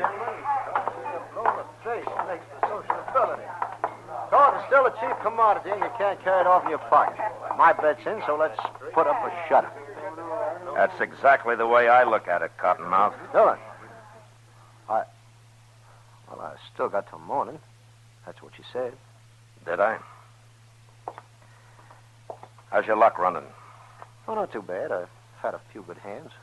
Better than they were when Stark was in the game, huh? Oh, we couldn't touch him. Took $4,000 off the table. He was pretty lucky. Not too lucky. He's dead. Yeah, I know. It's too bad. I figured that kid would get him. There's trouble with a green kid like that. They don't have any sense. Can't tell what they'll do. Yeah, sure. Where were you when Stark was shot? I was over at Delmonico's getting a bite to eat. How do you know you were? What? Nobody seems to know exactly when it happened. How do you know where you were? Well, I was there about when it must have happened. Either there or back here in the game again. You weren't near the livery stable? Marshal, I know you don't like me, but that's no reason to try hanging a thing like this on a man. Were you over at the stable, Cottonmouth? No, I wasn't anywhere except where I told you. Straight up to Delmonico's and straight back here. I see. And where'd you get the mud on your boot heels? What do you mean? Every pump in the plaza's been dry for days. Dust 6 inches thick. There's only one mud puddle in town at that horse trough back of the stable where Stark was killed. You couldn't stand to see that money get away, could you? No. Look, I tell you, Marshal, you're just... Cottonmouth, you're under arrest. Look out, Mr. Dillon! Oh.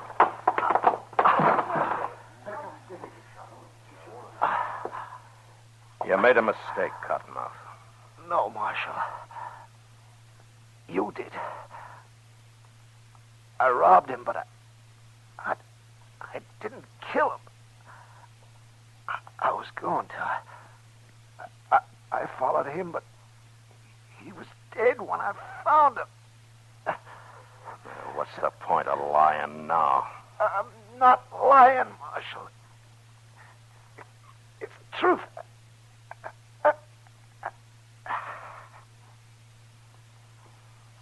He's dead, Mr. Dillon. Yeah.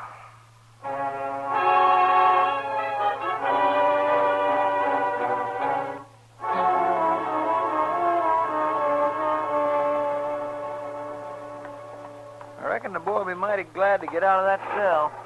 Yeah, and I'll be glad to let him out, Chester. He's a good boy.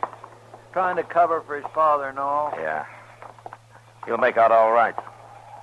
When he calms down a little. Yes, sir. Wait a minute, Chester.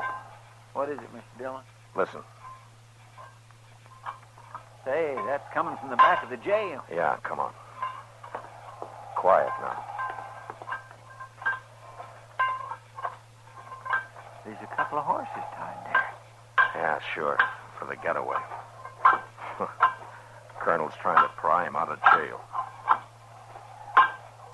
You're going to a lot of work for nothing, Colonel. Marshal, don't shoot. I'm not going to shoot, Colonel. I couldn't let him down. Even if he did murder Bud Stark. It's all right, Colonel. Everything's all right. This was his last chance.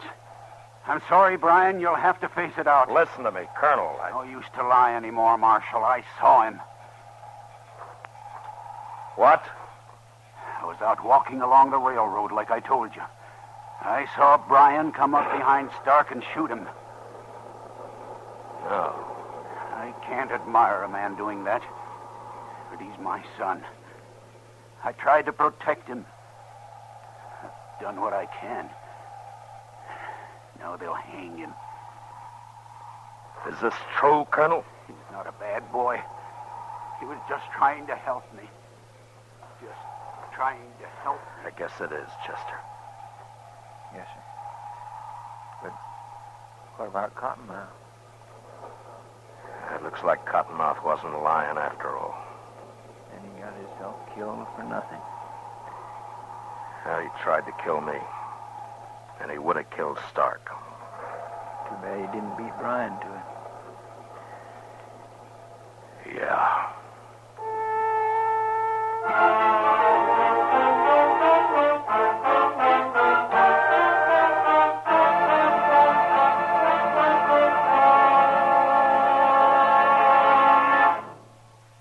Gunsmoke, under the direction of Norman Macdonnell, stars William Conrad as Matt Dillon, U.S. Marshal.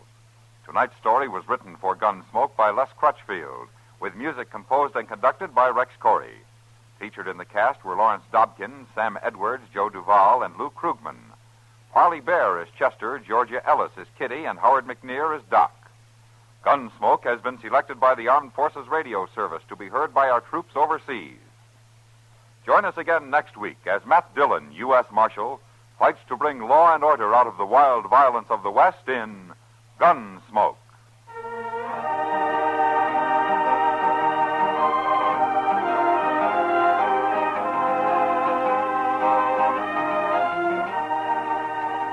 Sunday night, you are cordially invited to Escape via CBS Radio. Yes, every weekend for drama that will take you right out of this world, listen for Escape at the Star's address. This is George Walsh speaking. Sunday nights, Dick Powell is rough, tough Richard Diamond, private detective, on the CBS Radio Network.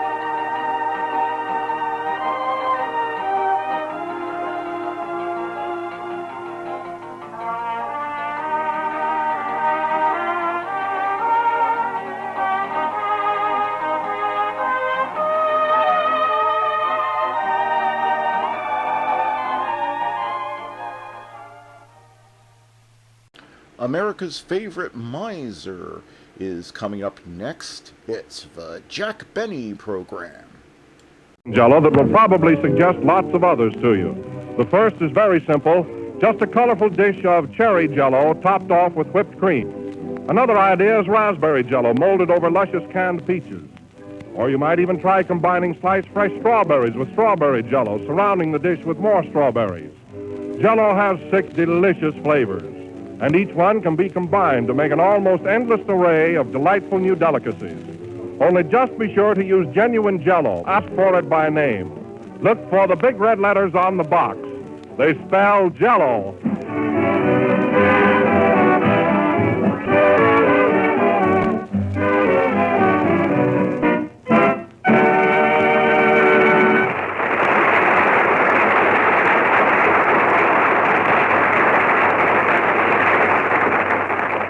And now we bring to you the eyes and ears of Hollywood, that rambling reporter who brings you all the news, Jack Scoop Benny.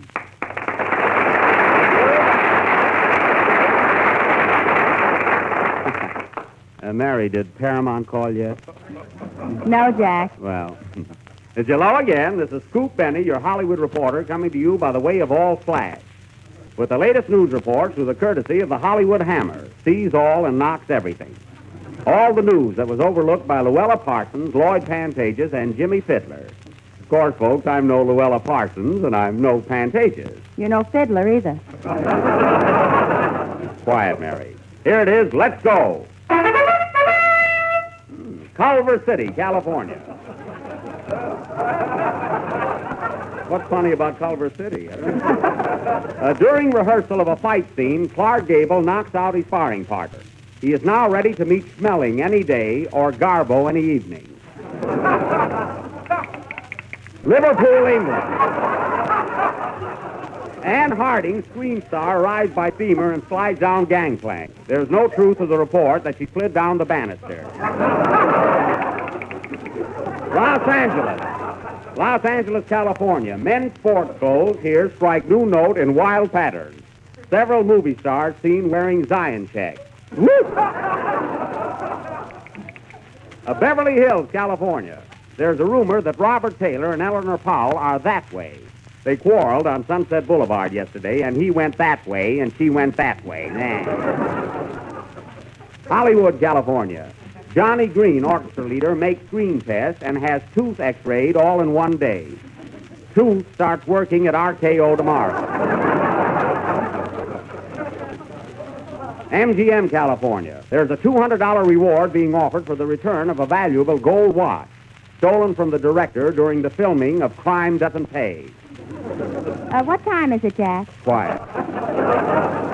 Pacific Ocean, California. Eddie Cantor, famous star, and his wife Ida sail for Honolulu for a little sun. Oh, I thought that was good. Now, wasn't that good? Oh, Jack, I've got one. A sun? No, a news item. Oh, well, read it, Mary. Hollywood, California. There is no truth to the report that Jack Benny is still wearing his winter underwear. Very good. San Pedro, California. Pedro? Ma Shi-jang, romantic Chinese film star, arrives from the Orient today. He is known as the almond-eyed Gable, and they say he's the nut. Oh, Mary? No, they didn't call yet. Oh. NBC studio. Jack Benny, radio and picture star, recently walked out of the Paramount studio because his part was too small. His phone number is Oxford 7071, and he doesn't care whether they call him or not, especially during the day when he'll be at home. Home on the phone.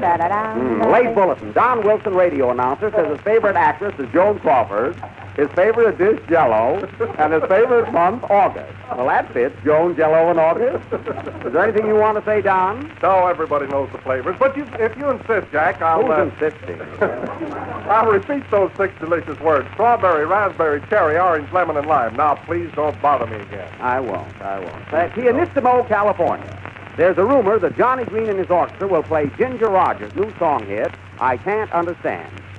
Play softly, boys, in case the telephone rings.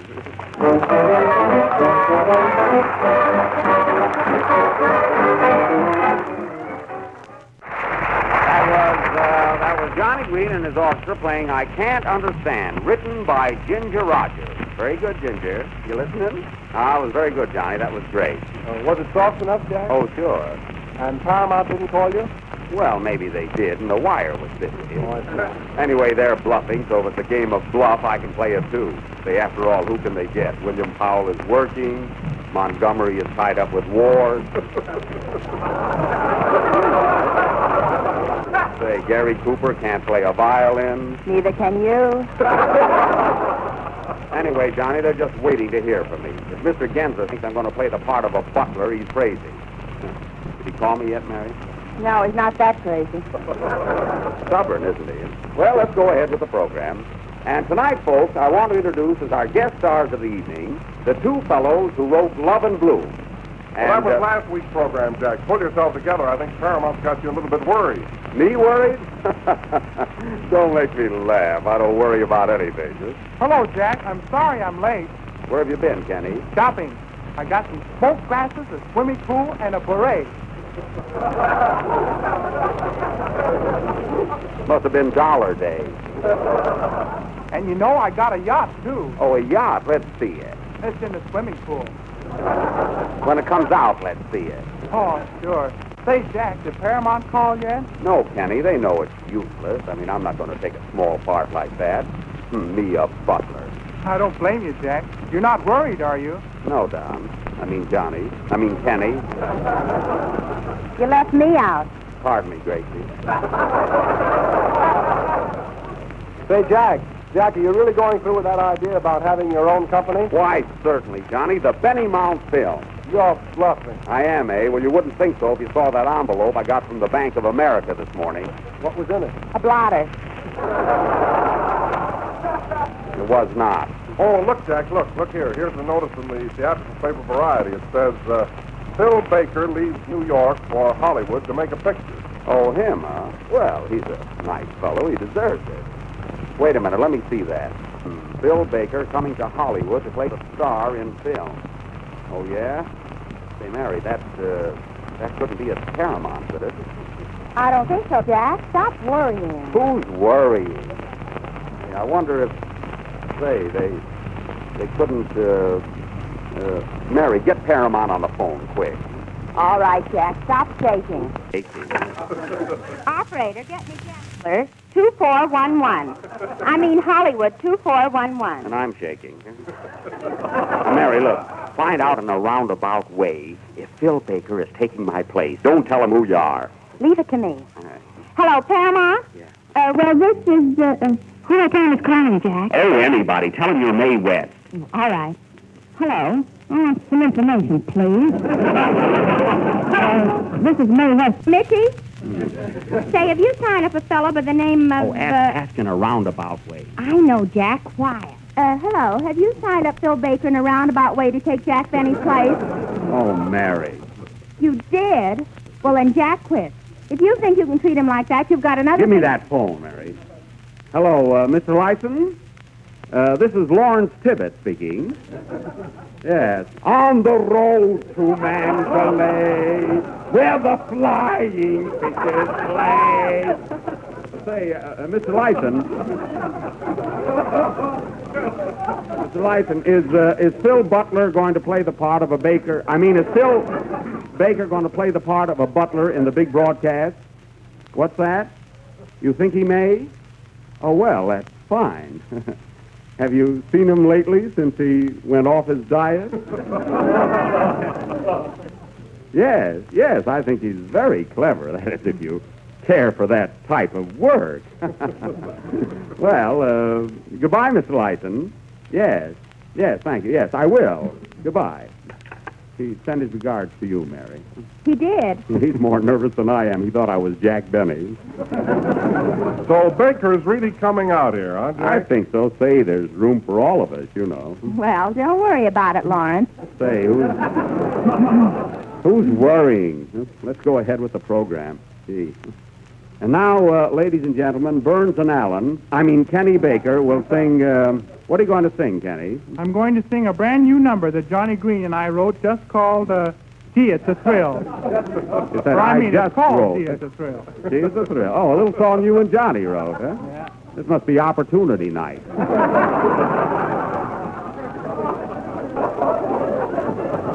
Well, sing, composer. See, how can he write a song when I'm so upset? That's youth for you.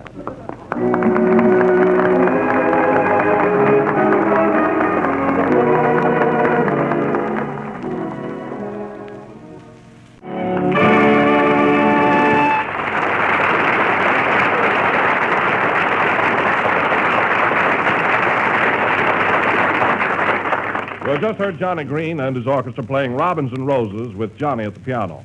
Phone company, where Jack is making super colossal pictures until Paramount calls him up. Oh, Max? Yes, I'm still looking for a story. Send over all the authors you can. I don't care. Mix them up. Oh, Miss Livingworth? Yes, yes, Mr. Bensky. Somebody left a script on my desk. Call the janitor. Who was it? I don't know. Everybody thinks they can write. Get the name of this. Grand Hotel by Vicky Baum. Probably some schoolgirl. Say, Jack, I wrote a story that I think would be swell for you. You did? What's the name of it? Puppets of Passion.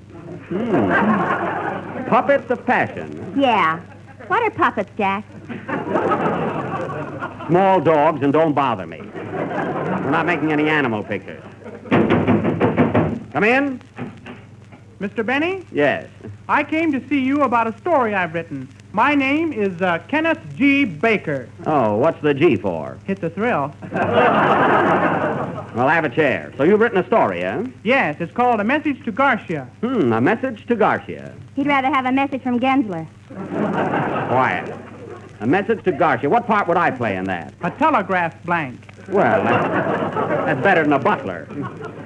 I like that idea, though. What do you want for it? $50 cash. Oh, you must have cash. Absolutely.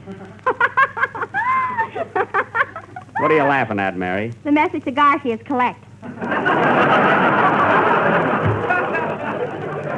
I'm sorry, Mr. Baker, but I don't think I can use it. Good day. All right, be a butler. Wise guy. I hope he sells it to Paramount. Say, Jack, I know an author who lives in Pasadena, and he's got a swell story. You want to go over and see him? Go over and see him. If he's got a story, let him come over here. He can't come over here. Why not? He's got a story, but no shoes. Oh, well, if he's got gloves, let him walk on his hands. Come in. Ah, bonjour, bonjour. Have I the honor of addressing Mr. Jacques Penet? That is me. I am a writer, and I have the story for you that is magnifique. So you're a writer, eh? And what is your name? Pierre. Oh, Pierre.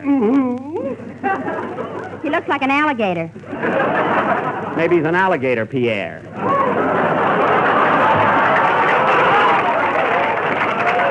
And I'll apologize for that one. Now, what's the name of your story? The Message to Garcia. The Massage to Garcia. What do I play in that? The Masseur. What? The Masseur, monsieur. Oh, I hate those dual roles. Mary, do you know what he's talking about? Monsieur. Now, listen, Pierre, have I got a good part in this picture? Oui, oui. How big is the part? Very oui, oui. That's what I was afraid of. Well, I don't want that story. It's too wee-wee for me. Good day, Pierre.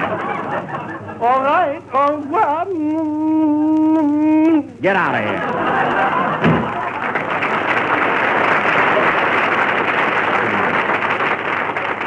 What do you think of that guy, Mary? Wipe that lipstick off your cheek. I don't know what we're going to do about a story. We've got to get into production. I need a story. Well, here's something that just came in. Read this, Jack.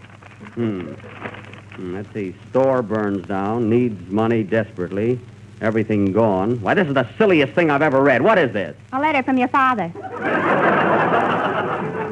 Oh, well, why didn't you tell me?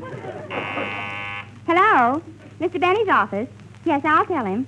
There's an author to see you, Jack. He's waiting downstairs. Another one? Mm-hmm. What's his name? San Luis Obispo Pedro. San Luis Obispo Pedro Don Martinez Jr. Tell him to come up one at a time.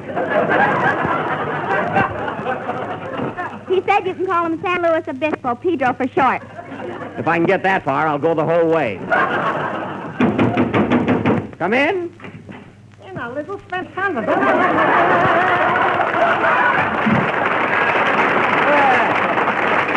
Hello, hello. Hasta la mañana, stranger. Well, so you're San Luis Obispo Pedro Don Martinez Jr., huh? They'll call me Clem for short.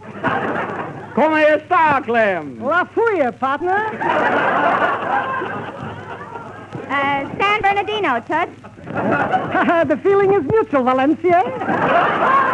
Sacramento, Galiciana. Mazel tov, senor. So you're an author, eh? You're done tootin', my fancy cavallari. I'm the greatest author in all Mexico. I thought we left you in Brooklyn. Say, don't get so technical.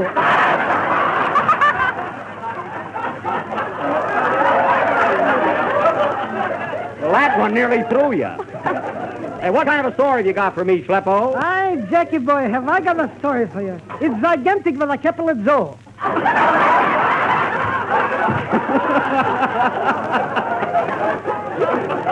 Oh, it is, eh? What's the name of it? A message to Garfinkel.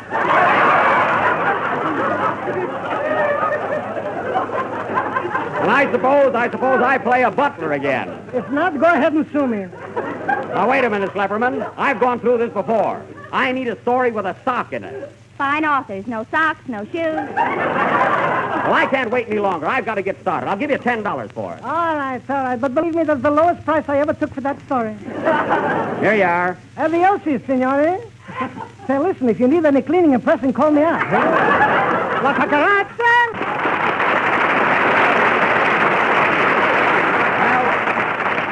At last we got a story. Where's my board of directors? Here I am, Jack.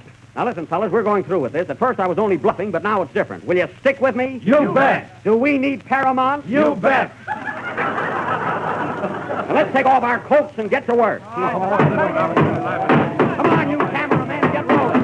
Come on, you actors, on the set. Hey, Mac, let's have those lights. Telegram for Jack Benny. Telegram for Jack Benny. Wait a minute, boys. A telegram, eh? Here, give it to me. Well, fellas, it's from Paramount. Paramount? What does it say? Uh-huh. I thought so. Well, boys, the Benny Mount Film Company disbands right now. You can draw your paychecks and go home. What happened, Jack? Listen to this. Jack Benny, Benny Mount Studio, Hollywood. Please return to Paramount at once. Stop. We have added another line to your part. Signed, Lou Gensler. Hooray! I knew they'd come across. Play job.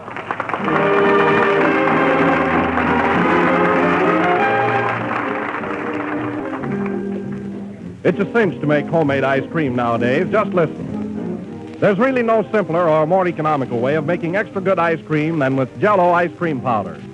You use less cream and actually get more ice cream. And this is all you have to do. Just open a package of Jell-O ice cream powder, add some sugar, some milk and cream, and pour the mixture into the freezing trays of your automatic or ice refrigerator. Your work's finished then, and in just a little while you'll have a generous quart and a half of ice cream. Wonderfully smooth, rich, and creamy, real old-fashioned ice cream. And you can depend on getting the same grand, mellow results if you prefer to use an ordinary hand freezer. Give your family a treat one night this week.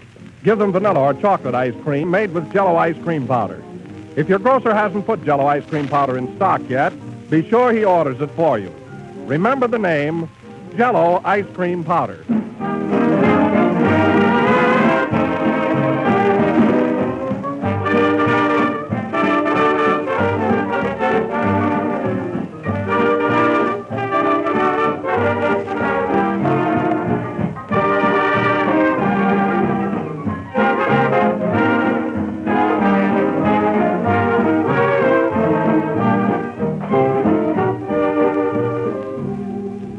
The last number of the 38th program in the new Jell-O series.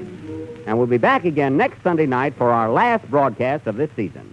And as our guest of honor, we are going to have a big movie star on our program. Who's it going to be, Jack? Me. Good night, folks. J-E-L-L-O.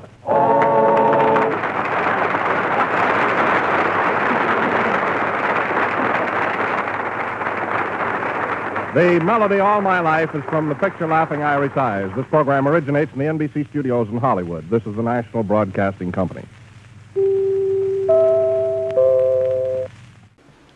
Lux Radio Theater brings you another classic story coming up next.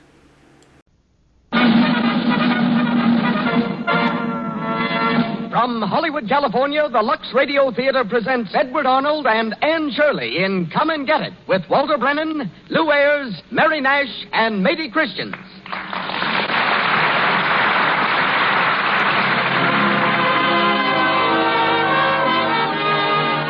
Lux presents Hollywood. If you enjoy these programs, ladies and gentlemen, remember that they are made possible through your purchases of our products and come to you with the sincere appreciation of our sponsors. Our play tonight, adapted from Edna Ferber's great novel, stars Edward Arnold, Anne Shirley, Walter Brennan, Lou Ayres, Mary Nash, Matey Christians, and Varian Burns. As a special guest, we present Miss Helen Rowland, author and columnist, writer of The Merry-Go-Round, the famous and nationally known column on love and marriage. Lois Silvers conducts our orchestra. And now, here's our producer. Ladies and gentlemen, Mr. Cecil B. DeMille.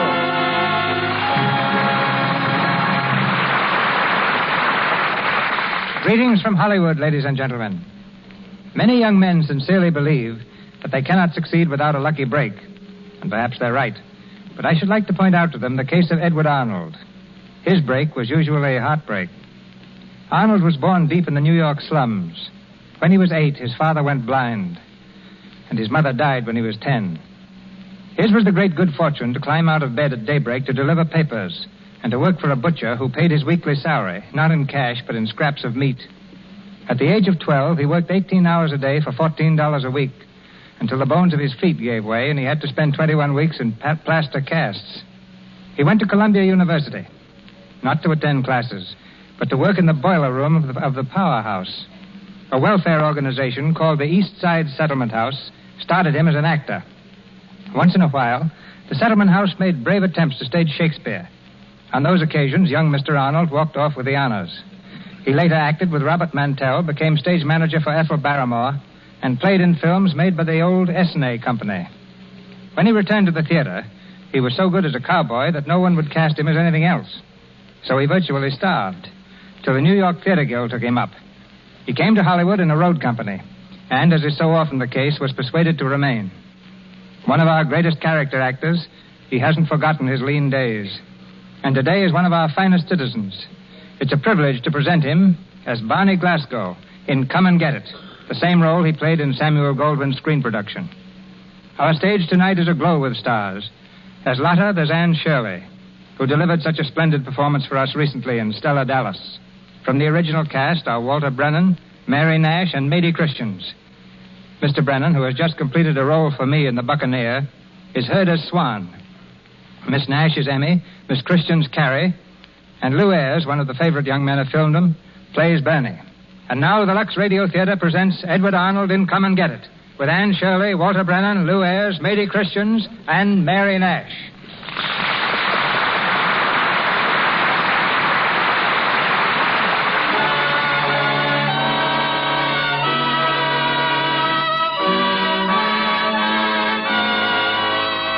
The year is 1880, and our scene is a lumber camp in the hills of Wisconsin.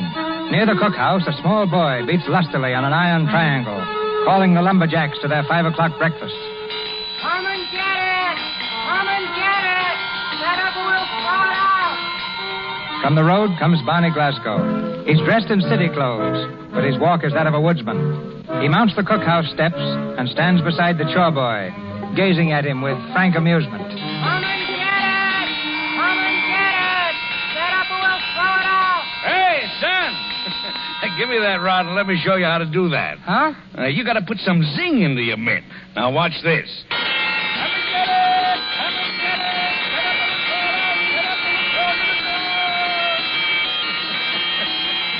How's that? Gee, mister, you sure can make that old thing talk. Hey, out there. Hello, Pete. Barney Glasgow. Was that you making all that racket? Who did it sound like? Up to your old tricks, huh? Once a chore boy, always a chore boy. Gee, mister, you was never a chore boy, was you? Well, it's nothing to be ashamed of, son. As long as you keep your cookhouse nice and neat, you don't have to call me mister. Well, there's the boys already. You sure pilled them out with that racket, Barney. Hey, who's that clothes horse up there? It's Barney Glasgow. Hi, boy. Hi, Barney. Hi, Jake. Hi, Pete. Hi, Barney. Hey, wait a minute. Take it easy. Take it easy. Where's Swan? Is it Swan around? He'll be right up. I want to see that Swede. What are you doing up this way, Barney? Thought you were an office man now. Oh, just looking around? What's the matter? Ain't we cutting enough timber to suit the old man? As it happens, no, not half enough. That's too bad, ain't it? Who's talking, mister? You or your hangover? What's that? I don't know who you are around here, but I'm Barney Glasgow, and I don't like men drinking on my job. Say, listen, if you think... Get inside. I'll talk to you later. Coming in with the water. Watch your feet. Hey, what's that? Oh, gee, mister, I'm sorry. Hey, you clumsy little rat. I'll teach you to splash water on me. Oh, hey. Wait a minute. The kid couldn't help it. Now take your hands off. Yeah? Take your hands off, or I'll give you a dose of it yourself. When are you starting, mister? Right now, you dirty... Maybe that'll cool him off a little. Nice job, Barney. He's been itching for that for a month. Hey, what's the matter here? Break it up. Who's running this camp anyway? It's me or you? I am. Hello, Swan. Oh, Barney, yumpin' yiminy, why ain't you telling me you was coming? Thank yours, I got to see you. Swan, you old polecat. How have you been? Oh, you're fine as frogs here, you big dude, you. What happened here? Oh, I just had to put one of your tough boys to sleep for a minute, that's all. Hey, Get up, you. By Yemeni, next time you know better than start monkey business at Barney Glasgow. Hey, Barney, what do you mean you running this camp? That's right. You had just made me the boss of the line. Hey, Yemeni. Big boss of whole line. Bay yours we going to celebrate, hey, Barney? You bet we will. I'm going to take every man in the camp to town. We painted red and black and blue, too. We sure will. As soon as we get this timber down to the mill. Yeah,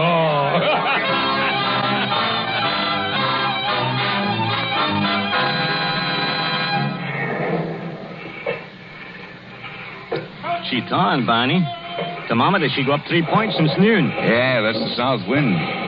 Looks like the spring breakup, all right. If these figures of mine are right, we've made a record cut, Swan. And we won't leave 10 cents worth of timber behind us when we move out. By golly, Barney, you sure get them to be slave drivers. You gotta be if you're gonna get any place. Yeah, you get someplace, too. Big boss the whole line now, huh? That's only the beginning, Swan. Maybe you even going to marry old man's daughter? What'd you say? What'd you hear about me and Emmy Louise? Oh, I just hear one of the timekeepers spout, and I guess maybe there's nothing to it. Well, there's no maybe about it. Huh? It's a fact, yeah. We're going to get hitched. Barney, why ain't you tell me, by Yemeni, why I always have to squeeze it out of you like you was a flaw?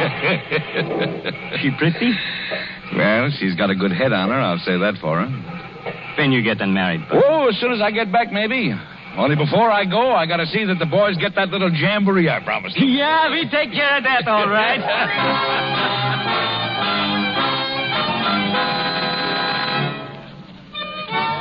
Welcome to Iron Ridge, gentlemen. Glad to see you back. Hello, Barney. Hello, Sid. How you doing? Say, you in the old city south. Gentlemen, the first one is on the house. And all the rest are on me. Now go to it, boys. One of the greatest problems of the scientific world. Is the hand quicker than the eye, or vice versa, is the eye quicker than the hand? Hello, Max. Well, hello, Barney. Feeling lucky this trip? Sure. $5 says the ball is under that shell.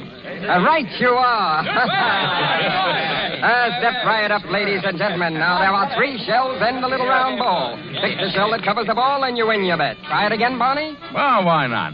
Can I bet anything I like? Anything you like. Fine. I bet $1, 2, 3, 4, $500. Hey, wait a minute. You can't do that. Oh, sure I can. No, don't do it, Barney. Well, can you cover it? Well, I'll have to ask the boys. Barney, $500? What if you lose? Oh, let me alone. I know what I'm doing. Now, come on, boys. Give me a little elbow room around here. Will you? Move over there, just...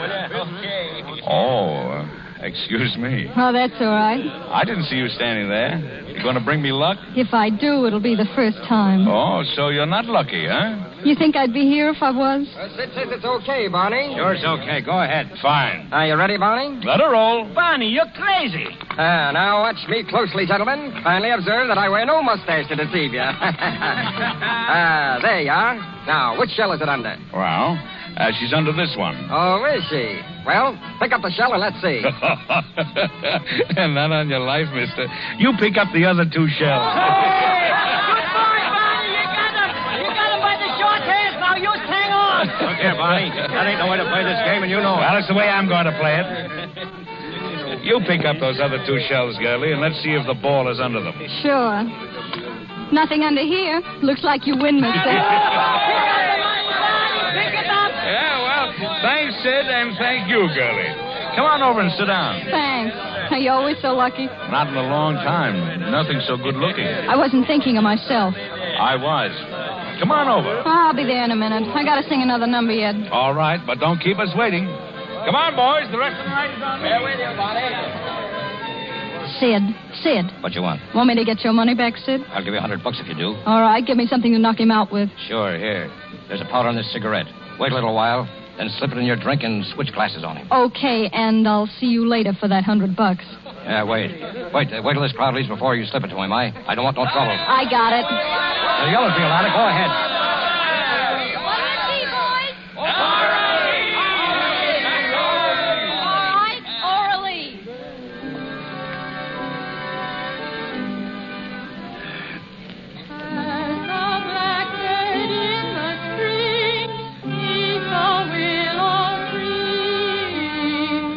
That's a nice kid, Swan. It's a nice kid. Yeah, and that nice song, Orly. That nice, too, huh? Yeah. No, she's beautiful. I wonder what she's doing in a place like this.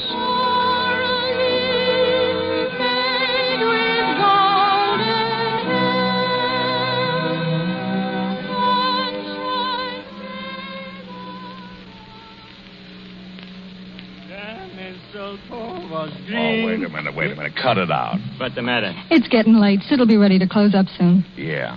Lotta, how long have you been here? 2-3 weeks. Why? Oh, I just wondered. Where did you come from? Back east. Why? How long since you left home? Say, you fellas are all alike, aren't you? You entertain a girl for a couple of hours, you want to know the history of her whole life. What's it to you anyway? Oh, wait a minute. I didn't mean anything. Sit down. Want a cigarette? No, I've got my own. Light? Gee, I knocked over your glass. Well, there's more where that came from. Here, take mine. Go on. No, I don't want mine, honest. Please take it. Oh, all right. Look, Lotta, don't get sore. But is there any good reason why you can't pull out of here and go back to your folks? If you must know, there's plenty of reasons. 165 reasons. Just railroad fare, huh? Ain't that enough? You think that kind of money grows on trees? Sometimes. Here's enough for railroad fare, a couple of new dresses, and a little something extra to buy a present for the old folks. Huh? Bonnie, are you crazy in the head? Hey, mister, you ain't trying to make a fool out of me, are you? No. I just think you're too fine a girl for a place like this, that's all. It's all velvet. Go on and take it. No. Go on. No, I tell you. What do you think I am? Oh, Swan, you better get this fool out of here. Too proud to take it, huh? Get out of here, I tell you. I ain't fooling. Your crowd's gone. If you think Sid's gonna let you pack off that bankroll, you got another thing coming. That's all I gotta say. Oh, go on, Barney. Please do what I tell you. All right, but you're coming with us. No, I'm not. I'm staying right here where I belong. Yeah, well, then I'm going to stay with you. He's looking at you, Lotto. Don't drink that. Why? Put that glass down. Why? Put it down! Why you do that? Why you knock glass down, huh? Because she's just the kind of a girl I thought she was. We're getting out of here now, the three of us. Come on.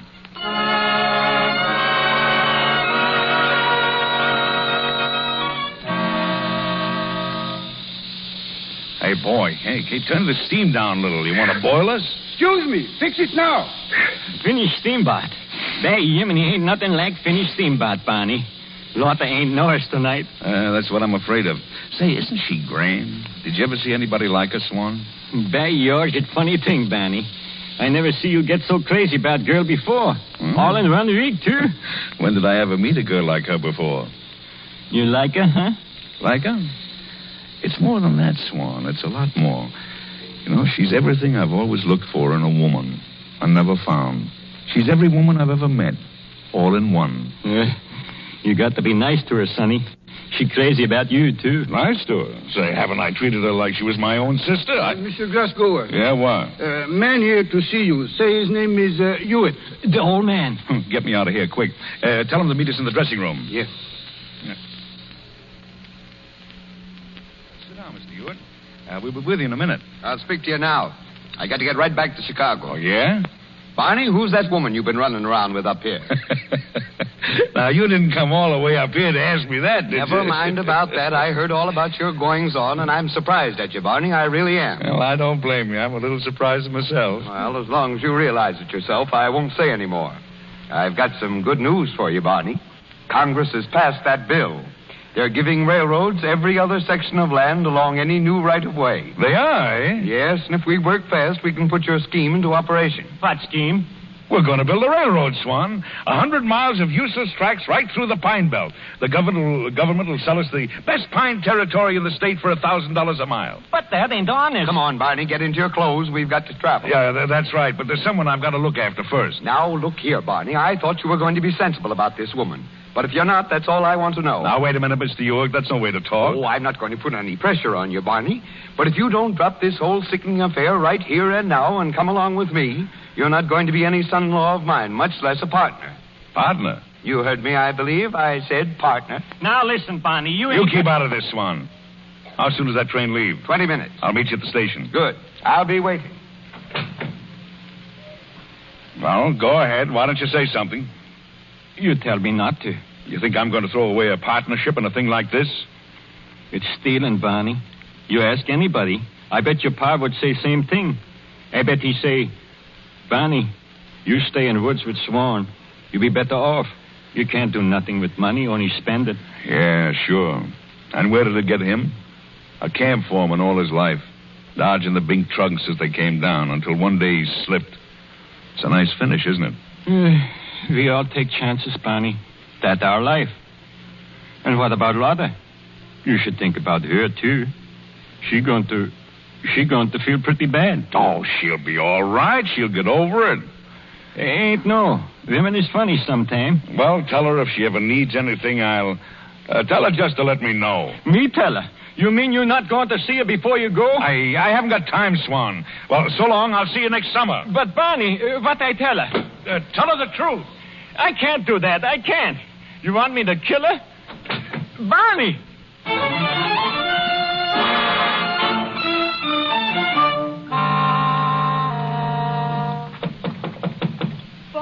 Barney, is that you, darling? It's me, Lotta. Oh, Swan, come in. Where's Barney? He said he'd be ready early tonight. Lotta, He said if we could polish off this town tonight, we might go up tomorrow and wait to take a whack at La Croix.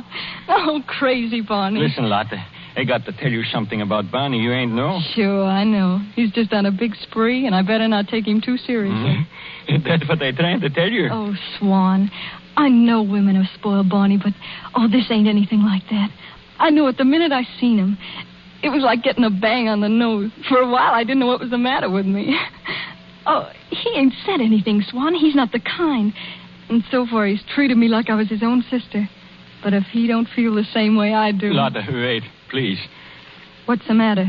Barney, he ain't coming back. What? He gone. He already leave on noon train. You're fooling, ain't you, Swan? No, I ain't fool. He gone, Lotta. What for? What did I do? You ain't do nothing. But that's the way Barney is. He always been like that. Work all the time. Last year, he's scaling timber for me. Next time I see him, he's my boss. Now he's Hewitt's partner. Going up north to steal $100 million and marry boss's daughter. I ain't know. The boss's daughter. I guess I wasn't good enough for him. Barney going to be big man someday. That's all he think about. I would have helped him. I would have worked with him. I'd have done anything. Oh, I don't believe it. He couldn't do it. He couldn't. You mustn't blame Barney, Lotta. It ain't his fault. He just like that, that's all. And I know I ain't much, but I'm here, Lotta, and maybe I could make you happy if you let me try. Oh, Swan. Oh, Swan.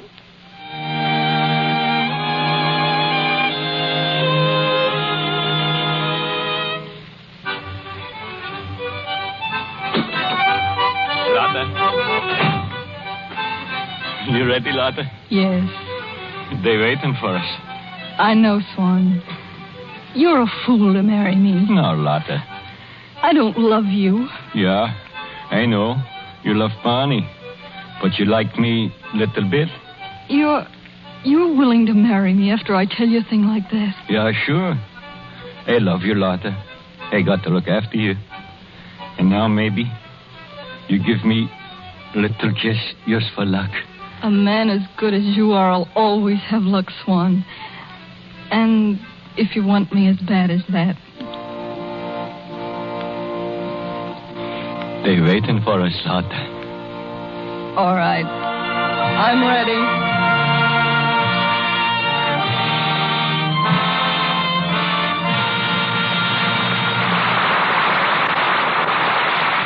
We continue Come and Get It presently, starring Edward Arnold and Anne Shirley. While we're waiting for Act Two, we want you to go with us to a party. Let's join Dorothy M., a fashion reporter, who is taking in this party with an out-of-town friend. Wait till the folks back home hear about this. I never saw so many famous people in my life. Oh, Dot, look over there. Who's that? Oh, I've been looking for her. This year's best-dressed New Yorker. Some hat. Oh, Dot, it must be at least a foot high. That's very smart this year. See, she's wearing a lame suit to match the hat. And the skirt is much shorter. There's a new fashion note. What? A run in the left stocking. Oh, she must be dying. That's happened to me, and at the worst moment. You'll have to learn my rule for cutting down stocking runs. Use Lux Flakes. Why Lux Flakes? Why, indeed? Well, for one thing, because it has no harmful alkali. And, of course, with Lux Flakes, there's no rubbing.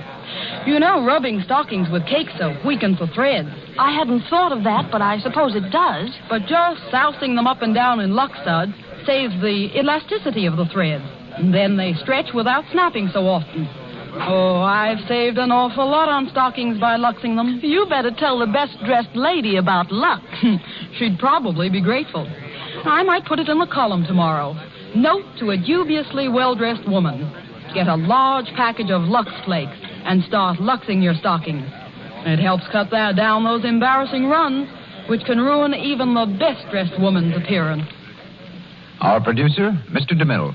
We continue with Come and Get It, starring Edward Arnold and Anne Shirley, with Walter Brennan, Lou Ayres, Mary Nash, and Mady Christians.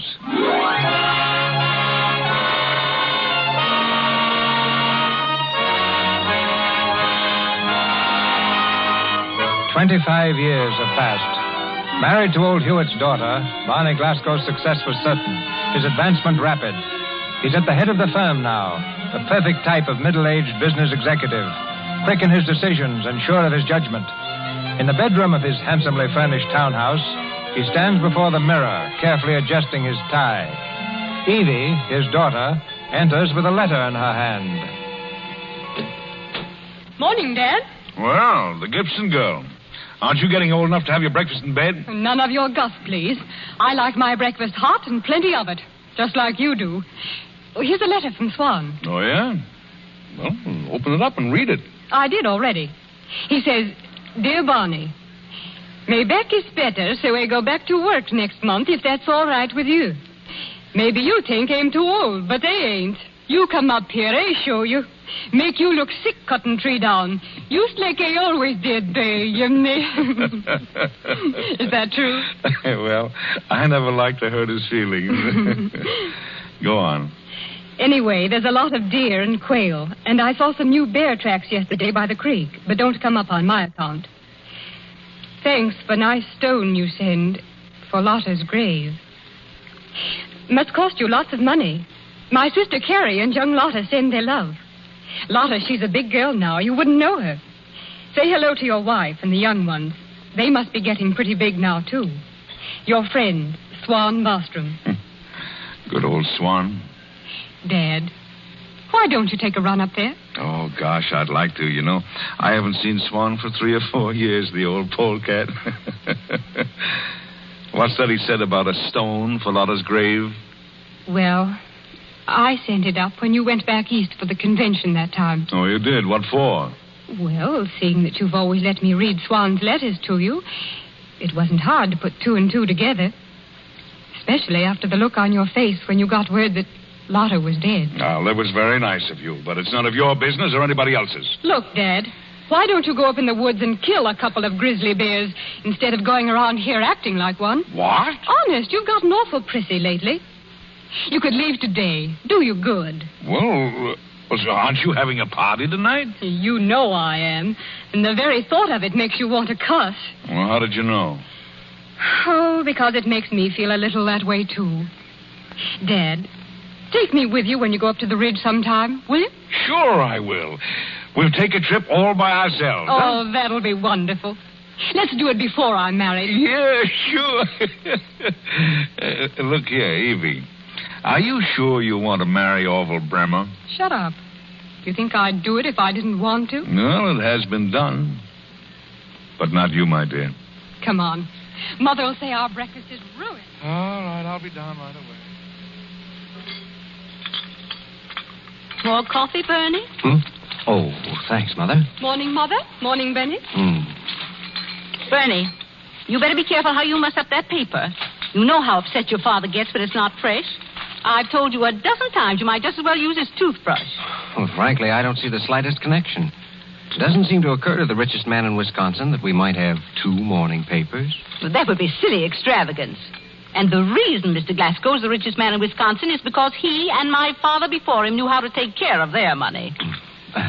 Mother, don't you think your habit of calling Father Mr. Glasgow is just a little old-fashioned? Perhaps it is, Bernie. But my mother never called my father anything but Mr. Hewitt to his dying day. Never? Never. Good morning. Hello, Dad. Hello. Good morning, dear. Why are you so late? Your breakfast is just... Just ruined, I know. So's the newspaper. Bernie, I've told you 1,000 times... What's the matter? I didn't... Have some coffee, dear? Yes, thanks. Here. I see Chapman's are having a sale on down comforters. I have a good notion to run down to Milwaukee with Evie. If it weren't for all the parties. Oh, Emmy, you and Evie will have to count me out for the rest of the week. I've got to go up to Iron Ridge. Iron Ridge? What for? On business. But, Mr. Glasgow, you can't. Tonight's Evie's dinner party for Orville and his family. The first one since they've been engaged. I never heard of such a thing. What'll Orville's folks think? Well, frankly, I don't give a hoot what they think. Evie, did you hear what he said? He says he's going up to Iron Ridge. I heard it. I wish I could go with him. A nice way for a girl to talk who's going to be married in 2 months. If I felt that way, I wouldn't get engaged in the first place, much less married. You know, that's an idea. What? Now, look here, Evie. You don't have to marry that fat can of lard or anybody else if you don't want to. Oh, Orvie's all right. He's a good kid. A good kid?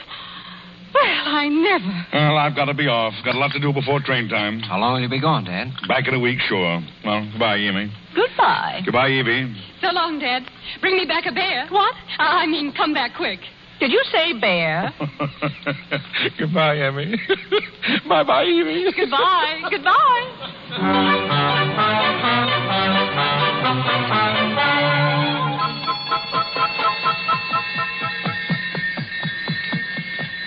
Well, you're looking fine, Swan. How's the old back holding up? Pretty good? Yeah, pretty good. Hurt night sometimes. We getting old, maybe, huh? Old? Not me. Say, I'm hungry. Where are we going to eat? Out at camp? Well, no, I got bad news, Barney. The camp, she burned down in the middle of night. What? Oh, that big fool cookie I sent over, he start fire, then... You mean to say I can't stay at the camp? Why, doggone it, I only came up here to shoot. Well, I'll go back on number 11 tonight. Ah, Barney, we ain't need no camp. We get this anyways. You stay at my house. No, I'm going back on number 11. Ah, Barney, you ain't want to do that. This first time I see you for years. You got to see my sister Carrie and young Lotta. You ain't see young Lotta since her mother died. Well, that's right. Well, where is she? Up at hotel. I tell my sister Carrie she got to have bang-up breakfast to you. Carrie? Oh, that's so. Carrie's working at the Ridge House. Yeah, sure. She had waitress. And my young Lotta, she waitress there, too. She is? But she's only a kid. She can't be old enough to wait on a table already. No. Wait till you see young Lotta, by Yemeni. You soon find out how old you are. Oh. Hello, Mr. Glasgow. Oh, hello. I guess you don't remember me. I'm Carrie, Swan's sister. Why, Carrie, hello. Swan said you'd be here, and I'm getting a nice breakfast all ready for you. Oh, that's fine. Have you got any good Swedish food, Carrie? No, not here. But how'd you like to come to Swan's tonight, and I'll get you a good supper? All Swede cooking. No, I can't. I'm taking number 11 back tonight. Customer over there wants to see you, Aunt Carrie. Oh, Lotta, come here. Lotta? Is that Lotta? You want me, Aunt Carrie? Yes. This is Mr. Glasgow. Pleased to make your acquaintance, Mr. Glasgow. Lotta? Kind of favors her mother, doesn't she? Why, she's the image of her. Everybody says that who used to know Mother. You knew her, didn't you? Yes. I knew her. Well, I gotta get busy. See you later, Mr. Glasgow. Yes. Sit down, Lotta. Oh, I can't now. Oh, go ahead, sit down. It's all right. Well. How long have you been working here, Lotta? Just a couple of months. Of course, I helped Aunt Carrie off and on ever since I came out of high school in Ashland. I graduated there. Well, that's fine, isn't it? Do you like it here? Oh, they pay pretty good, but I don't like waiting on table much. Oh, the fellas get too fresh, do they? Not with me, they don't. Oh, still and all, I'd like to go to Milwaukee or somewhere and learn something. Not be stuck in some jumping-off place like Pa and Aunt Carrie have been stuck all their life. Well, you won't be. No, I wish I was sure of that. Do that again. What? Laugh like that again. Why? You know, You want to get your teeth fixed. That one on the side is a little crooked. Oh, yes, I ought to. They're all even except that one. Well, I better get your breakfast. Pa said you were going back on number 11. Who, me? Oh, no, I'm not in such a hurry. I can get it tomorrow or maybe the day after. You're going to stay. Oh, Pa'll be so glad. We'll see you then, won't we? Oh, sure. Sure, you'll see me.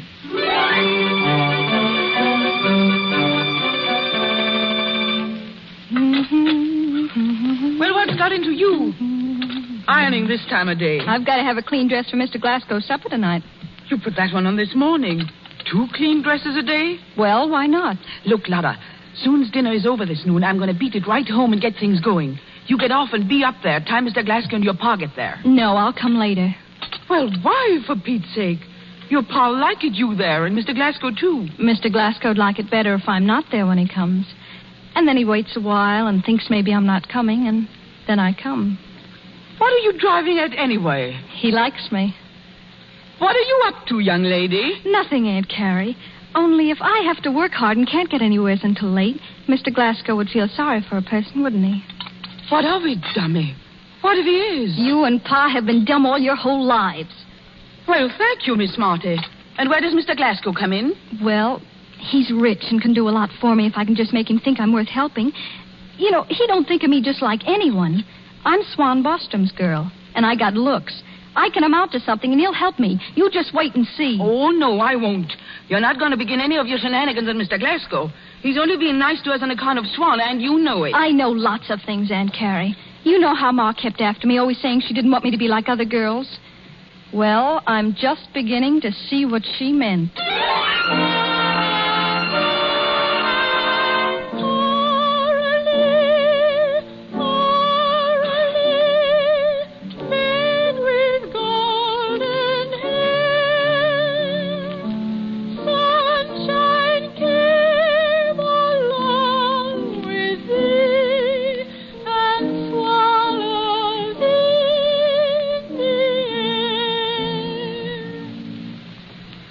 That was nice, Lotta. Hey, Yiminy, she sing that good, huh, Barney? Just like a ma. Yeah. Yeah, beautiful. Thanks. Bay, George, sometimes I think when I look at her singing like that, I think... Barney, what the matter? What you looking at? Huh? Oh, nothing. I was just thinking. Here, let me fill your glass, Lotta. Thank you. Well, for Pete's sakes, Lotta, give me those glasses, Mr. Glasgow. She ought to be waiting on you. And she isn't going to wait on anybody anymore if I can help it. Huh? Oh, what do you mean? Well, girls like her have got no business in a hotel dining room. It's a crime, the way those men looked at her this morning. You don't realize it, Swan. She's got to have the right start, and I'm going to help her. Me? Oh, Mr. Glasgow. Well, why not? It's the least I could do, for old time's sake.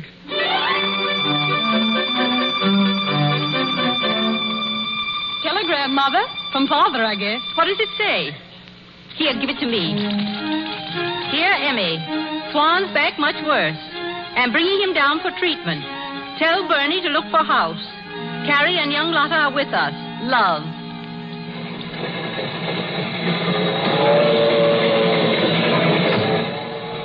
But, Lotta, dear, what's the matter? Didn't you enjoy your dinner? It's the last meat I'll eat in that dining car. Why didn't you tell us we looked like rubes? Well, what are you talking about? You looked all right. Don't lie to me. You were ashamed of us. I could see it and I could feel it. When all those women goggling and grinning at our clothes. Listen, Lotta, you don't need to worry about what other women think, because you'll always be the most beautiful woman in the room, no matter where you are. And they'll all be wishing they were like you. Now, remember that.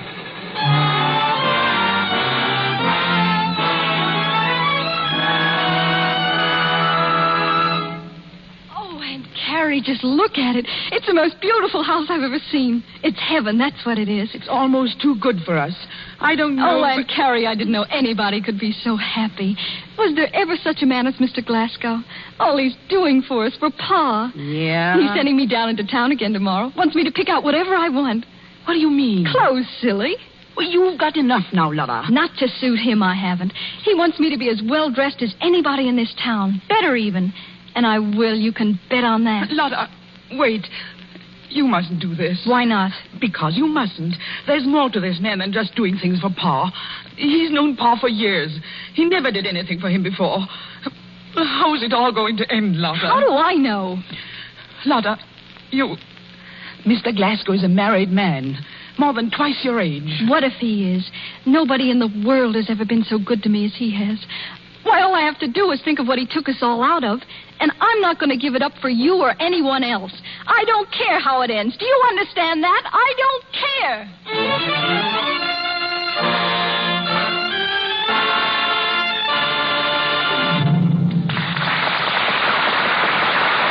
We pause for station identification. This is the Columbia Broadcasting System.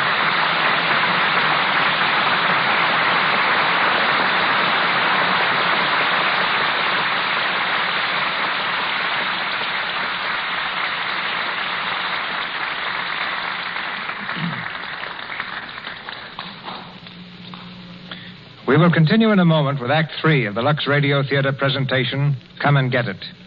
As you listened, you heard with recurring persistence the call of a woman to a man, when after 25 years, the image of that woman, recreated in her daughter, rolls back the years. Our guest in the Lux Radio Theater this evening is known throughout the country as a philosophical thinker on such matters. Her name is Helen Rowland. Her column, The Merry-Go-Round, has for the past 8 years been distributed by King Features Syndicate, appearing in nearly 100 newspapers throughout the United States. She speaks to you now from New York City. Miss Helen Rowland. Thank you, Mr. DeMille. You're very gracious. You know, at heart, I'm really an incurable romanticist. Believe it or not, my theory is that real love comes only once in a lifetime. All your other little loves are just false alarms. Life, after all, is like a poem. The most important thing about it is not that it should be long, but that it should be beautiful and interesting. And that's what love makes it. I don't believe that a man's heart, or a woman's either, should curl up like a cat and go fast asleep after 40.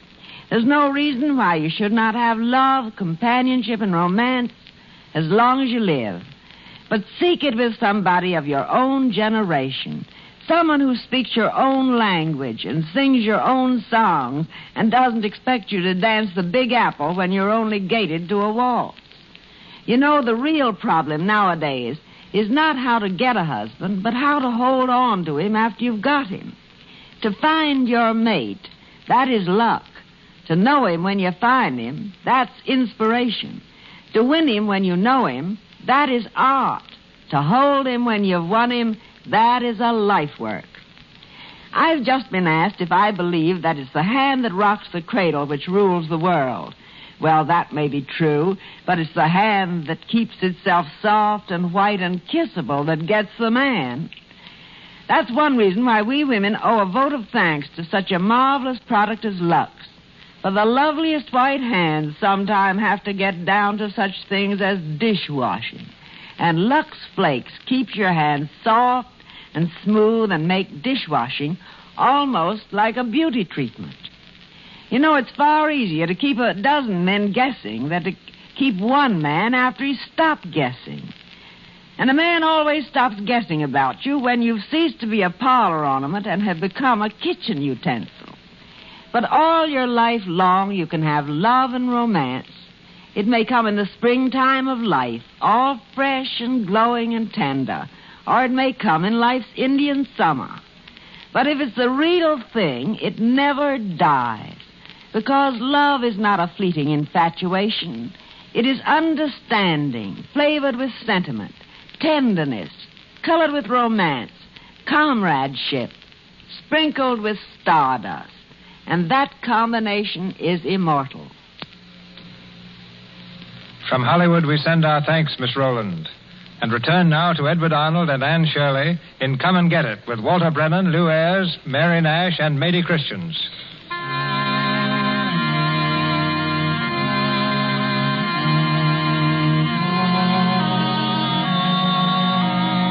As the days pass, Barney devotes more and more time to Lotta, seeing in her the reincarnation of the girl he loved long ago. Carrie's fears take firmer root, and finally, in desperation, she goes to Swan and tells him of her suspicions. We've got to go back to Iron Ridge. This is no place for us. Why, Kelly? I'm scared, Swan. Scared for Lotta. All these things Mr. Glasgow's been doing for us, it isn't for us. It's all for her. But I tell you, he's in love with her. He is, Swan. You make big mistake, Carrie. Barney not in love with Lotta. He's still in love with her ma, that's all. But he doesn't know that, and she likes him. Oh, anything might happen. No, Carrie. I won't hear such talk. You ain't no Barney Glasgow. He's my friend.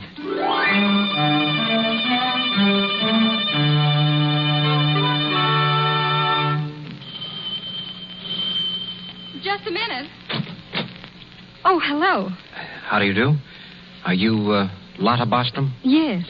I'm Bernie Glasgow. Yes, I know. I hope you'll excuse my looks. I'm just making some taffy.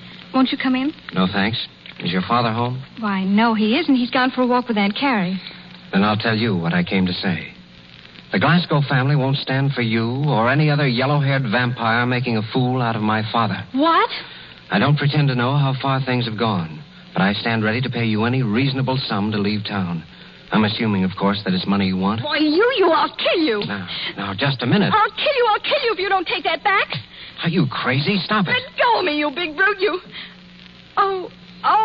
What's the matter? It's burning. What? My taffy, and it's all your fault. Oh, but look, I didn't mean to. Don't speak to me now. Just look at that taffy. Just look at it. I'm sorry. Here, let me help you. Let it alone. Don't you touch it. But I Don't touch it, I said. You and your big talk coming in here and telling me that... Oh, wait, please. You mustn't get so excited. I can see I've misjudged you, and I'm sorry. Really, I am. All right. Never mind that now. If you want to show me really how sorry you are, you can help me clean up this mess.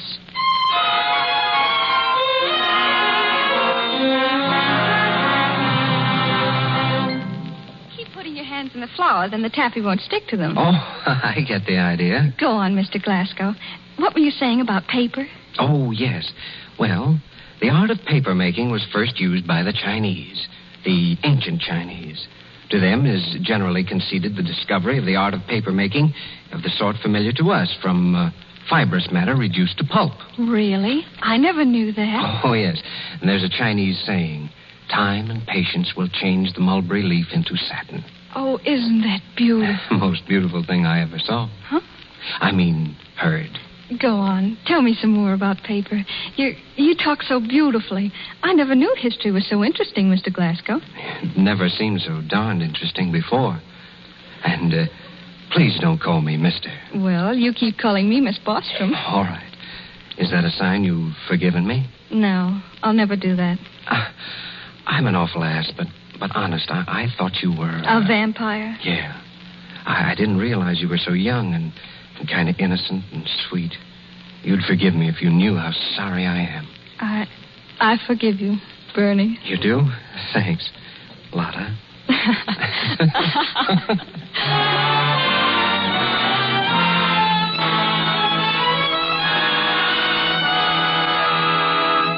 Sit down, Barney. You there holding carpet walking up and down like that. Well, where is she? She ought to be home from business school now. I wanted to speak to her about something. Oh, I think maybe it was me you come to see. Well, it's all of you. But I like folks to be in once in a while. This isn't the first time either. Barney, I ain't understand you sometime. You act like you're a... Well, there she is. Who's that with her? No, stop. Oh, come on. Bernie. Oh, hello, Dad. Hello, Mr. Glasgow. What are you doing here, Bernie? Why, I met Lotta coming from business school. I gave her a lift. I suppose the office can just go hang waiting for you, huh? No. Get back to the office right away. I'll see you there later. All right. So long. So long. Wait, Bernie. I walked the auto with you. You're late today, Lotta. Don't I know it? Pa'll be yelling for his dinner. Wait a minute. Don't run away. I've got to help Carrie. Oh, sit down. I want to speak to you. Well? Are you happy, Lotta? Oh, of course I am. That's good. You've done everything for us. I'll never be able to tell you what it's meant to Pa. Oh, I didn't only do it for Swan. You were in on this thing, too. I know, and thank you. Hey, Lotta, I want to... Oh, I've just got to start dinner. You'll stay, won't you? Well, if you want me to. You know I do. All right, it's a deal.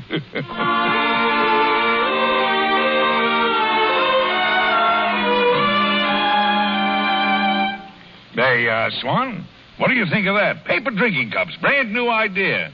How do you like 'em, Lotta? It tastes the same as drinking out of a glass. Yeah, that's what I was thinking. Good idea, Barney. You bet it's a good idea. I'm going to start making 'em right now. Fellow named Tony Schwerke thought of it. Young fellow down at the mill. Schwerke? Yeah. Now, don't say a word about this, but Evie's crazy about him, and it looks like wedding bells, too. Evie? But she's engaged. Yes, she was, but you don't know Evie. She was never very strong for Orville Bremer, I guess. This Tony Schwerke has a real inside track. He must be all right if Phoebe likes him. Now, don't tell a soul. Mrs. Glasgow doesn't know a thing about it. Anyway, the point is, I'm going to give you a few shares of this stock in this copy, Swan, and make you do a little work. If it catches on, you'll be independent for life. Oh, Mr. Glasgow. Oh, but Barney, I ain't know nothing about paper business. I better stick to timber. Then I know where I am. What? Yeah. I think I better go back to Iron Ridge. Pa! What are you talking about? Don't you like it down here? Sure we do, but you know, Swan, when it gets lonesome for the woods. You mean you're all going back? Oh, Pa, just when I'm getting along so well at the business college here. Now, Lotta, don't get excited. You can go to run at Ashland in summer just like you did before. Sure. You think I'm going back to waiting on tables? Why not? You think you're too good for it now, huh? Oh, now I see. You put him up to this, didn't you? Just because you think someone likes me and I might be happy. Well, I'm not going back to Iron Ridge. I'm going to stay here and take what I've a right to. I don't care what anybody says. I'm not afraid. I can look out for myself.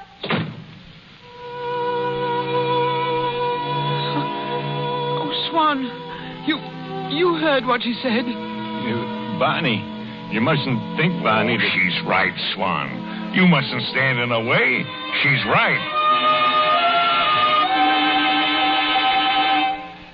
My daughter, married to a mill hand. A mill hand.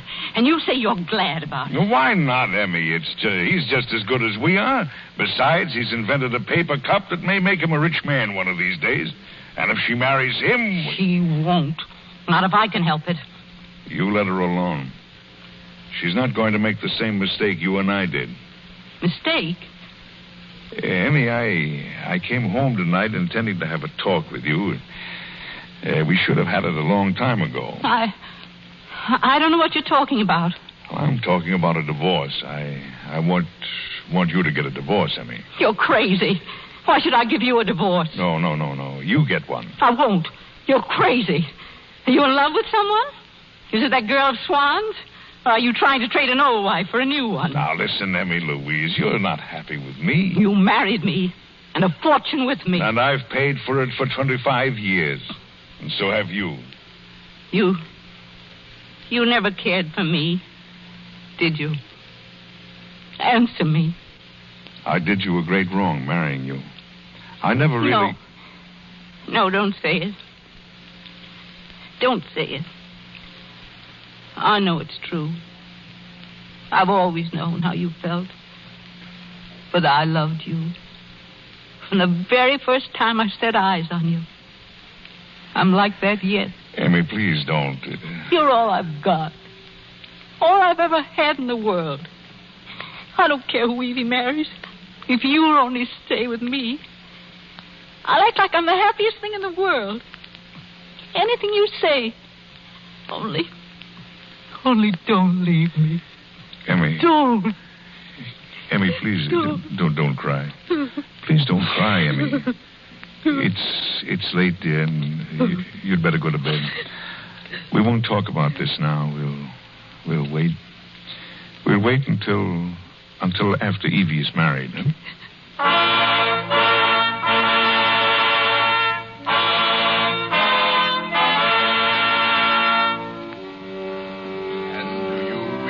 Glasgow, take this man for your wedded husband? I do. Then I now pronounce you man and wife.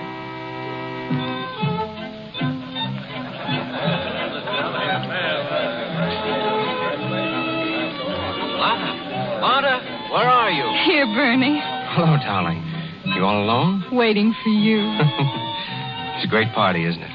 You know, the minute I can stand on my own feet, I'd like to give one of these parties myself. For us, Lotta. Oh, Bernie.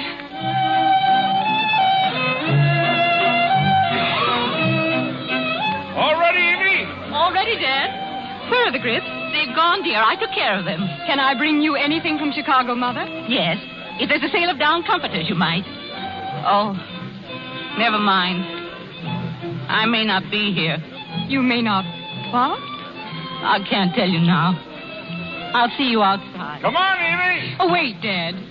Do me one more favor. Sure. Will you find Bernie for me? Tell him I've got to see him. Sure, where is he? I think you might find him with Lotta. That's where he usually is, isn't he? What's that? With Lotta? I saw them upstairs together, in the front room. Oh. But it can't be that soon, Bernie. But it will be. Lotta, darling, how did I ever live before you came in? Oh, Bernie, dear. Why, Dad, what's the matter with you? What are you doing here with her?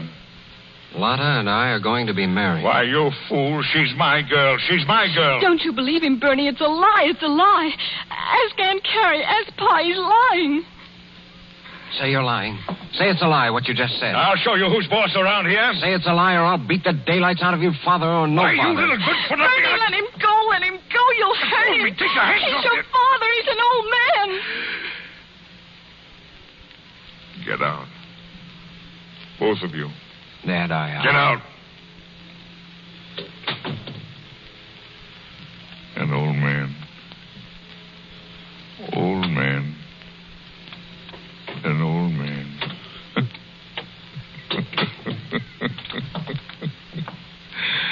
An old man. An old man. Bernard! What's the matter? Are you ill? No. That precious son of yours, I threw him out. Bernard. That girl. Threw her out, too. He said he was going to marry her. Oh, is that all? Is that all? Don't you care? No. As long as it isn't you. I thought it was you. Me? Why, Emmy, I'm an old man. Didn't you know that? An old man and an old fool. Oh, no, Bernard. You couldn't help yourself. I know how it was. You know. And I still love you. I told you that. Emmy, I won't ask your forgiveness. I've got that, I know. Just let me forget everything. I'm ready to forget now. And I am, too. Everything. That's fine, Emmy. Thank you, Emmy. It's almost time for lunch. Oh, if they'd only all come in now. I'll get them in for you.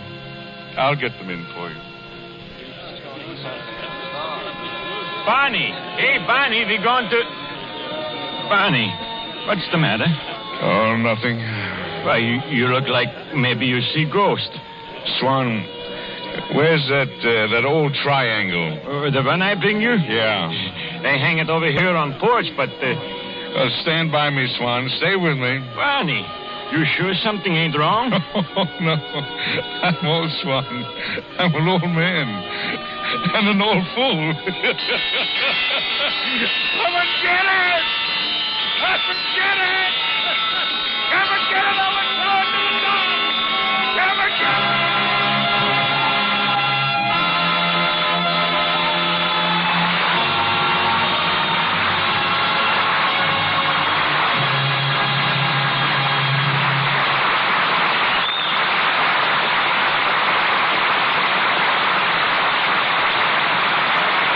That's all from Edward Arnold and Anne Shirley as performers. As themselves, we'll hear from them again shortly. In the meantime, Melville Ruick has a word. Thank you, Mr. DeMille. We'd like to tell you tonight about Mrs. Richard James of New York City. Mrs. James has been married for almost 10 years and has always done her own work. But her hands don't show it. In fact, they are so beautiful that they have recently been photographed for publication. I'd like you to hear just how Mrs. James keeps her hands lovely in spite of dishwashing. Here it is in her own words. Well-groomed, attractive hands are important to me, so I won't take chances with a soap that might chap them or make them red. I know Lux keeps hands lovely. 9 years of dishwashing have proved it to me. Here's the reason Lux Flakes protect your hands. They contain no harmful alkali to dry the oils of the skin, which keep it soft and youthful. By using Lux Flakes in your dishpan, you give your hands beauty care while they work. It costs very little, especially if you get the economical large-size package of Lux Flakes. I return you to Mr. DeMille. A moment now with Mr. Arnold and Miss Shirley. Here's our microphone. Come and get it. I thought the phrase come and get it refers to eating. Can that be why you and Eddie Arnold are such a study in contrasts? You weigh only 100 pounds, and Eddie, well, I'd estimate his displacement at, say, 218 pounds exactly, Mr. DeMille. And I guess I'm the only actor out here who doesn't mind having a waistline. When I went to the beach this past summer, hundreds of people used to lie down in my shadow to get out of the sun. Oh, come now. That sounds a little exaggerated. Well, maybe it is, Ann. But you remember the scene in the play tonight that took place in the steam bath? Yes. Well, in the picture, we had a real steam bath, and I spent days in it. Walter Brennan kept telling me that it wasn't so bad after all, because there I was, losing pound after pound and getting paid for it. And how many pounds did you lose? Well, frankly, I gained a couple. But Walter, who's as slender as a couple of beanstalks, he lost 11. Walter, come over here. Are you going to stand for being called a couple of beanstalks? Well, the studio ain't seemed to mind, and if the studio got the yak, I'll be the beanstalk anytime, and I'm just the fella that can endure it, too. Ask Mr. DeMille over there. I'm glad you made him thin, Eddie. You got him in shape to play a lean Tennessee hillbilly for me in The Buccaneer. And don't pay any attention to that Swedish accent of Walter's. He's really Irish. Well, CB, you showed us all such a good time tonight that there's only one thing I could wish. I hope Edna Ferber, who wrote the book, Come and Get It, is listening in. I've never met Miss Ferber, and the nearest I came to it was to hear her talk a few weeks ago to the audience of the Lux Radio Theater.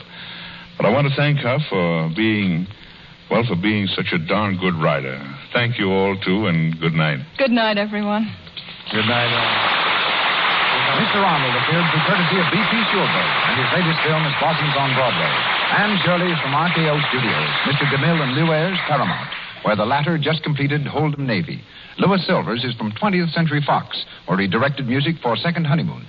Come and Get It was presented through courtesy of Samuel Goldwyn, producer of Hurricane. Word of our next show comes to you now from Mr. DeMille. Backed by a magnificent record of success on stage and screen, Robert Emmett Sherwood's thrilling drama, The Petrified Forest, comes to the Lux Radio Theater next Monday night. It's a play alive with action and suspense, heightened by a touching love story, and set against the exciting background of the Arizona desert lands. As the disillusioned wanderer, we bring you Herbert Marshall. As the girl who longs to find expression in the outside world, Miss Margaret Sullivan. And as the tight-lipped killer who throws them suddenly together, Eduardo Cianelli. Three great players in one of the greatest plays of recent years.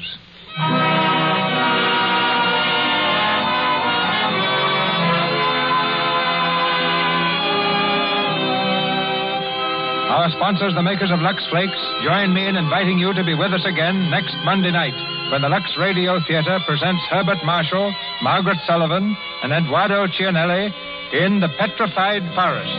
This is Cecil B. DeMille saying good night to you from Hollywood.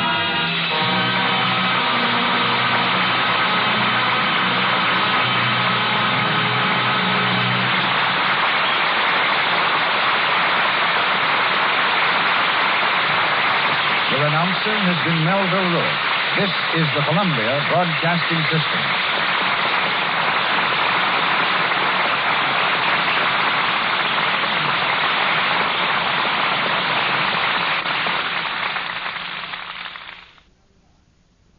The Warrior of the Woodland, Ranger Bill, is coming up next.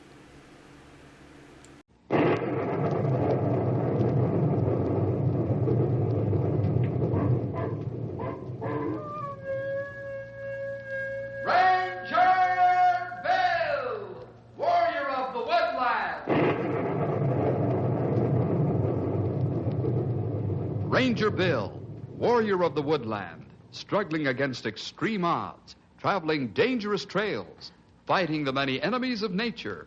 This is the job of the guardian of the forest, Ranger Bill. pouring rain, freezing cold, blistering heat, snow, floods, bears, rattlesnakes, mountain lions. Yes, all this in exchange for the satisfaction and pride of a job well done.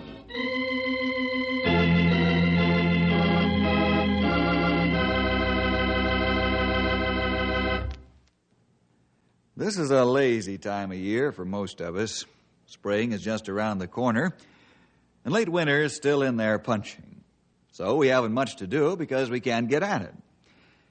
Henry, Grey Wolf, Stumpy, and I decided to take a ride up to Silver River Dam. Now that the weather is moderating, the construction is going full blast again. We had no particular reason for going up, but I guess we all like to play sidewalk superintendent. Also, a friend of ours, Brick Finch, is chief engineer of the project.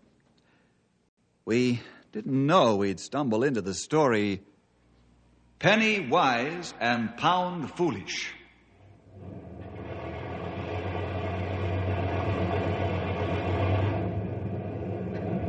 Boy, I don't see how they can do it.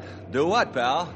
Build a dam across this canyon and expect it to hold millions of tons of water? Well, it shouldn't be too much of a mystery to you after studying physics in school. Yeah, I know. But it seems so fantastic. Why, a guy sits down with a pencil and some paper, and a couple of months later he's got it all figured out.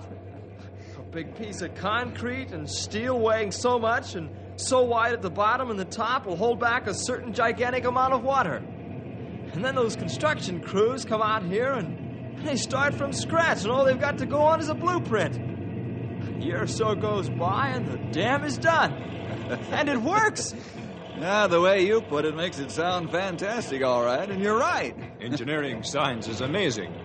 That great truth. Yep, I'll say it is. How do them fellers know it'll work when they're through? How do the men working last and finishing up know that everything will be just the right size and fit just so? But it always does. You know, fellas, it all adds up to just one important fact. Faith. Faith? Yeah. The engineer has faith that he was taught proper engineering principles. The draftsman has faith that the engineer is giving him the right statistics. The construction boss has faith that the draftsman knows his business.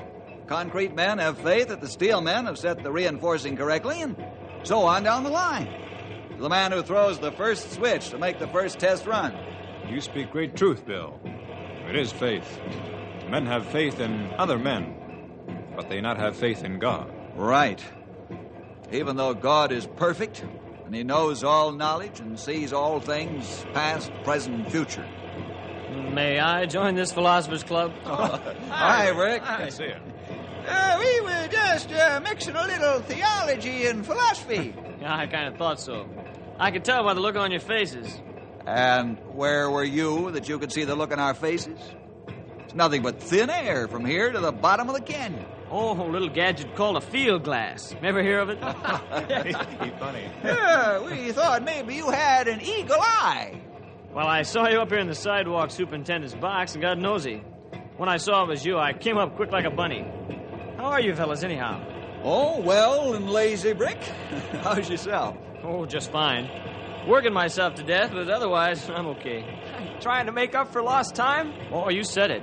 We had a rough winter, and it really slowed us down. Hey! Look at those motors that truck's bringing in. Why? I've never seen them that big. Those are my pride and joy. What do you mean, Brick? Did you design them? Oh, no, I'm no electrical engineer, Bill. I'm talking about the price I got on those motors. Oh. You must have made a good buy to be so pleased about it. A good buy? Man, I got those motors for a song. Brand new, too. Save the taxpayers a lot of money. Well, in that case, let's go down and see how much money you saved us.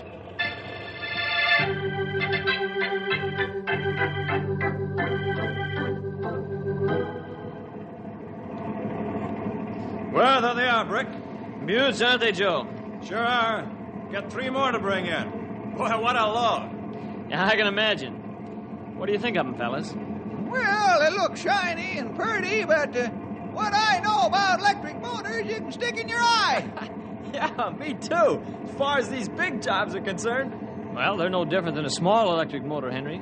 Just multiply the factors and add more structural material and wire, and you've got a giant. What's mule power on these, Sonny? 5,000 horsepower, old-timer. Now, I don't know how they'd figure out mules. I thought I had you stumped for a minute. But you're a shrewd feller, all right. How much you save on motors? $1,100 apiece. Not for the batch, but a piece. $1,100 each? Yep. Pretty good, huh? Well, I don't know, Brick. I'm a ranger, not an engineer. Hope you're not making a mistake. A mistake? Well, how could $1,100 savings be a mistake? You're the engineer. You say they're okay, then that's it. But it seems like they must have cheated somewhere along the line to sell them for that much less. Oh, no. There's a big outfit that makes them. They assembly line everything and cuts costs that way. And they pass on the savings to the buyer rather than make an enormous profit.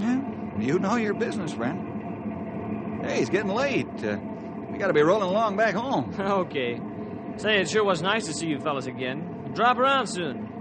I'm going to ride in the truck down to the warehouse. See you later. Okay, so long, Brick. Bye. Okay, Joe, let's roll these beauties down to the warehouse.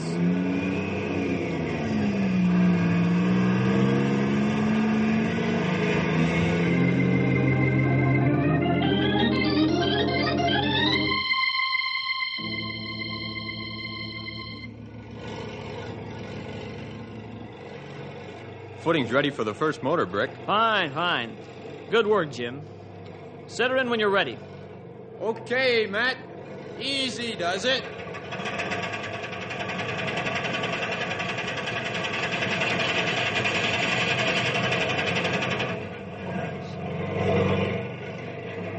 Nice work, Jim. It's not every man that can set a motor this size in the first try. Takes teamwork, boss. Matt can handle that train like a baby handles a rattle. Yes, I noticed that. I guess you could put that hook in your pocket without tearing a cloth. Well, have the electricians connect up the power and test that motor. Test it by lifting the gate. Right. That floodgate weighs plenty. We'll soon find out what these motors are made of.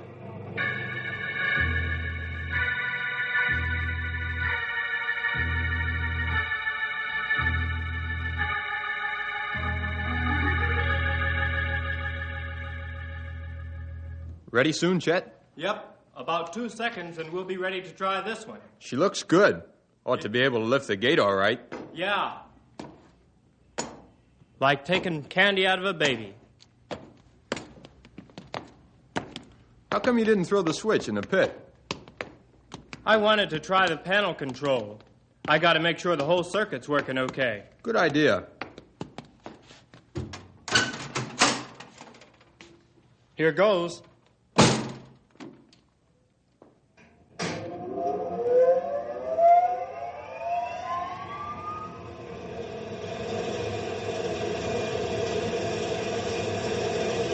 Sounds good.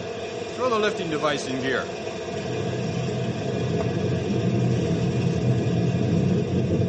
That gate isn't working right. I'm cutting it off. Go ahead. It's picking up speed.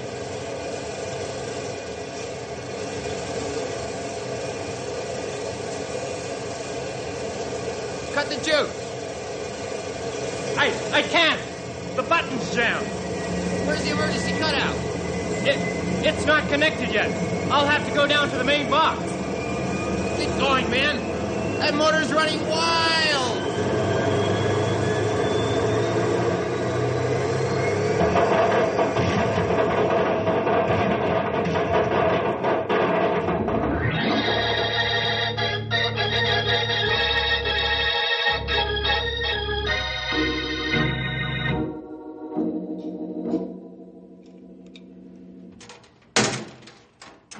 The power cables are safe, Brick. Now, let's go down and look, Jim.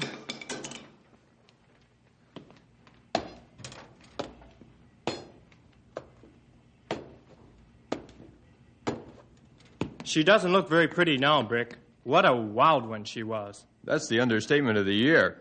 It's a good thing we were far enough away to duck the shrapnel. She sprayed steel like a machine gun. How come the emergency cutoff didn't work, Chet? I didn't think we'd need it for one motor. Yeah, you're right. We shouldn't have. Well, I think this is an isolated accident. This is 1 in a million. I'm sure you're right, Brick. Every once in a while, a motor runs wild. We've had our turn, and I think the rest will be all right from here on in. Well, they better be. I've ordered 3 more motors for the dam on South Fork.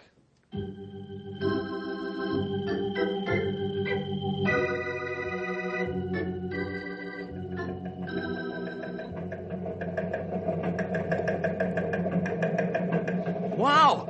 Hey, it looks like the fellas down south have their hands full. Floods. Yeah, their machine is sure working overtime these days. But it doesn't concern us yet. Feel sorry for the poor folks and critters caught in the floods, though. Pretty soon now, floods start. Snow begin to melt. And then we get much rain. We have more water than we know what to do with. That's right, Grey Wolf. The Shady River will be going on the rampage, and we won't see our beds for a week. Hey, here comes a hot bulletin. Hey, we're getting emergency standby orders. We sure are. Just as sure as we're standing here. We're on 24-hour standby alert, just in case we're needed in the flood area or somewhere else.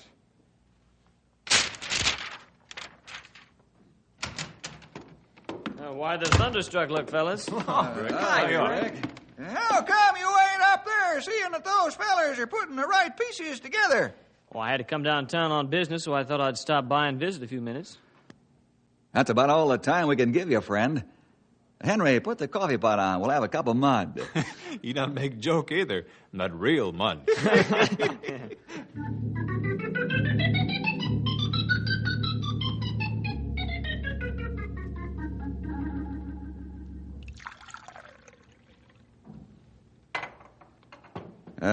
How'd the accident turn out yesterday, Brick? Huh? What's it? Oh, it's hot. How'd you find out? Bill has his own secret service. He can find out most anything he wants to know. Yeah, I believe it. I thought the accident was a pretty closely guarded secret. Not that I made it so, but with so much noise from the construction, I didn't think anyone noticed it. I'm sorry I shocked you, Brick. Made you spill the coffee. Henry, please get something to wipe off his trousers. Sure. Glad to. Here, I pour you 1 more cup of coffee, Rick.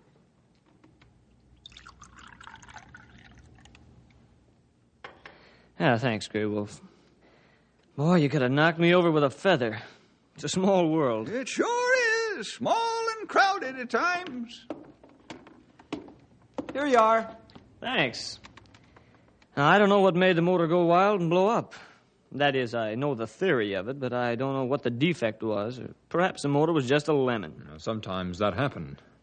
Anyone hurt? No, thankful for that. You know, the most astounding thing about the accident is that I inspected the motors just before I signed for them. And they were inspected at the factory. I guess it's just one of those things, Brick. Will the manufacturer make good? Oh, yes. There's a guarantee with the motors. Mm-hmm. Well, go ahead and say it. Say what, young feller? Give me the I told you so story. Oh, that isn't what I had in mind, Brick. I was thinking more along the line of penny wise and pound foolish. Listen, you fellas stick to trees and related subjects. I'll stick to motors and engineering. I bought a lot of motors and machines for the state and federal government in my time, and they've all been good. Just because I ran across one bad apple is no reason to hang me. You know the old saying, Sonny. What saying, Stumpy? One bad apple can spoil the whole barrel full. Well, time's up for the chin music, fellas. We gotta get our gear and men ready for 24-hour call. Well, when this blows over, you fellas come up and see me.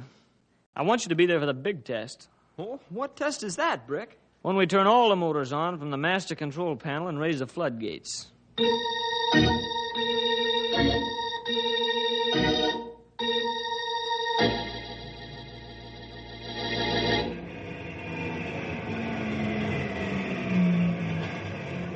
Where's the boss, Jim? Over at the North Fork Dam. Did you say where to put these motors? Yeah. He wants them over there. I guess he's ready to install them soon. Good enough. Well, I'll get this jumper rolling over there. Okay, Joe. See you again. Right.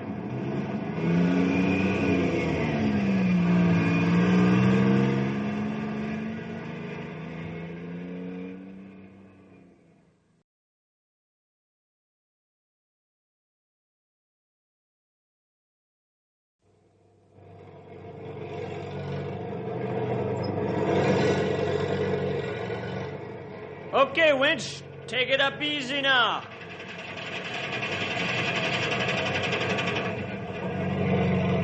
Good work. Okay, Chet. Hook up the power and the lifting mechanism, and we'll try this motor. Give us half an hour, and we'll be ready. Good enough. I'll be back in half an hour.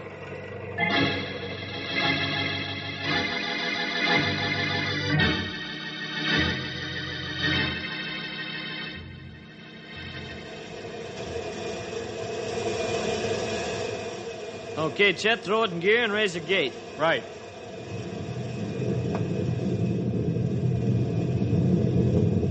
Throw it out.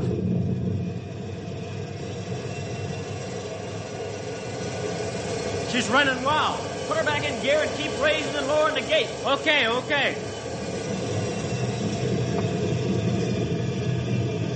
Now, that's more like it. I'll find out what's wrong. If I can't, I'll cut the power.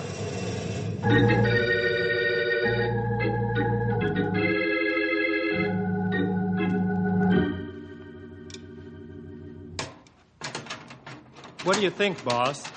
I don't know, Chet. I can't find the trouble. Hey, what's wrong down there? Hey, where'd you come from? The emergency light went out when you pulled the power box. I came hot-footing it over here. You and Chet all right? Oh, yeah, we are. But the motor's got a stomachache or something. Maybe heartburn. Well, I'm calling the factory and have them send out one of their engineers right now.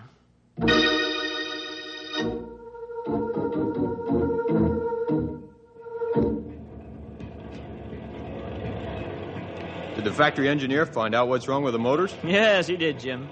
The voltage regulator was on the fritz. That doesn't tell me a thing, boss. Oh, I'm sorry.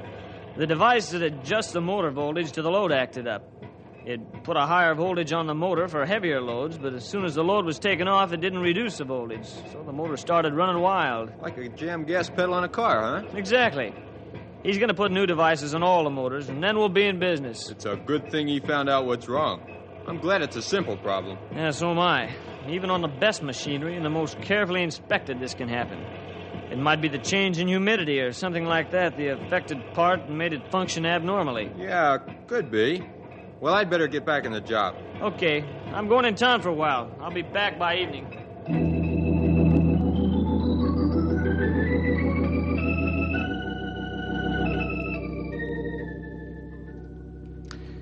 Well, that's the whole story, fellas.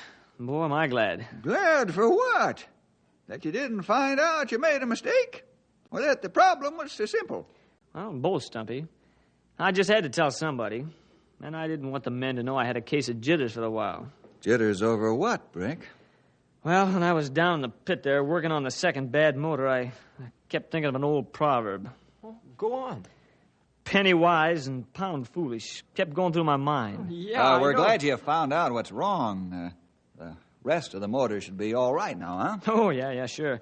They'll work like clocks now. Oh, that's good news. How long before dam is finished? Oh, about 3 weeks we'll have the Silver River gates finished and the motor set. I'll call you fellas up when we're ready. Hope you'll come. We're glad to come and see dam go into official operation. Yeah, I'll say. Boy, those things fascinate me no end. That goes for the rest of us, Brick. We'll be there just as soon as you let us know when the day is.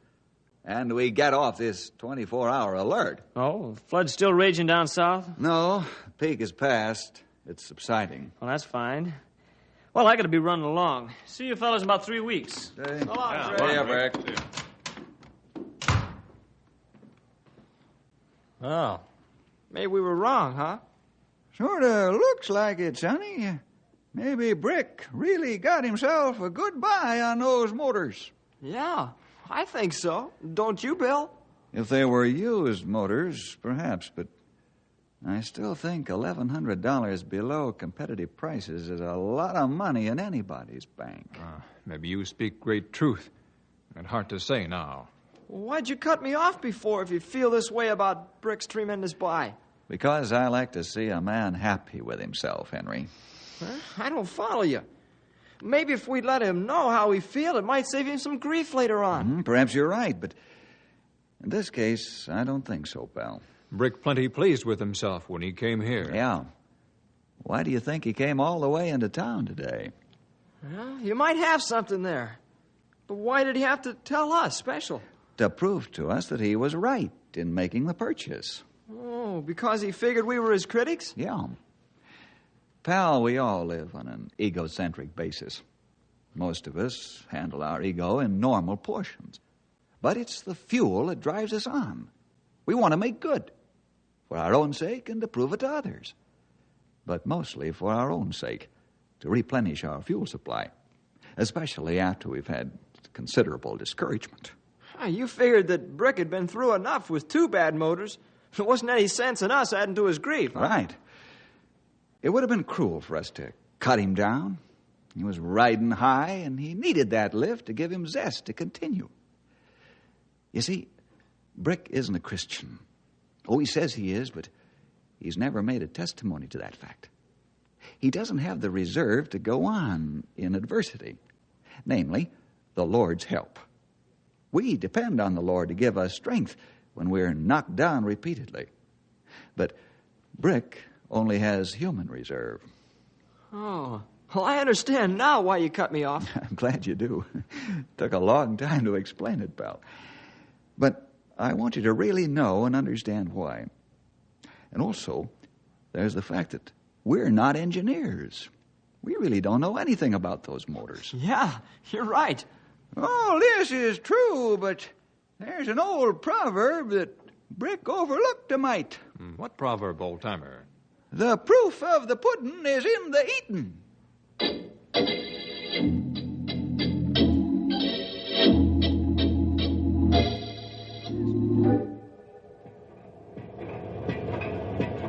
Well, boss, we're doing it. We'll finish 2 days ahead of deadline. Yes, and the thanks goes to you and your men, Jim. Without the wonderful teamwork, I'd have been licked. Thanks, Brick. Oh, not at all. Tell the boys the bonus money will be ready for them on payday. Okay. They'll like that piece of news. It'll take us a week to get all that heavy equipment and gear out of here, tear down the shacks and warehouses. Right. We gotta leave this place clean as a whistle. Burn all the junk lumber and have the sweeping machines clean off the top of the dam and the road. Sure thing.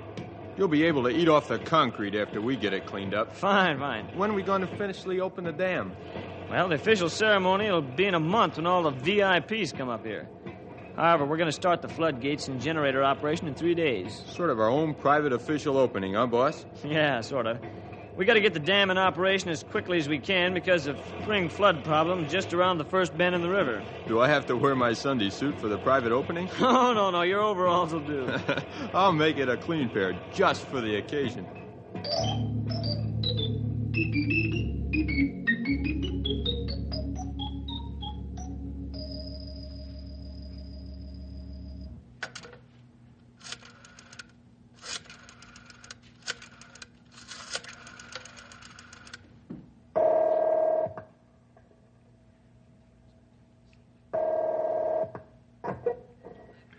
Ranger Headquarters, Bill Jefferson speaking. Oh, Bill, this is Brick.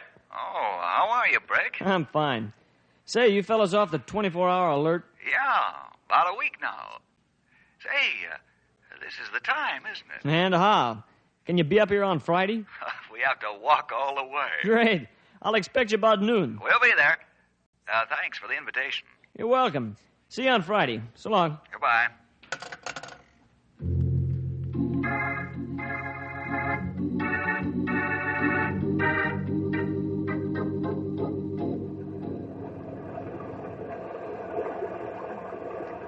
Say, the water's rising pretty fast now. Yes. But it'll go down some as soon as we open the water ducts that run to the turbines and start generating electricity. Of course, if the water gets too high, we'll open the floodgates and spill it out. Silver River Dam will sure help control floods in the country below. Ah, that's right.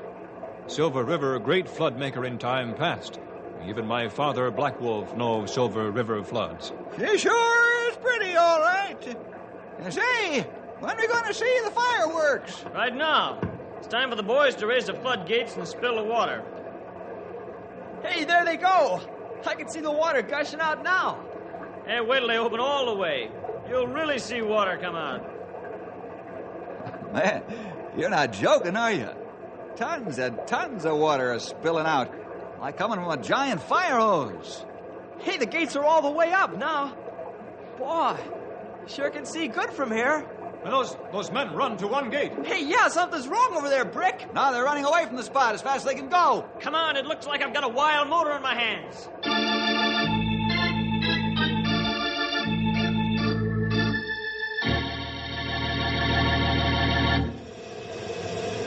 I'm going down in the pit and try and pull the power cable loose. Isn't there any other way you can stop it? How about the fuse box? No, I need a tool to pull the fuse. I can't do it by hand. Can't you connect the lifting device and work the motor until you can cut the power? Oh, it's gone too far for that. You can't go down in there, Sonny. You'll get killed. I've got to, or shrapnel will be sprayed all over the place. I'll see you later. Brick, you can't go down there. Where emergency power switch? I don't know. You fellas try and find it. I'm going down to help Brick. Hey, Bill, come back. Let's find the emergency power cutoff. Pronto. Right. That water not long for this world.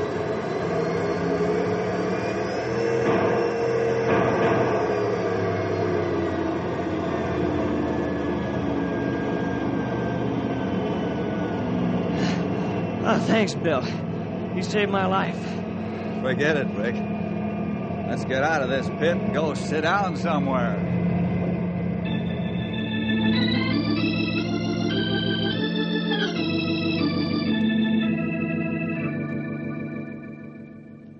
How'd you do it, Bill? Why, we were still 100 feet from the emergency cutoff when we heard the motor quit and die down. He shot out the fuse box with his revolver. Well, that quick thinking on your part, Bill. You said it, young feller. Another minute and that motor'd have been all over this canyon. Well, this settles it. I'm through being penny wise and pound foolish. These motors are going back, and I'm buying good ones.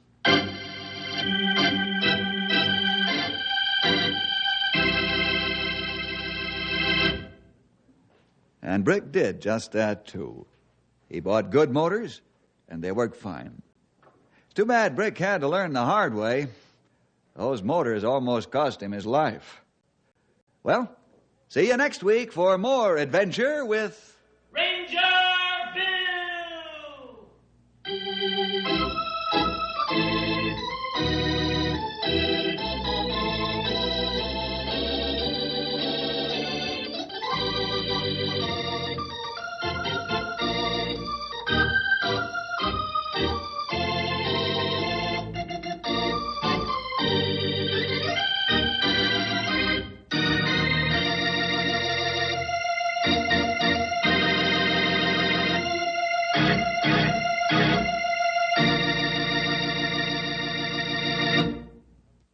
Hi, fellas and gals. Ranger Bill again, stepping in here for less than a minute to invite all of you out there to another half hour of adventure next week at this special spot on your radio dial.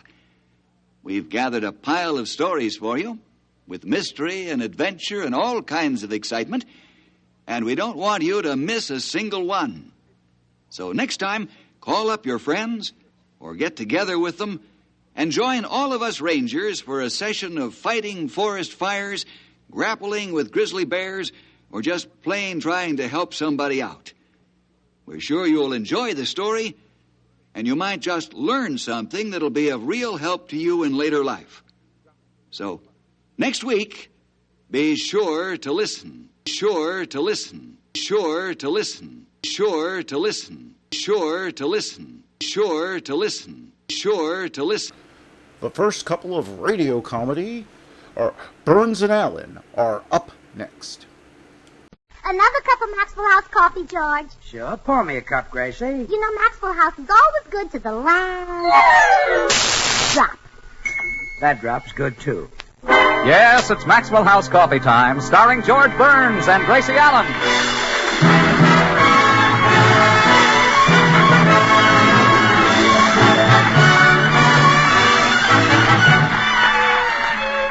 With our special guest tonight, Cesar Romero, yours truly, Toby Reed, Barbara Eiler, Harry Lubin, the Maxwell House Orchestra, and Bill Goodwin. For America's Thursday night comedy enjoyment, it's George and Gracie. And for America's everyday coffee drinking enjoyment, it's Maxwell House. The coffee that's bought and enjoyed by more people than any other brand at any price. Yes, Maxwell House, always good to the last drop.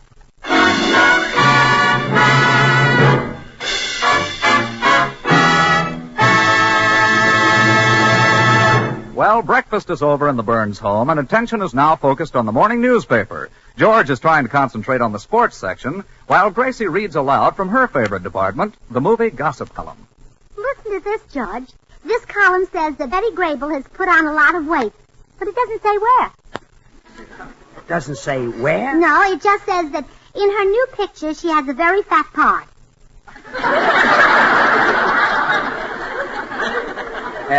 That means she has a big roll. Around the middle, huh? Yes, she's on a diet. Now let me read, please. Oh, here's another interesting item. MGM is going to loan out Walter Pigeon and Clark Gable. Gee, I wish I belonged to that lending library. I'll try to arrange it. Now let me read about the golf tournament. Mm-hmm. Oh, this next item must be wrong. Murder. It says that Jane Wyman may get an award for her work in Johnny Belinda. Isn't that the picture where she didn't say anything? That's right. Well, who'd give a prize to a woman who doesn't talk? Any husband in America. Now, will you please let me read about the golf tournament? Yes, dear. Thank you. Oh, listen to this, More dear. stuff, huh? It says that Bill Goodwin and Cesar Romero met at Romanoff's restaurant last night and had an altercation. Really? Mm-hmm. George, why don't you ever take me to Romanoff's and buy me an altercation? An altercation is a fight. Oh. Bill and Romero are probably fighting over some girl. Oh, that's terrible. I hate to think of Bill doing that. Yeah, he'd be better off married. Hey, I see where Ben Hogan just shut us. That's it. Huh? You're absolutely right. Bill's got to get married. I didn't say that. He's wasting his life. Let's arrange the wedding right away, huh? Wait a minute. That's Bill's business, not ours. But it is our business, George. We're more than just Bill's friends. We're like his family. Well, I think of you as his father. Now I think of myself as his kid sister. Maybe Bill doesn't want to get married. Maybe he's having too much fun. Well, it's time he got married and stopped having fun. That'll do it. What was that? Nothing, I ate something, you see. Now forget about Bill. Well, I can't. I'm worried about him. Running around nights fighting with Cesar Romero. He ought to marry a nice girl and stay home and fight with her. Sure. I'm going to call Bill and tell him to come right over here so you can talk to him. Me? Well, sure, this is all your idea. All I said was that What's the Bill... matter, George? Don't you like marriage? Aren't you happy married to me? Of course I'm married. And I think that Bill should get married someday. I only hope that he gets a girl as sweet and as pretty and as charming as you. Oh, George, you're silly. I am? Well, sure, you'll never get one like me. No, I'll phone Bill to come right over.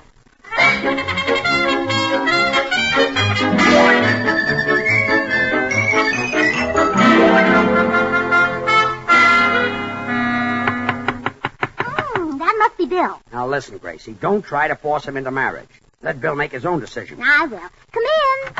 Hi, Burnses. Hello, Hello, Bill. Bill, have you got any plans for tonight? No, Gracie. Oh, good. You're getting married. What? You're getting married. It's George's idea. All I said Yeah, and was... he's right, Bill. You're wasting your life as a bachelor. Wasting it? I'm using every minute. But you'd be better off married, wouldn't you, George? Well, Gracie is right, Bill. When I was single, I used to run around just like you. One night a beautiful blonde, the next night a gorgeous redhead. But, Bill, was I happy? Well, I don't know. Think back, were you? Boy, was I happy.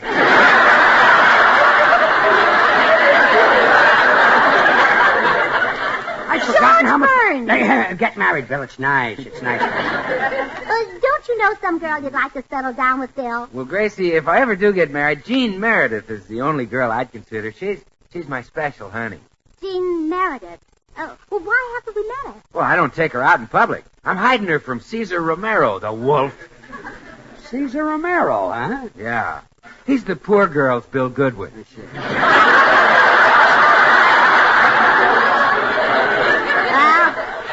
I don't know. Cesar Romero is pretty terrific, Bill. The women at my bridge club voted him the man they'd most like to have shuffle their deck.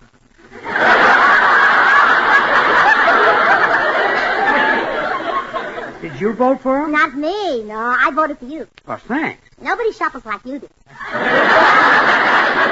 Yes, I'm a pro at shuffling. Well, Bill, if Take you... after my father. Oh? One of the greatest shufflers in the business. Bill, if you want to keep Caesar Romero away from Jean, why don't you marry her? But, Gracie, stop trying to force me into matrimony. Oh, it's George's idea.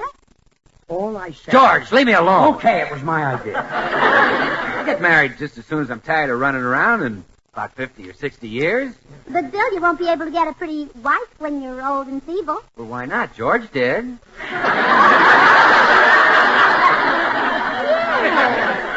But I'm not worried, Gracie. When I'm ready to get married, there'll be plenty of fish in the ocean. Oh, Bill, don't marry one of those. Marry a woman. What, Bill? You don't want a honeymoon with a halibut. What, Bill? You can't warm your feet on a flounder. Now, don't worry, Gracie. When and if I get married, it'll be to Jean Merritt. Oh, good. Say, Bill, I've got an idea.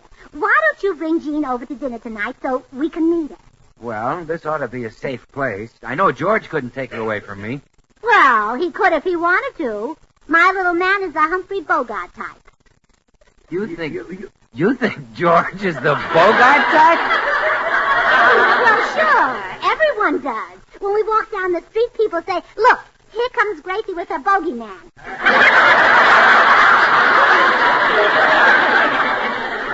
I'll see you for dinner, Willie. Okay, Bogey. Bye, Gracie. Bye. Gracie, you embarrass me. I couldn't steal Bill's girl. It would take a guy like Caesar Romero to do that. Hey, that's a great idea, George. We'll get Romero over here to flirt with Jean. How do you think of those things? All I said If was... Bill thinks he's losing her, he'll propose. Oh, George, you're a genius. Look, all I said I'll was... go right over and get Caesar Romero. Hold it. Bill Goodwin said he didn't want to marry her, and that's that. Now forget it. Well, you don't have to get angry, George. If you don't want me to get Caesar Romero, just say so. You're the boss, you know. Good. If you say I'm not going to Romero's house, I'm not going. Okay, you're not going. I am, too. I thought I was the boss. Well, you are, except when we disagree. Well, I give up. Oh, congratulations. You're the boss I'm the again. boss again, I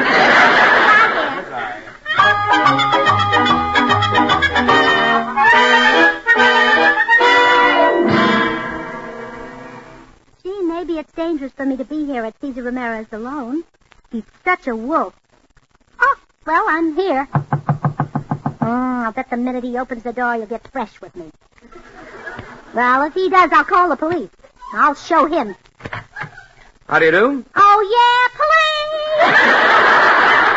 police! Hey, what's the idea? That'll teach you to get fresh with me. I beg your pardon? I accept your apology. Now, if you think you can act like a gentleman, let's introduce ourselves. I'm Mrs. George Burns. I'm Caesar Romero.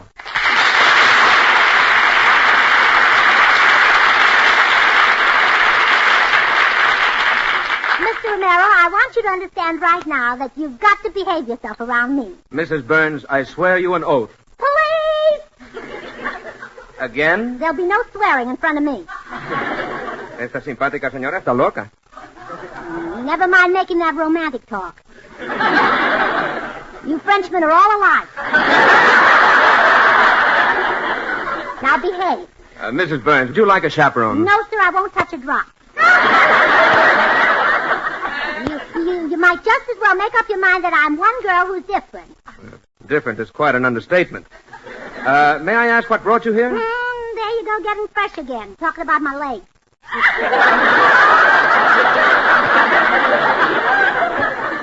Your legs? That's what brought me here. I know all your little wolfish tricks. I wasn't born yesterday. Mrs. Burns, you may rest assured that I would never make advances to a girl who's underage, like you. Well, we're going to get along just fine. Sure, I wasn't born yesterday either. But just to be absolutely honest with you, I'm already of age. No. Yes. You're 21? Oh, 21? I thought you meant 18. Well, enough about me. I came to talk about Bill Goodwin. Now, I've got a scheme to get Bill married. Wonderful. Why, he's my biggest rival.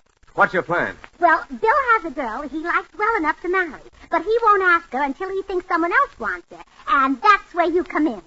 Oh, I get it. I make a play for the girl. Bill thinks he's losing her. He proposes. She accepts, and bingo, they're married. Then I'll have every girl in town tied up. Oh, don't tie them up. Give them a fighting chance.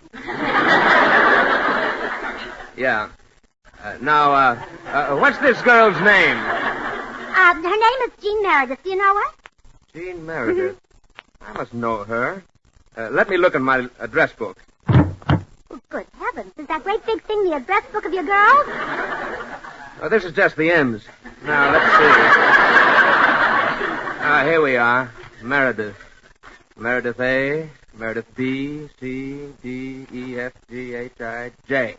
Well, now, Meredith Jane, Meredith Janet, Meredith Jacqueline, Meredith Jacqueline. Meredith Joan, Meredith June. No Meredith Jean. I guess Bill's been holding her incommunicado. Well, you know Bill. He'll hold her any place they happen to be. Yes. Now, how do we put our plan in operation? Oh, well, I'll have Bill and Jean at my house tonight, and you drop in about 8 o'clock and turn on the charm. It's a date. It's a wonderful idea, Mrs. Burns. You've really got a brain. Oh, yeah? Police! Now what's wrong? You got too intimate. I said you had a brain. Is that intimate? It must be. Not even my husband ever said that.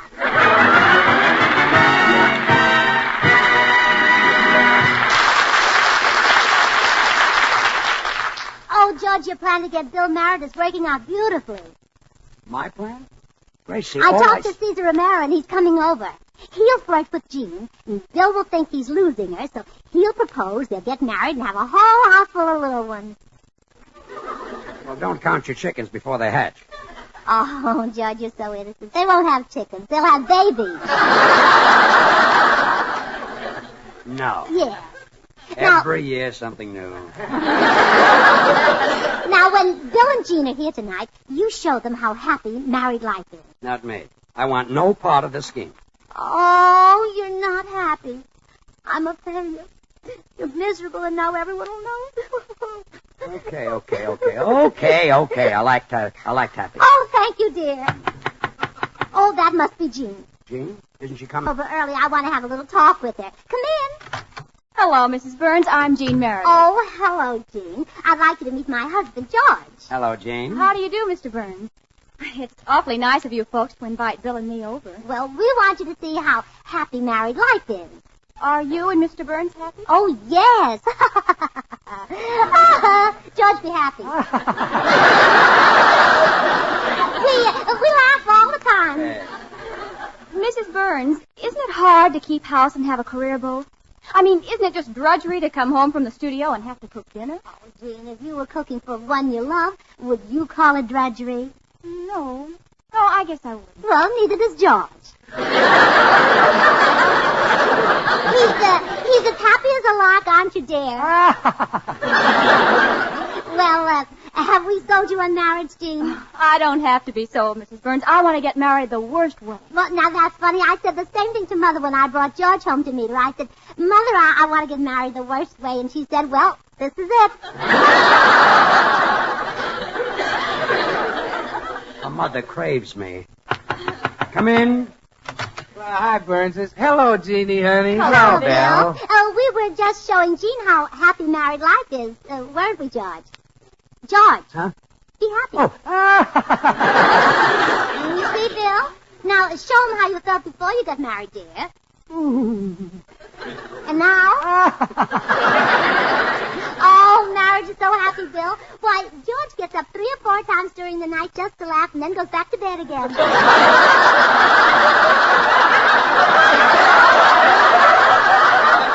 Yeah, I bet. Uh-oh, there's someone at the door, George. George. Come in. Hello, everyone. Am I late? Cesar Romero. What are you doing here? I'm here to have dinner. Well, you out-of-work actors will do anything for a handout, won't you? Out of work. I just finished a picture. Well, if you're in it, believe me, it's finished. You should talk. I saw your last picture. At least I hope it was your last picture. Boys. Act your age. At his age, who can act? two are friends? They're not. They're Abbot and Costello. Oh. But I don't believe Jean and Caesar have met. Jean, may I present Mr. Romero? How do you do? Well. Hello. Get away from my girl, Romero. Your girl? Yeah, she belongs to me. Well, congratulations. You have a lovely daughter.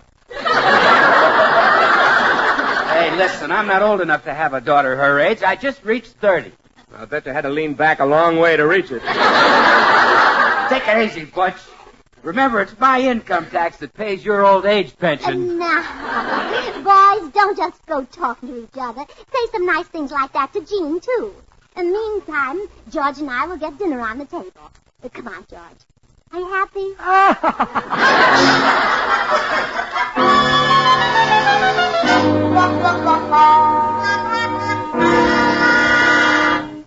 George, I called you and Caesar Romero into the den here for a little conference because things aren't going so well. I know. Bill still hasn't proposed to Jean. Well, I've tried my best to make him jealous. Gosh, I did everything but propose to Jean myself. Hey, that's it. You proposed to Jean. That'll force Bill to propose. Well, I've never done anything like that. I wouldn't know what to say. What did George say? Well, we were in vaudeville then, living in hotels, and George proposed to me with a romantic little poem. Gracie, please. He said, come be my bride. I'll be your groom. Let's save the price of that extra room.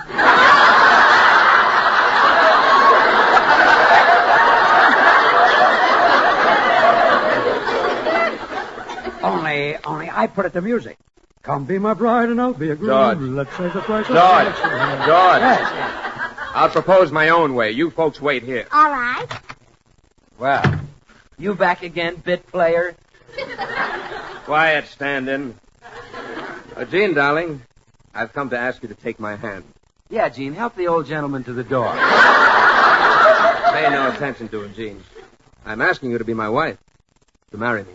What? Marry you? Oh, Jean, did you hear what that big schnook said? Tell him, honey. All right. I'd be happy to marry you, Caesar. That's telling him, baby. Huh? I said I'd marry him. He's just the man I've been waiting for. He's got everything. Well, but he's had it so long.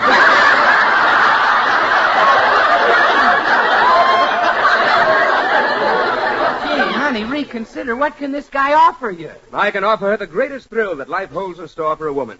Plenty of Maxwell House coffee. That Maxwell House coffee? Yes, that rich, mellow blend of the finest Latin American coffee. Radiant roasted to the very peak of flavor perfection.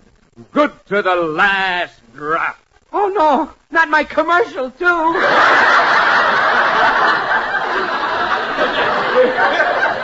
We'll go to Latin America on our honeymoon, Jean, and I'll show you where they grow those superb coffee beans that go into fragrant, delicious Maxwell House. The Manizales, Medellins, Bucaramangas. How do you like that? First he steals my girl, and now he's meddling with my Bucaramangas. I'll kill myself. That's what I'll do. Now, Bill. Don't touch me, you nasty person. I'm going to go kill myself. I've got nothing to live for. No girl, no sponsor, no nothing.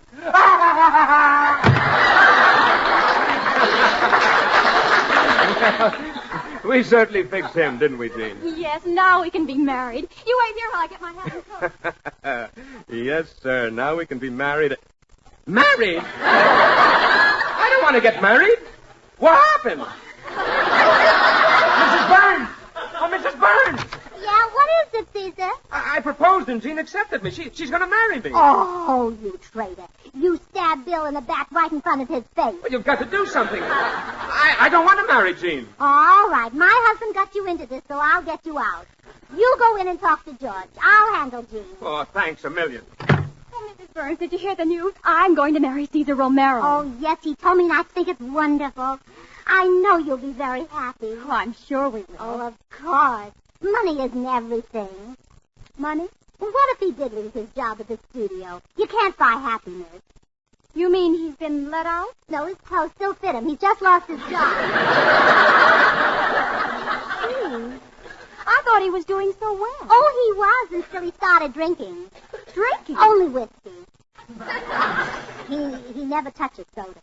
But I know the three of you will be very happy. The three of us? Yes, you and Caesar and his other wife. Caesar has another wife? Oh, it's nothing to worry about. He doesn't love her. Well, then why hasn't he divorced her? Well, Caesar's father is very fond of her. She takes care of him, puts him on his rocking horse, brings him his little hat with a propeller on top. Good heavens, his father must be a lunatic. Yes, but so lovable. I know you'll be very happy. Oh, there's just one thing. When you're around Caesar's father, wear an old dress that you won't mind having torn. What? Well, he thinks people are bananas and tries to peel them. I can't marry into a family of crazy people. Oh, only the men are crazy. When they reach the age of 35, they all crack up. When will Caesar be 35? Not until February. You've got a whole month to be happy.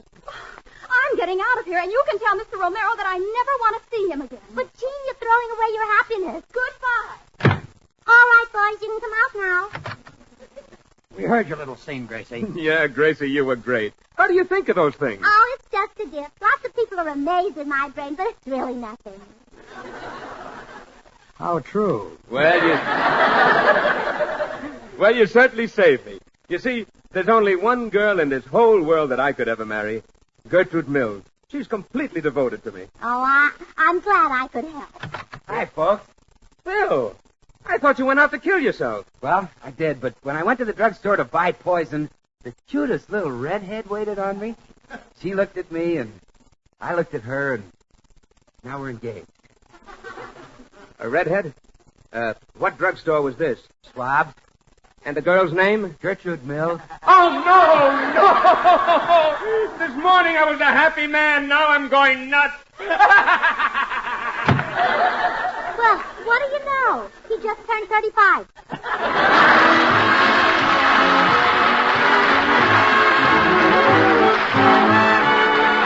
George and Gracie will return in just a moment. Join us again next Thursday when we'll all be back. George Burns, Gracie Allen, Bill Goodwin, Harry Lubin, and the Maxwell House Orchestra, and yours truly, Toby Reed. And now, here are our stars. Gracie, next week our guest will be Gene Kelly. Gene Kelly. An Irish girl, huh? Gene Kelly is a man. He's that great dancer we saw in the movies the other night. Oh, that's Gene Kelly. Yes. Oh, he's sensational. And next week I'll be able to dance with him. Wait a minute. I want you dancing with Gene Kelly. What about me? All right, we'll take turns dancing with him. Now you happy?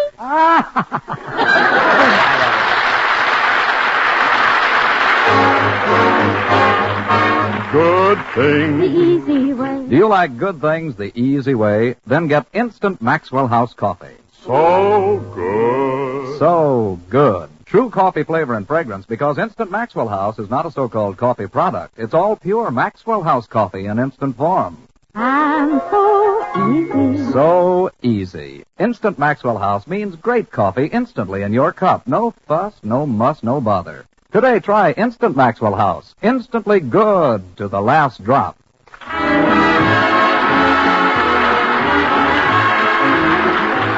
Until next Thursday, when we'll have as our special guest Gene Kelly, good night and good luck from the makers of Maxwell House, America's favorite brand of coffee.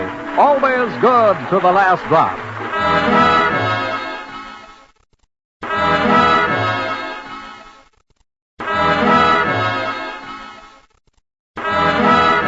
Next, hunt the biggest of all game with the Green Hornet. The Green Hornet.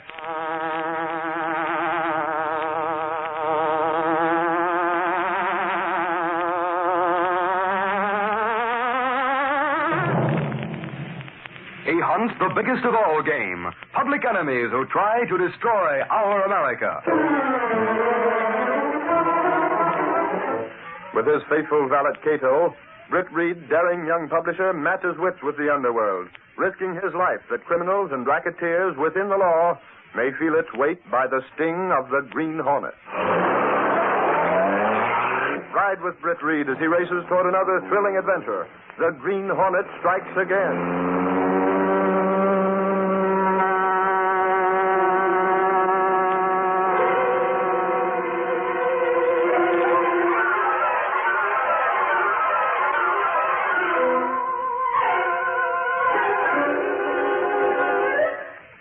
Can two men of mystery, two unknowns, continue to exist in the same city, the Big Four gang, underworld organization of ruthless rackets, is led by a man who is never seen, even by his gang, a voice known only as Mr. Big.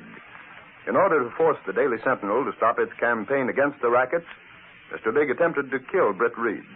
The attempt failed, but rather than subject his staff to danger, Britt Reed gave out the information that he was leaving on a secret vacation. He did leave, only to return to the city as the Green Hornet. At the wheel of the Black Beauty, masked and mysterious, Britt Reed smashed blow after blow at the Big Four, trying to uncover the head of the gang, Mr. Big. I'll have your change in a minute, mister. Late one night, near closing time, in a small neighborhood drugstore, the man behind the counter made change for a solitary customer. 3 makes 40, 50, 75, $1. Thank you. Okay, chum. Was there something else? No. Oh. Well, it's late, and so I want to... chum, it's late. So what? I'd like to close up. Yeah, maybe you will close up. So if there's nothing else you want, I guess you didn't hear me, pal. Look, mister, I'd like to close the store. It takes maybe half an hour to lock up. I got to get home. You know how it is. So if you don't want anything else... I guess you didn't hear me, pal. I said maybe you will close up. Huh? You run this joint, don't you? Say, this is the best drugstore in the neighborhood. Okay.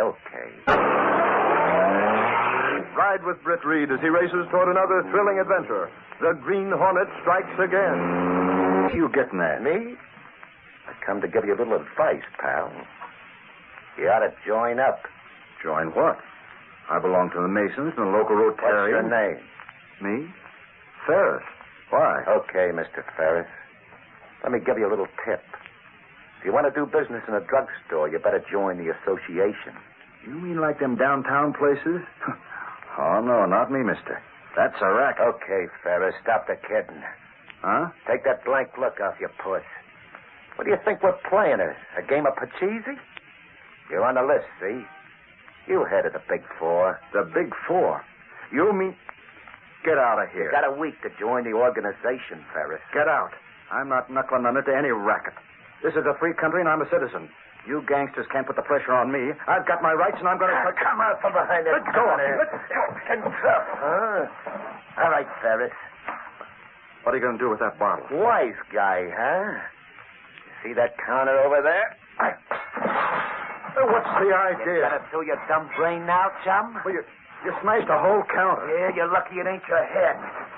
1 week, Ferris. You join the association in 1 week, and next time there won't be nothing left of your joint. Are you either? Hoodlum, walking in here. The Big Four, huh? Racket, that's what it is. Think I'm scared, huh? I'll show 'em. Ruining my counter. Hello, operator. Operator, I want to talk to the police. Yes, the police.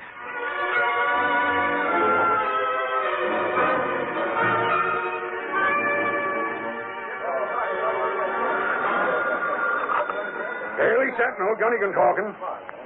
Who? Sergeant Moran. You got something?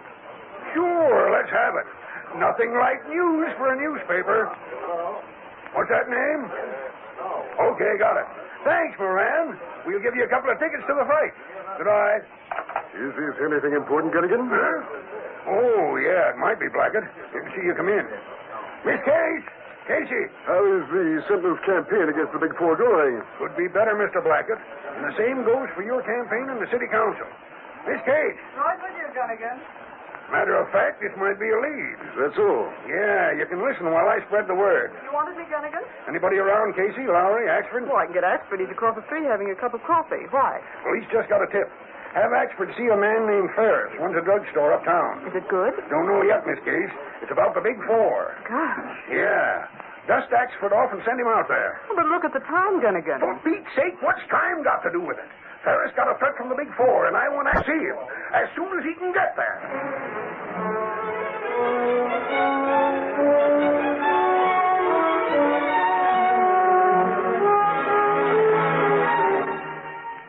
Oh, getting late.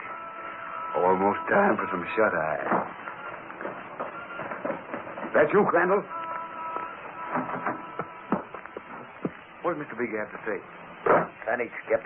You got a chopper? Huh? A chopper, a machine gun.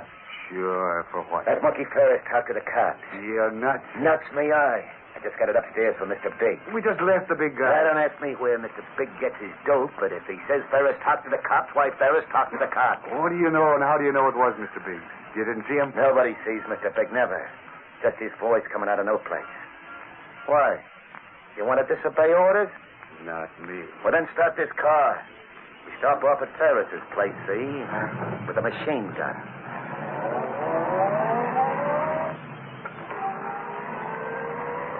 You heard that, Cato? Yes, Mr. Big. I heard. All right, back in the alley to the Black Beauty.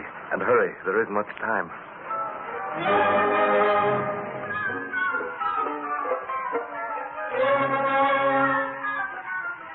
Like I said, Mr. Ferris, we're sorry it's kind of late. Well, that's okay. You don't mind, do you? We're from the Sentinel. Well, frankly, if we don't show up with a story, the news editors have to throw us to the lions. Oh, it's okay, miss. I wasn't sleepy anyway.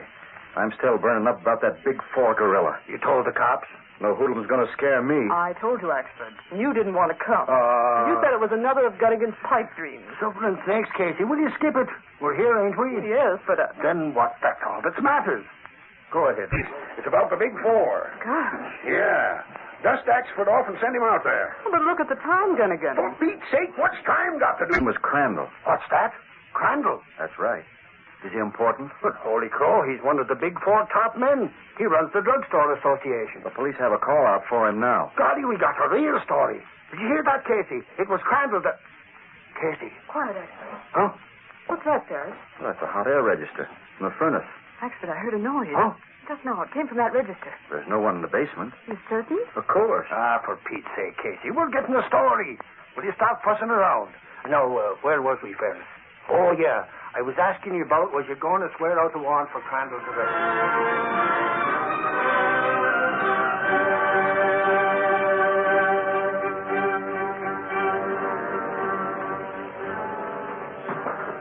Careful, Cato.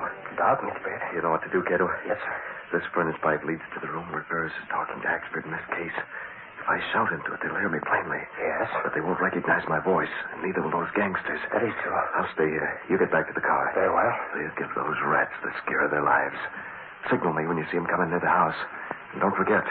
Otherwise, it may be just too bad.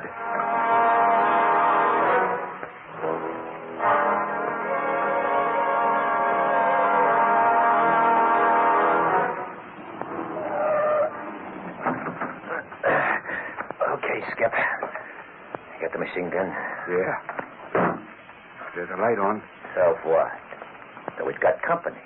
Just a couple of more blasts on a Tommy gun, that's all. What's that? What's biting you? Did you hear that, Crandall? That sounded like the Green Hornet. That horn, Yeah, nuts, you're crazy. I tell you, it was the Hornet. And I say it was a regular car with a regular horn. Come on. Up the steps and ring the bell. We got a job to do.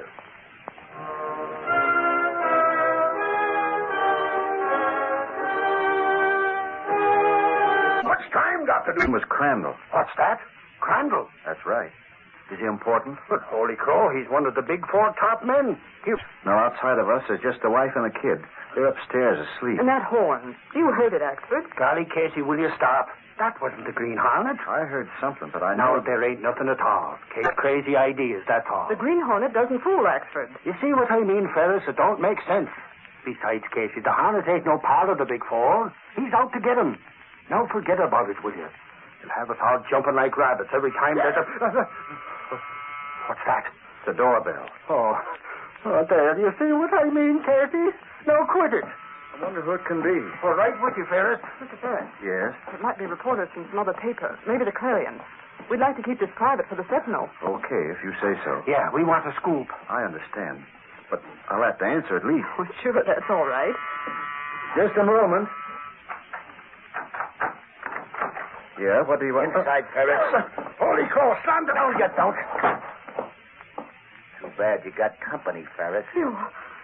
That's a machine gun, lady. You rats, don't you dare to shoot. Talk to the cops, huh, Ferris? You aren't going to shoot Yeah, Ferris, yeah. When I give the word, you're all going to be dead pigeons. Anytime you say, Crandall. Line up. Against the wall. Ah, you little rat, I ought to... Against the wall. Yeah, like that. Watch out, Crandall. Where'd that come from? There's somebody else in the house. It's the Green Hornet, Crandall. The Green Hornet. Let him have it, Skip. Get out of this house. Get out and stay out. The lights. What's happened to the lights? Get back, Casey. It's dark. Skip, shoot. Will you shoot? Not me. I'm getting out. Skip, come here. Oh, you sap. Wait a minute. Let it go. Let me go. I ain't standing here. First that Hornet starts talking out of no place, and then the lights go out, and that bomb. It wasn't a bomb. Well, whatever it was, Crandall. Huh? Behind you. Right behind you. There's a little guy with a gun. What are you talking? It's for you. Crandall. Shot at. Get him. I can't breathe. They come this way. Careful, Axford. Golly, Casey, we can't let him get away without... Oh. Holy crow. Axford, it's those two crooks. They're out cold.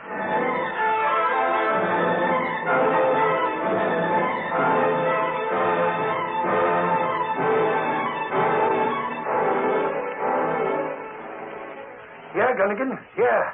We're calling from Ferris Place now. Sure, the cops is here. Them two crooks is heading for the cooler. Well, here's Moran now, Axford. Hold it, Gunnigan. Moran was just down looking at the cellar. You're right, Miss Case. That boy's come right up through the furnace pipe. Was it the Hornet, Moran? Might have been. We found the light fuse pulled out. Yeah, the lights went out. That was how. And that noise you heard. We found a blank cartridge shell in the furnace. From up here, it would sound like a bomb easy. The boy said it was the Hornet. I ain't saying yes, and I ain't saying no. Them two rats was gassed the way the Hornet does. Sure, the Hornet's after the big four, Moran. It must have been him. Well, at least we got him behind bars, Mr. Ferris. You don't have to worry about...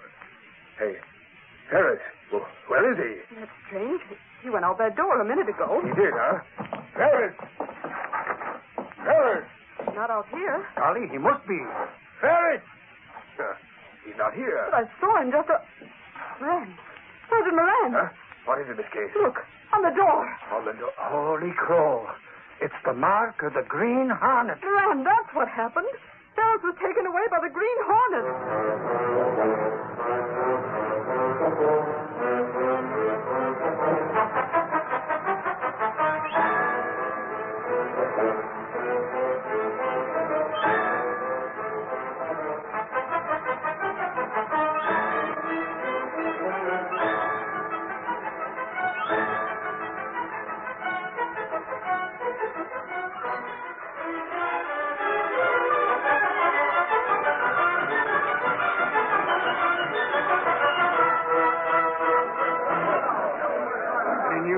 Not a thing, Gunnigan. I called all the railroads and the airport. The riverfront? Well, I checked every place. I tell you, Axford was right. Ferris didn't leave of his own accord, Gunnigan. Green Hornet, huh? Well, you printed it in the Sentinel. Sure, just a flash, that's all. We have to have more definite information for the next edition, Casey. Well, Axford's still making the rounds of the hotels, Gunnigan. What about Ferris's home? Maybe he's back there. Well, Mrs. Ferris would let us know. He hasn't gone back. All right, all right. Daily Sentinel, Gunnigan. Yes, we called the police. Who's this? Oh, it's you, Moran. You got anything? Okay. Okay, that doesn't do much good. Keep in touch, will you? Sergeant Moran? Yeah, the police have no trace of Ferris. How long has it been? 4 or 5 hours? Oh, all of that, Gunnigan. Why, it's almost breakfast time. Breakfast. What I wouldn't give for a big stack of wheat cakes. Well, why not? No can do, Casey. I'm in charge of this newspaper with Reed out of town. We can send the boy for some coffee. A newspaper never sleeps. Yeah, neither do we. Again. Answer that, will you, Casey, my door. Daily Sentinel. What is... What? What's that? Oh, good grief. Hold the phone. What goes? Gunnigan, it's Ferris. Ferris? Yes, he's at the Blackwood Hotel. Give me that phone. No, never mind. Get your bonnet, Casey. Get going. Me? Where? What do you think? To get the story. You're going to the Blackwood Hotel.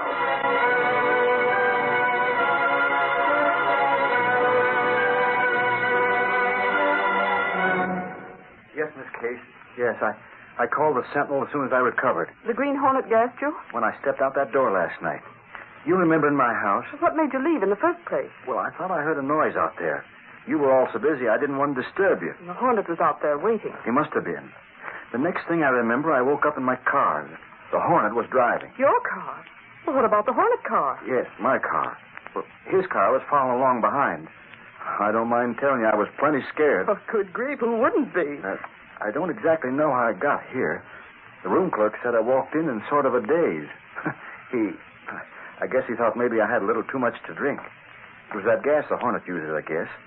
But now I feel fine. Look, never mind your personal history.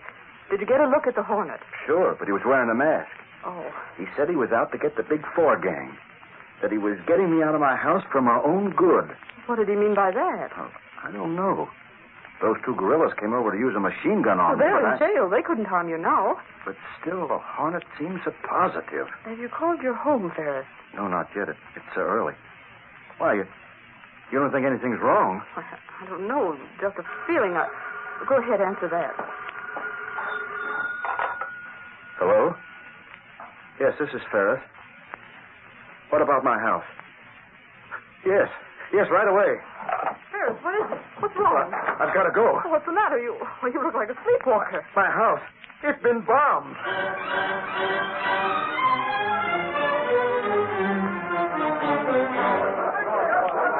Gosh, whoever tossed that bomb certainly knew his business.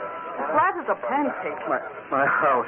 Look at it. Oh, buck up, Ferris. Your family's safe. They weren't in it. Yeah, they were with the police station. They got a call that I'd been located for them to get over to the police station. But I don't understand that. The police didn't call my wife. Don't you get it? The Hornet. What? The Green Hornet. He must have called your wife and pretended he was the police. Why, yes, of course. It ties in. The Hornet got you out last night, and he said he was doing it for your own good. Then was it four who did this? Your guess is as good as mine. But I'm betting it was the Big Four. Those dirty rats. Forget it. You're safe. Oh, it's not that. I have insurance. I'm fully protected. I guess the Big Four are really trying to get you to lay off. They'll need more than that.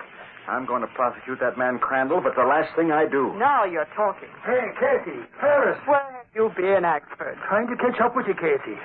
I went to the hotel, but you and Ferris had just gone out. So I called Gunnigan, and he said to come over here. Nothing snakes. They sure bummed your house, didn't they? It's the Big Four, the drugstore racket. Good thing your wife and kid was warned. They're trying to scare me, but it won't work. Huh? He means Crandall, Axford. Yeah, Crandall and other rats. Oh, yeah. I knew I had something to tell you.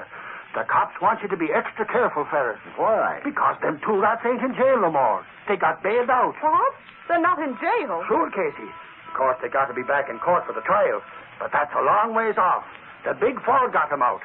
So you better watch your step, Ferris. Them rats can be awful tough.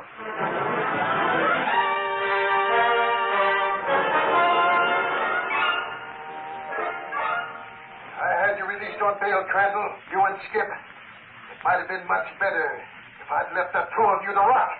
Listen, Mr. Big. Quiet. If there are any explanations, I'll hear them from Crandall.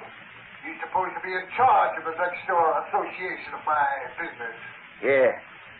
It's this way, Mr. Big. As soon as we heard that guy Ferris went to the police, we went over to give him the business. Machine gun? Yeah. A machine gun, like you said. But something went wrong. According to the Sentinel, it was the Hornet. Yeah. Was it really the Hornet? Or are you just covering up your errors? Oh, we seen the mask, Mr. Big. Yeah, it was a Hornet, all right. Me and Skip run into a load of gas, and we end up in the cooler. I was afraid of that. Ferris's place was bombed, huh? I had that done later. Unfortunately, this Green Hornet was clever. He got the family out of the way by a phone call. Now get this. You and Skip report back here tomorrow night. Tomorrow? Keep out of sight if you can. I have insurance. I'm fully protected. I guess the Big Four are really trying to get you to lay off. They'll need more than that. I'm going to prosecute that man Crandall, but the last thing I do... Do as I tell you. Tomorrow night. Now go.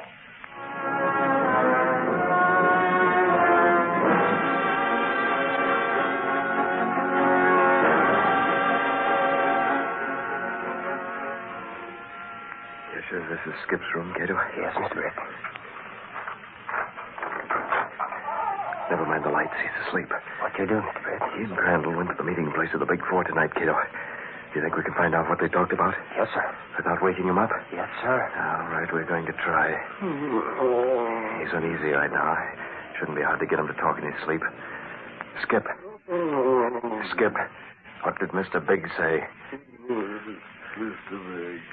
Tomorrow night. Skip, what about tomorrow night? What about tomorrow night?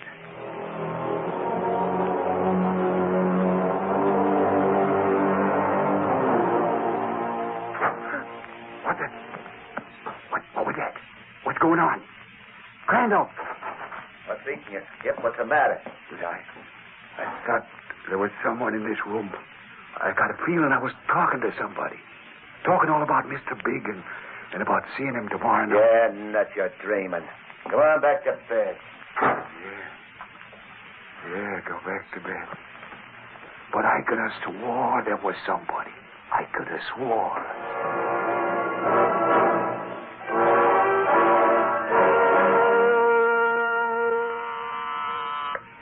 Hello? Hey, Casey. Is Gunnigan in there with you? Oh, yes, expert. Gunnigan's here. Why? On account of Moran's here with some news for the Sentinel. Okay, send Sergeant Moran in. Ashland? Yes. He could have walked in here just as easy, but I guess he loves to fool with that dictograph. Sergeant Moran, huh?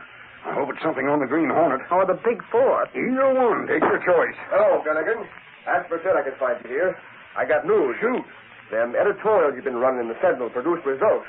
The trial is set for tomorrow. Fine. Hear that, Casey? With both ears. If Crandall goes to court tomorrow, at least Ferris is safe from any more bombing. Sure. The department's got Crandall and another hoodlum watched every minute. Hope they don't skip out of the state. The state, nothing. Them two will have a tough time getting out of the city. The judge ain't fooling. Where's Axford? Axford? He went over to Ferris's place.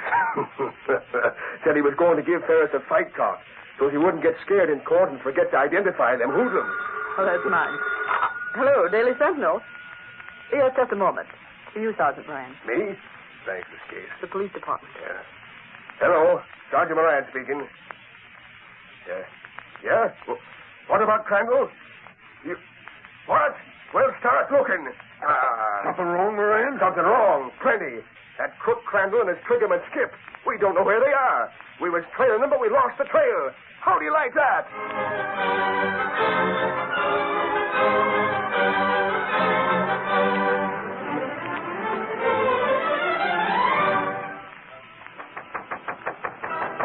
Oh, why doesn't somebody open this door? Oh. Hello, Casey. What are you doing at Ferris's? Axford, where is he?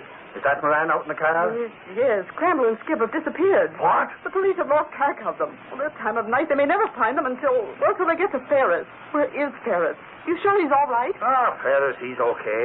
Why don't the cops look for the meeting place of the Big Four? Listen, lame brain. If they knew where the meeting place of the Big Four was, they'd go there. But they don't know. Nobody knows. Get that through your thick skull. And unless they're located, Ferris may end up with lilies over his brow. Now, where is he? Now, don't get fretting about Ferris, Casey. He's right in the room behind me, just as safe as money in the bank. I'm keeping my eye on him personally, because he... What was that? Come on. Holy crow. He's gone. Ferris is gone. He was right here and now he's gone. Holy crow, there's your answer, Casey. It's the Green Hornet. Moran! It's the Hornet! Axford, step on it. He's going up the block. Moran! He's got Ferris. Ferris, yeah. He took him out to the house. Hey, listen to that. There's something wrong with the Hornet's car. The motor don't sound right. Pile in. For once we can go after that car without losing him. Oh, I sure hope that motor keeps right on missing.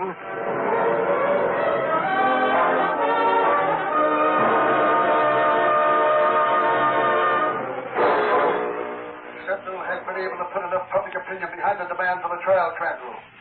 You'll have to get out of town, out of the state. I get it. You figured something like this might happen, huh?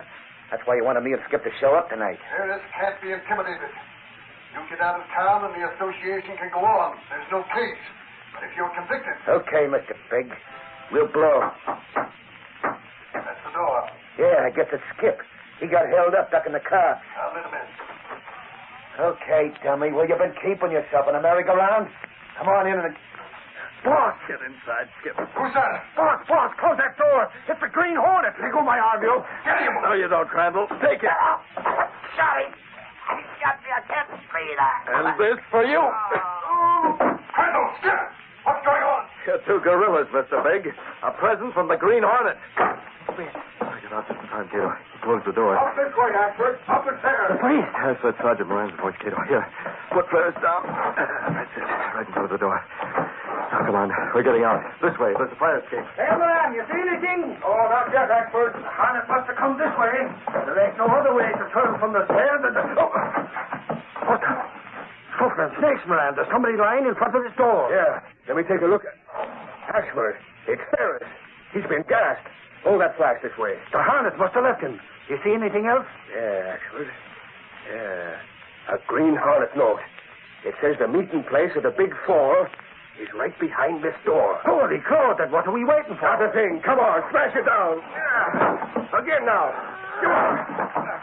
Well, Crandall and Skip. Pick him up, Ashford. This time we'll make sure they get what's coming to them. In court.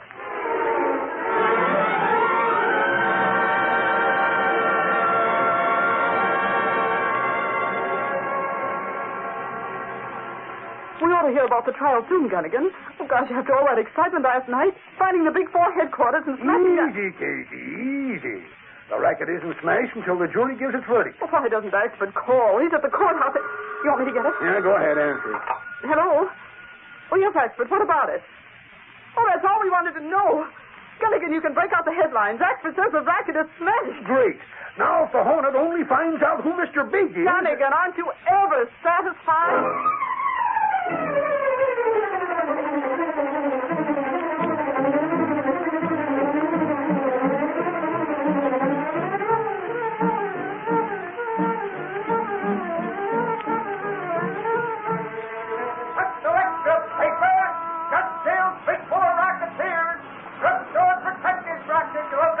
Read all about it. Green Hornet still at large. That's the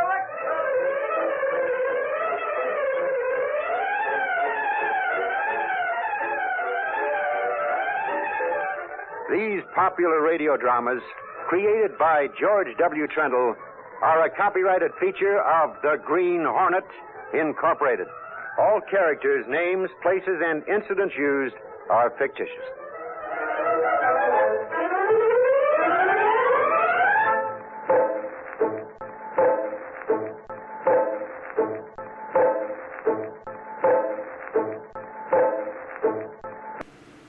Hi-ho, Silver! Away to those thrilling days of yesteryear with The Lone Ranger.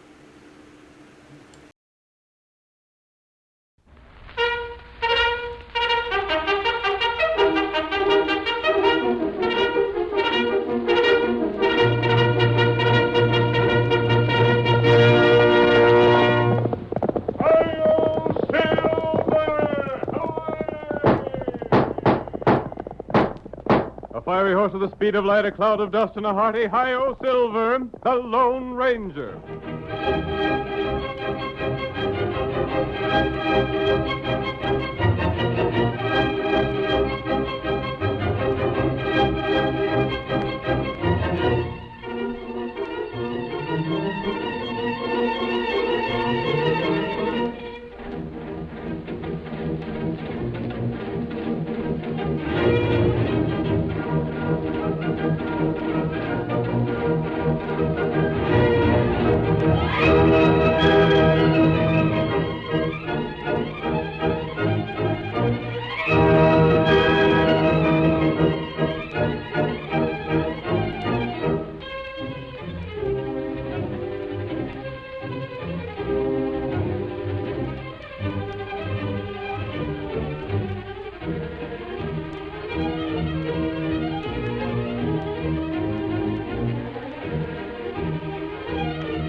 In the early days of the western United States, might made right. Even the sheriffs, elected to preserve law and order, accepted the bribes of outlaws.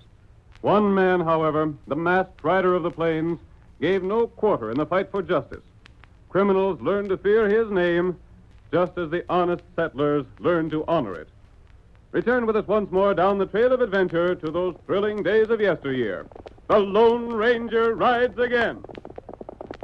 Come on, Silver! We must meet Larry Catlett in Rubber City! There's going to be trouble! Hi-yo, Silver!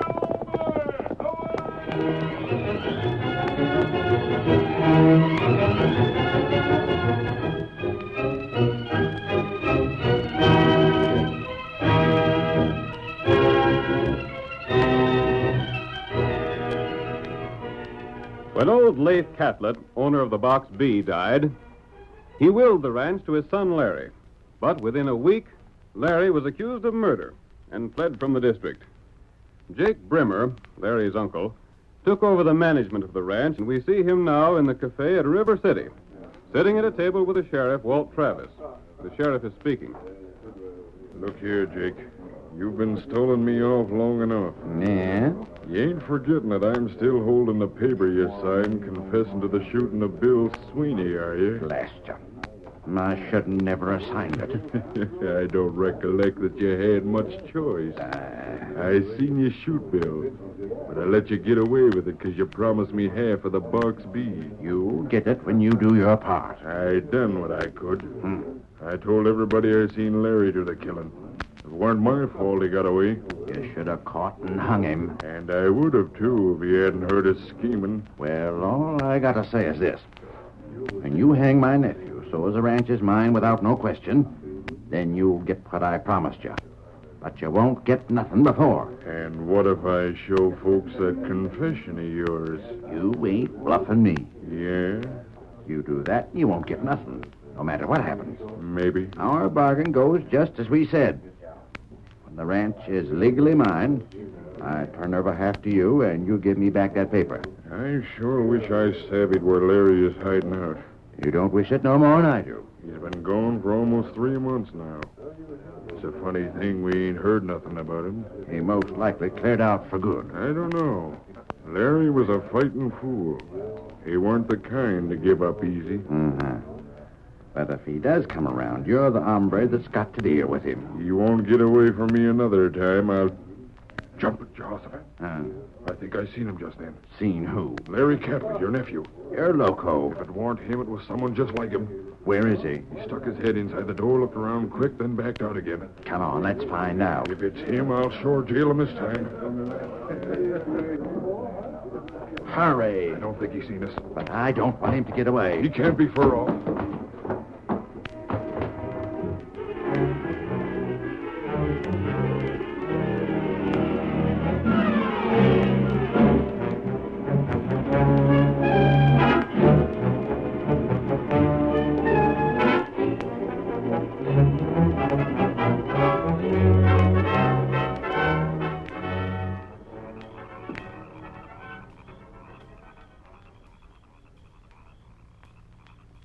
Who's that over there? Looking near too dark to see. If that ain't him, I'll eat my Stetson. It is, sure enough. Hey there! Stop in the name of the law. What the? Hush your hands. We got you covered. Jake and the sheriff. Stand right where you are. You rotten crooks. We got you this time. And we got you good. You polecats was in the cafe? Yep, and I seen you look in. How in blazes did I miss you? I come gunning for you, but I was beginning to think you wasn't in town. Then this is the time you got fooled. But you ain't jailing me. Sheriff, he's drawn. I'll teach him. Oh, my shoulder. Blast you, Sheriff. Why didn't you kill the coyote for resisting arrest? You're sure two of a kind. Just a pair of low-down killers. That'll be enough from you. Come along. We're jailing you before folks get here and start asking too many questions. Hurry it up. And then I want to talk to you, Sheriff. I got another scheme to get rid of this fella.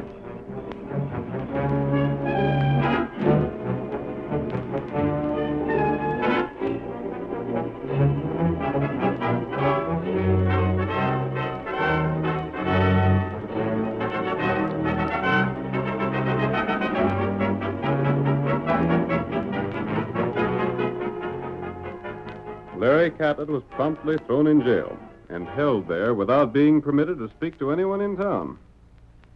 Then, just after dark the next evening, while he sat on a crude bench in his cell, he was startled by a low call. Larry. Huh? Who's that? I want to speak to you. Well, I'll be doggone. Did you expect to see me, Larry? I did, sure enough. I never looked for you to get here this soon. Not when I rode here just as soon as we found you and disappeared. But I come by train. Silver and Whitefellow are fast horses. They sure must be to get here from the Panamints in this time. Why didn't you tell us you were coming to River City, Larry? Well, it was a scheme I had. Yes? You see, when I met up with you fellas, it didn't take me long to have a pretty good notion of who you was. I knew that. So I figured if I told you about my being framed, you would savvy where I'd headed for when I lit out. Go on. Well, I wanted to get here first so I could have time to drill the skunks that framed me before you got here. That was the foolish thing to do. Uh-huh. The way things turned out, I reckon maybe it was. But my idea was that if they killed me, then you'd show up to see what they did, and then they'd get what was coming to them. But instead, they jailed you. I heard about it when we got to town. I reckon I wasn't as smart as I figured I was. Your shoulder bother you? Now, it ain't nothing but a flesh wound. All that's bothering me now is what Jake and the sheriff is planning. You heard something? All I heard was my uncle telling the sheriff he had a notion how to get rid of me. I see. But I can't savvy what it can be. The lesson is to make their story foolproof so I won't have no chance when the trial comes. I wonder if that... I think there's somebody coming. It's most likely the sheriff. Guess he wants to make sure I ain't up to nothing. I'll leave now, but I'll see you again. All right, mister. Hey, what are you doing over by that there window? Nothing. You needn't be looking over them bars. You ain't got the strength to break 'em. Who's that fellow with you? Just another outlaw. You'll have plenty of time to get acquainted. I'm putting him in the same cell with you. I'll get you for this, Sheriff. All right, Clegg. In with you. Last year. Oh, yeah. Now, just lock up again and let the two of you sit in there till the judge gets here. You afraid me. You ain't got nothing on me. I got a plenty on you, Clegg. If you're a lawman, I'd rather be a crook. Well, as far as anyone can prove, you are a crook. This time you're going to find you framed the wrong hombre, Sheriff. Did the dirty skunk frame you too, Clegg? He did that, and I'll Sit find... still. Any more of that kind of talk, and I'll put you on bread and water till you tame down. I'm going back to the office. And I don't want to hear no fuss out of either one of you.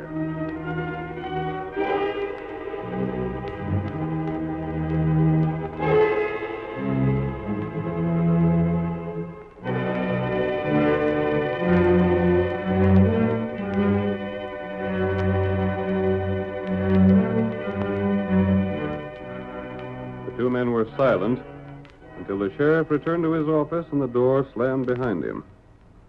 Then Larry said, What are you in for? The sheriff claims he seen me rustling Bar W critters. Yeah? And I wasn't even near there. I'll bet the sheriff knows where them cows went, and I'll bet he's got his share of them. That sounds like him. What's he got on you? Shucks, he's got me framed to a fare you well. I'm supposed to have shot Bill Sweeney. You're Larry Catlett? Mm-hmm. Well, I'll be doggone. You're in a worse fix than I am. Yeah, I reckon so. If I ever get out of here... You want to get out bad? Well, I'd be loco if I didn't, wouldn't I? When Jake Brimmer and the sheriff start telling their lying stories in court, I won't have no more chance than a rabbit in a stampede. How much nerve you got, kid? Huh? Nerve enough to try and break jail? Swell chance of that. You think it can't be done? I know darn well it can't. Just take a look at the way we're barred in here. The sheriff anywhere around? No, but... What do you think of these? Why, you got keys there. That sheriff ain't half so smart as he figures. How'd you get 'em? Easiest thing I ever done. I just helped myself to him when I was in the sheriff's office before he brung me back here. But when the deputy went out for coffee and left his coat hanging behind the door. And you got the keys out of his coat? That's just what I did. But how in blazes did you work it? Shucks. While the sheriff was holding his gun on me, I backed up again the door. And as soon as he weren't looking, I slipped the keys in my pocket. By golly, that was blame smart. The sheriff was all through searching me, so he never thought to look again. Then let's get it going before the deputy finds his keys are gone. Yeah, we better. There ain't but one way out of here. We'll have to make a break for it right through the sheriff's office. Uh-huh. And Jake Brimmer's in there with him. But I reckon they'll be so all-fired surprised to see us, we'll be able to make it all right. Come on. Wait till I see which key fits. Can't you find the right one? Here it is. Careful how you open that door. Yeah. I won't bother to close it again. Don't make no more noise than you have to. When we get to the office, I'll go first and open the outside door. That suits me. Quiet now.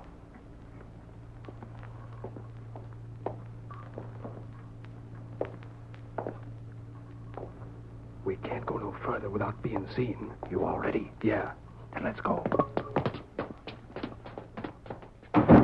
What the? A jailbreak. Blast him. Hurry, Clegg. Open the door. Hold up, or I'll shoot. Clegg, what are you waiting for? Hold on to him, Clegg. I'll get him. What are you doing, Clegg? I'll show you. Yeah, you tricked me. You ain't breaking jail at all. Get away from that door. Grab a hold of him. I can't. He's dodging away from me. Then stand to one side so I can shoot him. Go on and shoot. Drill him, Sheriff. Just a second. You've done this just to get rid of me. You wanted me to break jail so you'd have a reason for shooting me. You missed him, Sheriff. I won't this time. I'm going. Oh, my hands. A masked man. Where'd he come from? Come on, Larry. I'm taking you away from me. I'm coming. Stop him, Sheriff. Clegg, do something. I can't use my gun hand. I ain't got no gun. I'll shoot the first one of you that tries to follow us. Go after him, you fellas. I ain't going out there. Me neither. Oh. By thunder, Sheriff, you messed things up again. Now, look here, Jake. Of all the thick-headed fools I ever seen, you and Clegg there take first prize. We couldn't help him getting away. How was we to know that masked fella'd show up? That's right, Jake. There wasn't nothing we could do. You can't never do nothing right. That was the third chance you had to get Larry, and you missed every time. What do you mean, the third chance? When we first framed him, when you arrested him yesterday and he went for his gun, and just now. Listen, if you don't like the way I do things, you can do your own dirty work. I ought at that. But just remember one thing, Jake Brimmer.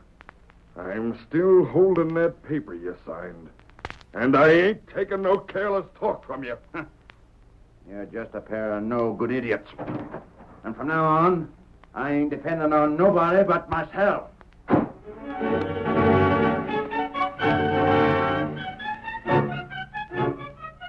The curtain falls on the first act of our thrilling Lone Ranger drama. Before the next exciting scenes, please permit us to pause for just a few moments.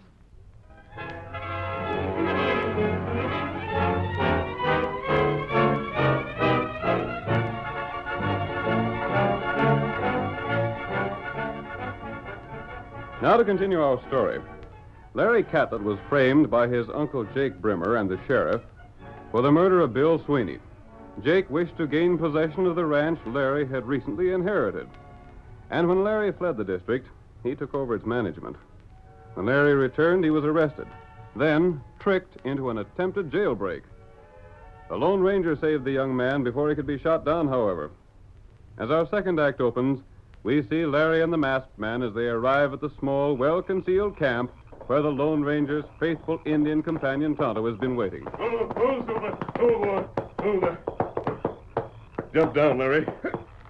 Yeah. Golly, I still can't hardly believe I got out of that alive. You're safe now. Howdy, Tonto. Oh, Tonto, glad to see you. Tonto, Jake and the sheriff nearly succeeded in killing Larry just now. Oh, that's heap bad. It might have been. How'd you happen to be there, friend? When you told me they planned to get rid of you, I doubted they'd wait for your trial. Yeah? I wasn't sure until tonight that you'd been telling me the truth, Larry. Well, you didn't have no way of checking up on my story, I reckon. But now I'm convinced. And Tonto relieved Larry. I knew that if they had framed you, they wouldn't let you tell your story in court unless they had to. Mm-hmm. I stayed near the jail to see if you'd be safe for tonight. And when I heard the shot, I came as fast as I could. You sure didn't waste no time going into action. And we can't waste time now. Larry, did you say Jake signed a confession that the sheriff is holding? Yep. I overheard him when they were scheming the whole thing. That's how I learned enough to clear out of here before they got me. I've heard Jake and the sheriff don't get on well together. They sure don't. Jake don't like the sheriff because he's afraid of what the sheriff will do with that confession. And the sheriff's suspicions that Jake will hold on to his share of the ranch. I think I have a plan. You ain't figuring on trying to find that paper, are you? Not that. If you was, it's most likely it wouldn't do you any good. The sheriff wouldn't keep a thing like that where it could be found easy. I have something else in mind. What you do? Call your horse, Kimosabe. Here, white feller. Tonto, all three of us will have to act tonight. You're the boss, friend. From now on, I'm doing just what you say. Good. First, Tonto will have to make a long ride. Tonto do that. And you and I, Larry, are going to call on Jake Brimmer while he's asleep.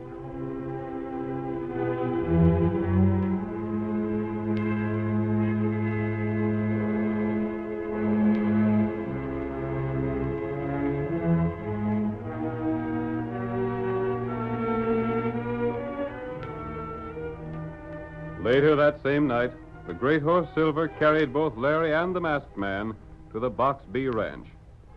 The cowboys were fast asleep in their bunkhouse. And Jake Brimmer, whose bedroom was in a wing of the large central building, was equally unaware of the Lone Ranger's approach.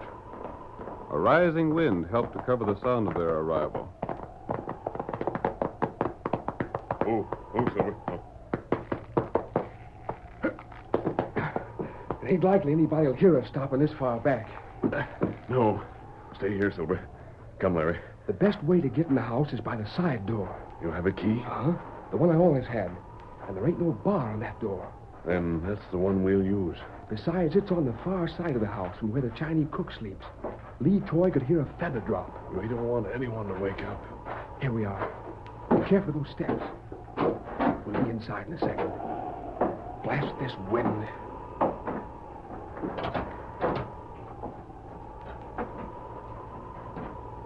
You know the house, Larry.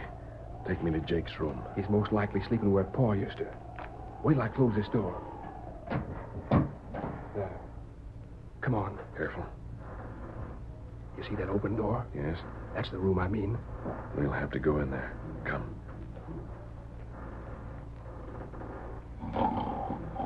There's Jake. Fast asleep. And here are his clothes. And his gun belt and holster. Yeah. Blast Sheriff. I'll fix things. Larry. What is that? Jake was just talking in his sleep, Larry. Oh, he sure gave me a scare. Hurry up, let's get out of here. One moment.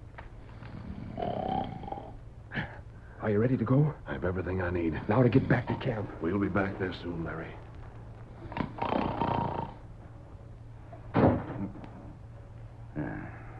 What was that? Sounded like the wind caught a hold of a door and slammed it shut. Maybe that doggone chink's been prowling around the house. Blast it, where's that lamp? Here it is.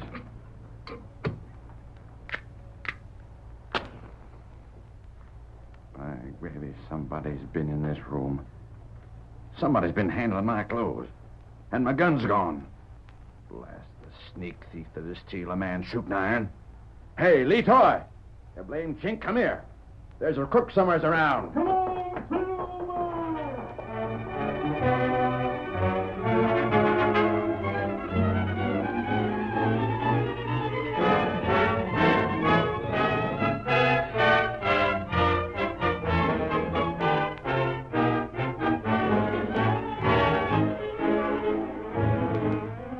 The Lone Ranger and Larry raced away from the Box B ranch and returned to their camp, where they spent the remainder of the night before going on with their plan the next day.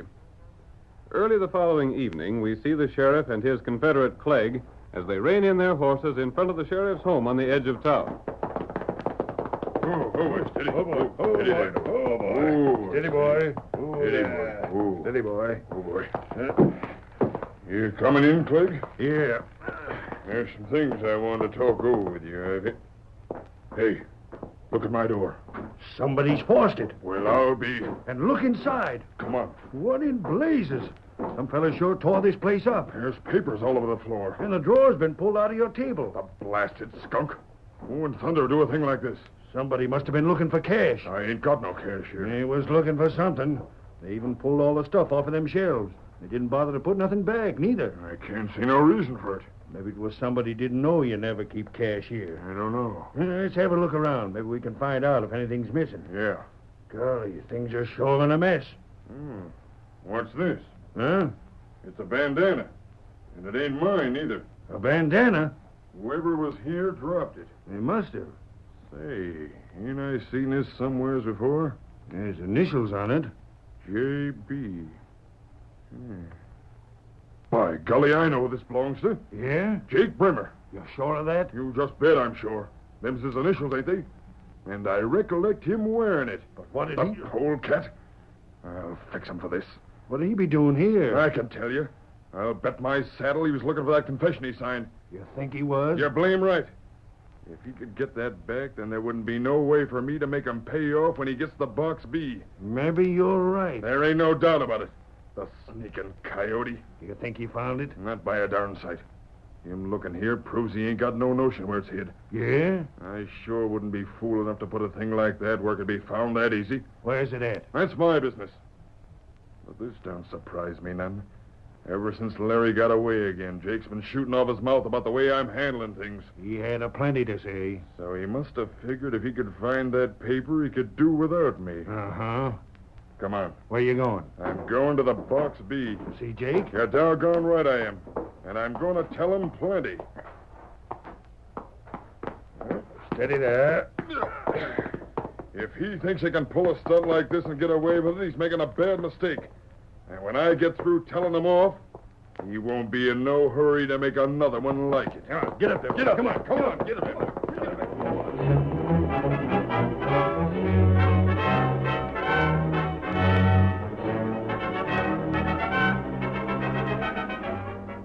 The sheriff and Clegg, convinced that Jake was trying to double-cross them, raced their horses to the Box B ranch. It was dark by the time they approached the house, and suddenly they were startled by the sound of 3 sudden shots. Why, the ornery skunk. Oh, boy. Oh, boy. Sheriff fired at us. And they blame near got us. Came in the house. They sure did. Draw your gun. If Jake thinks he can get us, we'll shoot it out right now. We'll bust right in the door. Yeah. Don't give him no time to get set for us. He most like he knows he dropped that bandana and figures we're out to get him. Blast him. Come on. You dirty double-crosser. Fire at us, will you? What the... Up with your hands. What are you doing? I ought to shoot you down where you stand. Are you loco? I'll teach you to shoot at us. But I never fired them shots. What's that? Don't try to lie out of it. But I never. I just now heard them. I ain't got no more notion than you have where they come from. They came from right here. They couldn't. My gun was stole. Huh? That's a fact. Somebody broke in last night and took it while I was sleeping. You figure we'll believe that? But I tell you... What's that on the table by the window? Right here's a gun. And it's a gun Jake always carries. What in blazes? That gun wasn't there for. This is the gun, all right. Just take a look.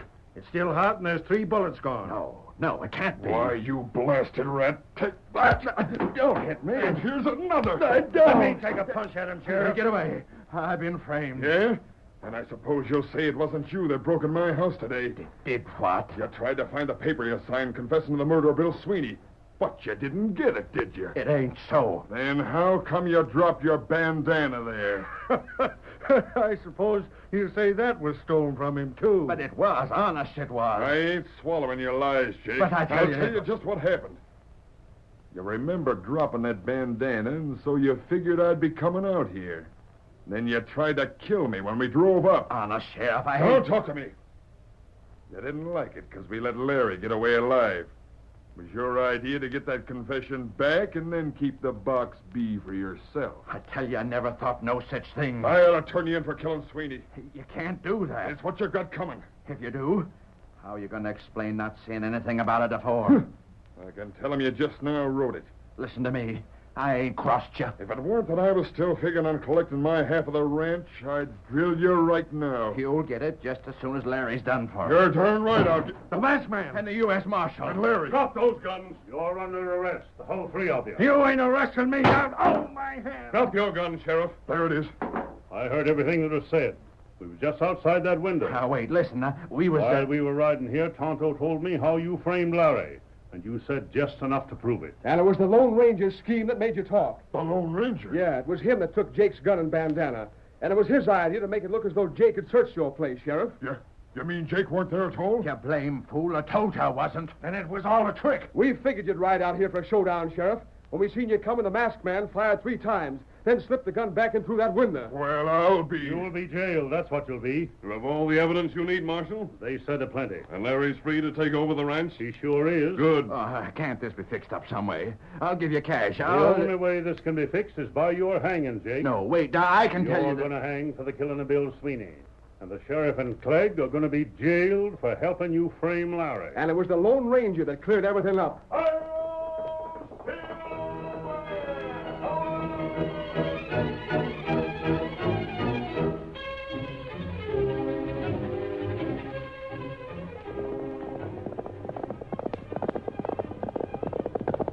Come on, Silver, old fellow! There's danger on the trail ahead, and Tonto's waiting for us! Hi-yo, Silver!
The story you have just heard is a copyrighted feature of the Lone Ranger Incorporated.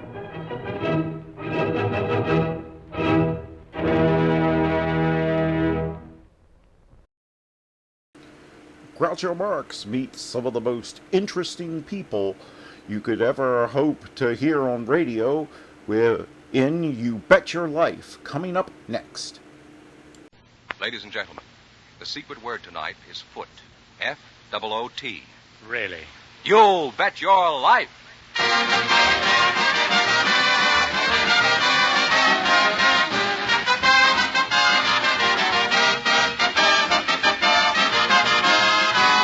The DeSoto Plymouth Dealers of America present Groucho Marx in You'll Bet Your Life, the comedy quiz series produced and transcribed from Hollywood. And here he is, the one, the only...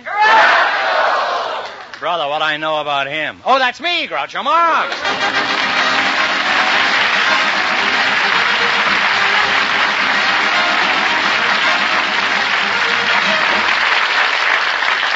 Thank you. Well, here I am again with $2,500 for one of our couples. George Fenneman, who's first to try for it? We invited some locksmiths and some dynamite experts to the program, and just before we went on the air, our studio audience selected locksmith Robert Eads and dynamiter Robert Crabtree. And here they are. Gentlemen, meet Groucho Marx. Welcome, boys, for the DeSoto Plymouth Dealers. And if you say the secret word, you'll divide $100 between you. It's a common word, something you always have with you. A locksmith and a dynamiter, eh? Mr. Dynamite, Bob Crabtree, is that right? Yes, sir, that's right. What kind of a name is that? English? That's right. It's not an uncommon name, is it? Well, not as uncommon as Marx.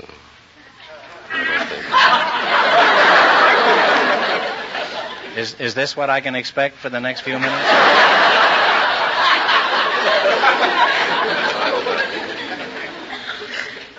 You're the dynamite man, huh? That's correct. Have you got any with you? No, we don't generally carry it with us. That's good. At least we can count on you to stay with us for the whole show, huh? Where are you from, Mr. Crabtree? Oh, I was born in Reno, Nevada. Well, how did you come by train, or were you blown out of town? Where do you work, Mr. Crabtree? Oh, I work for the Hercules Powder Company here in Los Angeles. And Mr. Locksmith, what is your name? Eads? Where'd you go to school? Did you go to Yale? I went to Fairfax. You went to Fairfax? Yeah. Oh, Beatrice, or...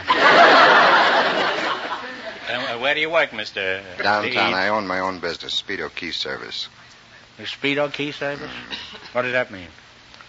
That means speed and service. Have you ever been locked out at home? Yes, I have. He's got a nice business, this fella, huh? Can't even get in his own house. Why? What happened? I just lost the keys. Now, what kind of jobs are most common in your business, Oh, Mr. opening Eads? cars, Opening homes, opening automobiles, homes, offices, changing combinations, general repairs, installations. I change my combinations about 3 times a week, huh? I change them more often, but I have to wash them myself. Huh? If you think my combinations are washed out, you should see me around 8 o'clock in the morning. How do you change the combination of a lock? By the rearrangement of the tumblers or the replacement. What do you mean, tumblers? You mean they have midget acrobats inside? What are tumblers? Tumblers are the pins that, the different length pins that go to make up the combination of the lock. TNT, that's you, Dynamite. By the way, what does TNT stand for?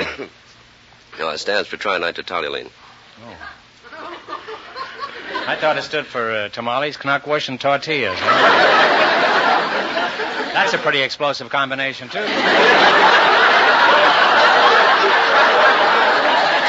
you have many accidents in your profession? Well, the average powder man only has one accident. That's the most conclusive statement I ever heard. What would happen if you accidentally dropped a stick of dynamite? Well, probably nothing. However, we don't recommend dropping any dynamite. Why not? Well, in the first place, it's made to explode, and we treat it as such.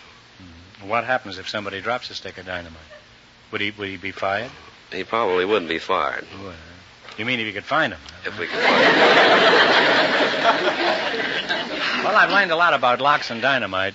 Now, let's see if you two are going to be the ones who get the chance at the $2,500 question. Now, in just 1 minute, you're going to play You Bet Your Life.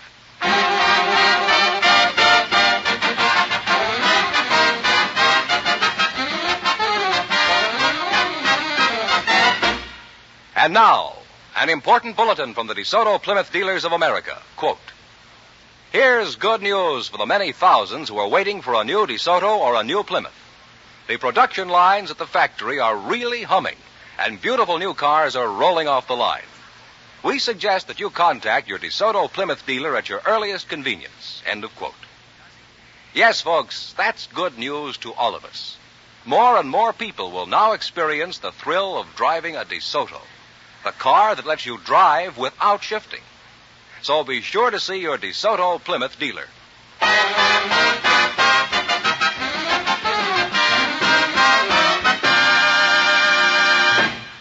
Now, let's see if you two will get a chance at the $2,500. Fenneman, tell them the rules. Each of our three couples has $20. They bet as much of that 20 as they want on each of 4 questions. The couple that earns the most money gets a chance at the $2,500 DeSoto Plymouth question at the end of the show.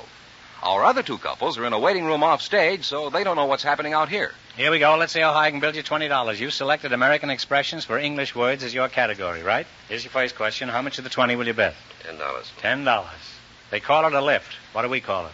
Elevator. Elevator is right. And they're on their way up with $30. Well, you've just raised yourself to $30 here with that elevator. Remember, you're going for $2,500 tonight. Now, how much of the 30 will you try? Let's make it 25, Red. 25. All right, that's dynamite. Yeah, the English expression is accumulator. Accumulator. What do we call it? Additive. Adding machine? No. I'm sorry. It's a tough one. It's a storage battery. They now have $5.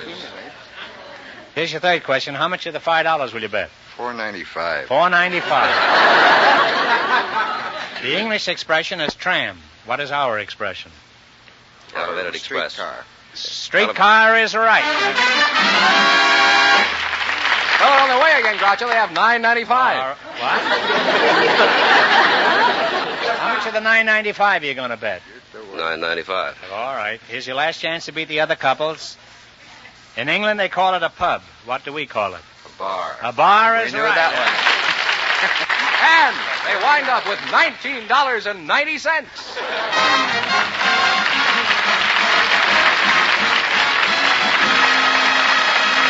Thanks and good luck from the DeSoto Plymouth dealers. Now, don't go away. You may get a chance at the big question. Groucho, the secret word is still foot. Foot, huh? Which one, George? It doesn't matter. It does to me, huh? Perhaps our next couple will say it, too. We asked for volunteers from the audience who had interesting stories. And just before we went on the air, Mr. Harold Price and Mrs. Florence Schwartz were chosen. And here they are. Folks, meet Groucho Marx. Welcome to You Bet Your Life, youngsters. And if you say the secret word, you'll divide $100 between you. It's a common word, something you always have with you. Harold Price, eh? That's right. Well, I'm happy to see that you came down to the program tonight. I'm always glad to see a price come down. Harold, what sort of work do you do? I'm a fry cook. Fry cooks. I always thought cooks were hard-boiled. Where do you work right now? At the Greasy Skillet? No, well, I came out here from Buffalo, New York, and going to get something pretty quick now. I'm going to get work right away. In other words, you're unemployed, is that it? Well, I'm unemployed. Did you quit or did you get fired? Well, got fired, I guess. When will you know?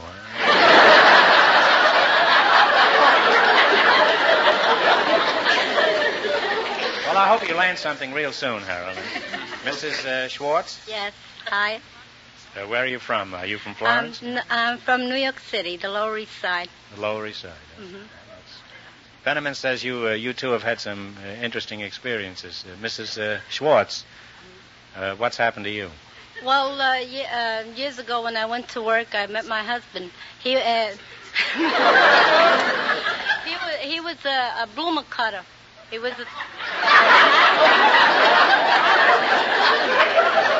a bloomer cutter, did you say? We worked for South Just not so fast, Mrs. Were you a bloomer girl at the time? No, I I was much thinner, and these were, I had to make work for stylish stouts, and I only weighed 105 at the time. Mrs. Schwartz, I'm an expert on double talk, but triple talk throws me, so you, Mrs. Schwartz, eh? So we'd have layers of cloth, and he'd have to cut them. I'd be slicing them. I'd have to slip a bloomer. He was a bloomer cutter, and you were a bloomer slicer. Right? That's right. And that's how you met? And Slicing and cutting your way through the I east was side. working on this table, and every time we'd look at each other, they'd be getting cut wrong, so we'd have to cut them a little smaller. So anyway, what happened? Well, anyway, the boss says that I was distracting this cutter from his work. I can understand that, huh? And that I'd better look for another job. So it was during the Depression at the time, and I couldn't find a job. So he says, I think I'd better marry you. So he wouldn't start haunting me about a job. Well, that certainly was a note of despair on his part. That's what he says. Tell me, Mr. Schwartz, were you modeling these things at the time? I did. Well, sometimes I did when they were cut short. Well, maybe we better cut this short, huh? Harold, what's your story, huh? Well, one day I was broke. Next day I had $27,000, and a few days later I was broke again. Well, that's the income taxes for you, huh? What happened to the $27,000? Gave it to a lawyer. That sounds logical. Maybe you better go way back to the beginning and tell me everything, Harold. Well, I was walking down Main Street here in Los Angeles. I was broke, and didn't have a room, didn't have any money, and I kicked a package, a newspaper package. When I kicked it, all these bonds and checks and securities were spread out all over the ground. You found stocks and bonds on the sidewalk? That's right. It must have been curb stocks, huh? Well, what'd you do next, huh? Well, I looked at them, and I realized that they were pretty valuable, and I turned them over, and I saw that they'd been signed and that they were negotiable, and... You mean you could actually have turned these into cash? That's right. That's what they told me. Who told you that? Oh, everybody told me. Even a boot black, even a shoe shine boy. You usually take financial advice from a boot black? You should have come to me immediately, huh? Now, after you talked it over with the boot black, did he take a shine to you when he found out you had them? After you realized the stocks were so valuable, what did you do with them, Harold? Well, I borrowed a dime from a fella I knew, and I headed for the bus station. Now you're talking, huh? How far did you expect to get on a dime? Well, not very far. I took the dime and I checked them in one of these check locker boxes for it. It's a good thing that key man wasn't around, huh? Well, that was an ingenious hideout. Then what did you do, huh? Well, I tried to locate the people that had them. There was a name on them. Yeah, so? Didn't have any money, so I went to a blood bank, sold a pint of blood, got $4 for it, and I started phoning everybody in the phone book by the name of the owners of the stocks and bonds. And? Well, I couldn't locate them, so I took them to the Los Angeles Times in the hope that the newspaper would find the owners for them. Well, you're a very honest man, huh?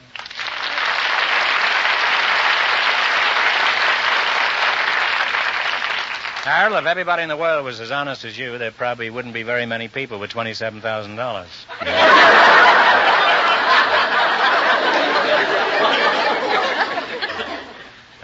When the owner of the stocks was identified, did you get a big reward, Harold? Well, I got this suit here, $50 suit, and $25 in cash. What else did you get? Well, I had a lot of other interesting things happen to me. I had quite a few offers for jobs. One woman called up and said she was 28 years old and considered quite pretty, and that I looked a lot like her ex-husband. She thought I was cute and that he was a rat.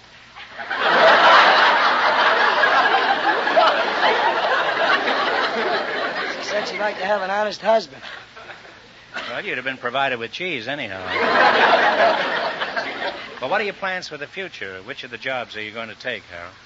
Well, I'm going to take whichever one has the most security and the most promising future, whatever it is. Well, you better marry the girl whose husband was a rat.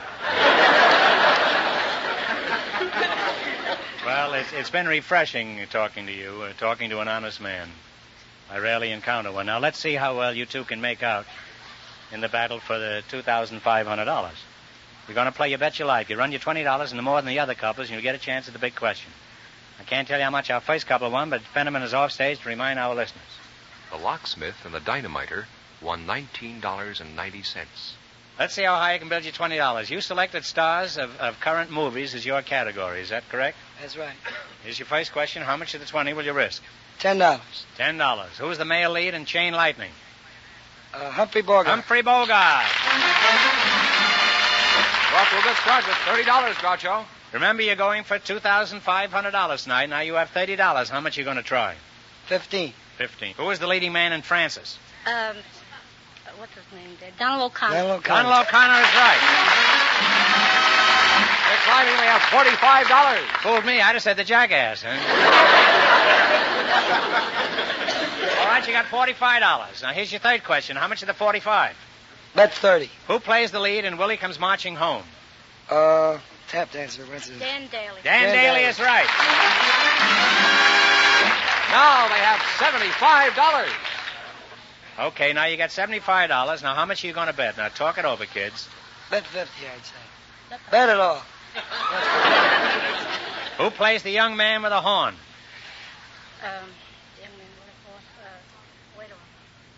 Kirk Douglas. A grand total of $150.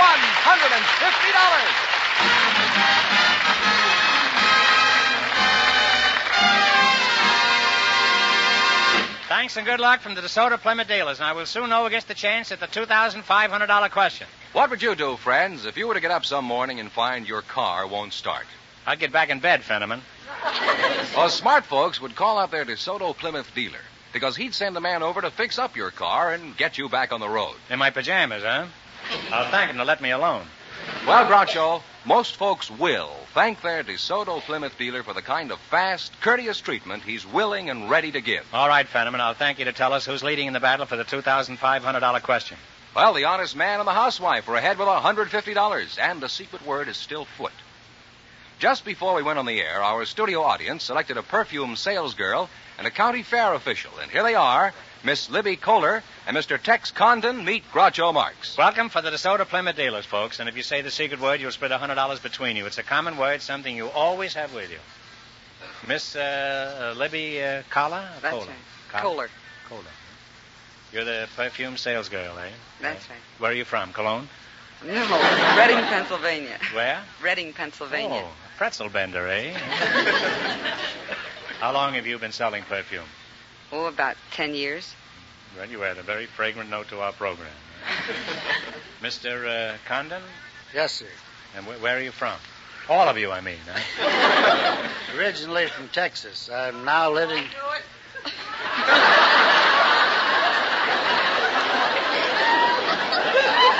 This lady in the front row knew it because she used to be a panhandler.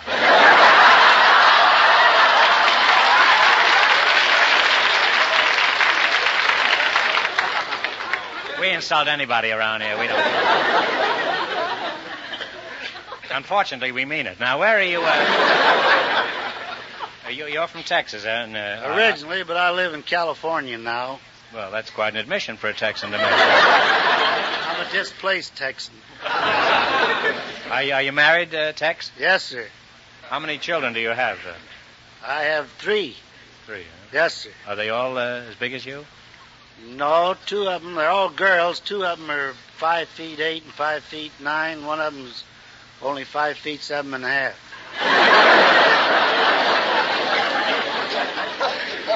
She's probably from Oklahoma, huh? Miss Kohler, are you married? No, sir. You sell perfume? You haven't trapped anybody yet, huh? No. What kind of perfume do you sell? Repulsive number 5? I always get a kick out of the names you people choose for your products. So what are some of the scents you sell? Voodoo, taboo, shocking, white shoulders.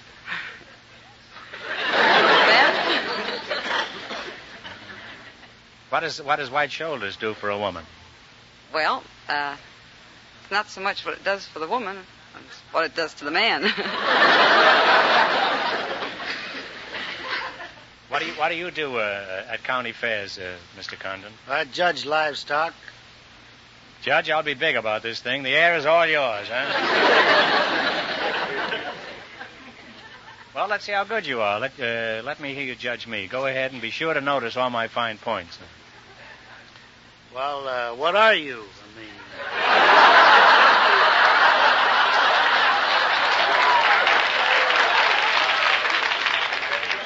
If I have to answer that, the whole thing is off, huh? I'm a Brahma, Judge. Any fool can see I'm not a Holstein. Do you judge Brahmas? Oh, yes. I just... You're a Brahma critic, in other yes, words. indeed. We handle a lot of them. And I say you're a Brahma critic? Yes, sir, Brahma. Who do you work for, the Daily Moose? All right, go ahead and judge me, huh? Generally speaking, you have all the fine points of an outstanding animal. You have a very well-shaped head. You have... For what? Well, for a good Brahma. You have fair shoulders, but I'd say they could be a little thicker, a little fuller, your shoulders. Well, my head makes up for that. Well, how do you judge cattle? What do you look for in a cow? General conformation, quality, and showmanship. I never heard of a cow with showmanship. Huh? Is that when a cow is a good hoofer? No, not exactly. How much does a prize cow bring? These top cows, good cows, bring anywhere from, $12,000 to $20,000. A cow is worth $20,000? Oh, yes. Gee, you wouldn't think a cow would be smart enough to save all that money. Huh? She probably made it in a bull market. Huh?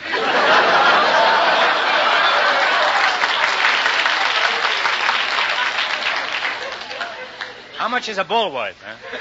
Not a wool worth, but a bull worth. Huh? Oh, good, real top, outstanding bull sold for $65,000 this year.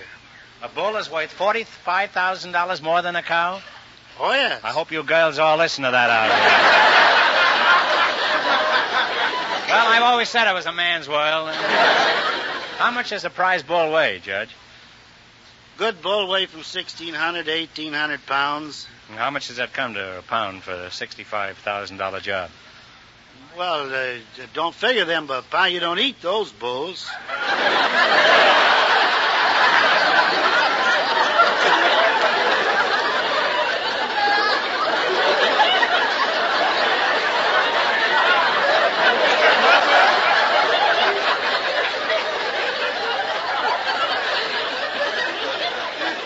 What do you do with a bull? Put it in a jewelry store window? Suppose I did eat it. Well, if you did eat it, well, let's see, it'd figure around $150 a pound. Well, that's just what the Beverly Hills butcher charges. Well, you've both been very interesting and very nice people. Now, let's see if you'll beat the other two couples and get the chance at the $2,500 DeSoto Plymouth question. I can't tell you how much the other two couples won, but Fenneman is going to remind our listeners. The honest man and the housewife are ahead with $150. Here we go. Let's see how high I can build you $20. You selected cities of the world as your category. Is that right? All of these cities are over 300,000 in population. Now, you have $20. How much you want to try? $10. Are you an auctioneer at times, too, Judge? Yes, sir, I am. In what country is the city of Genoa? Italy. Italy is right, huh? We're off to a good start with $30, Groucho. All right, now you got $30. How much of the 30 will you try? 25. In what country is the city of Baku, or Baku, B-A-K-U? India? Do you agree with that? No. I'm sorry, the Hemingway is told back here. It's Russia. They now have $5, Groucho. All right, here's your third question. You're down to $5. Now, how much will you bet? $3. $3, huh? In what country is the city of Helsinki?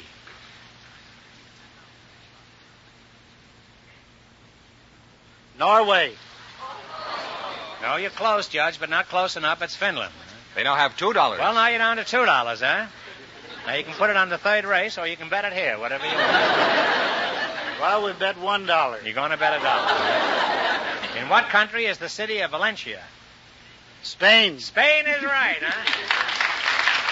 All right, you're practically cleaned out, and we want you to go away from here a little better off than when you came in. Now, if you get this one right, you'll be $10 richer. After what state is the Mississippi River named? Mississippi. Mississippi is right. This couple winds up with a grand total of $3. And that means the honest man and the housewife with $150 get the chance at the DeSoto Plymouth $2,500 question.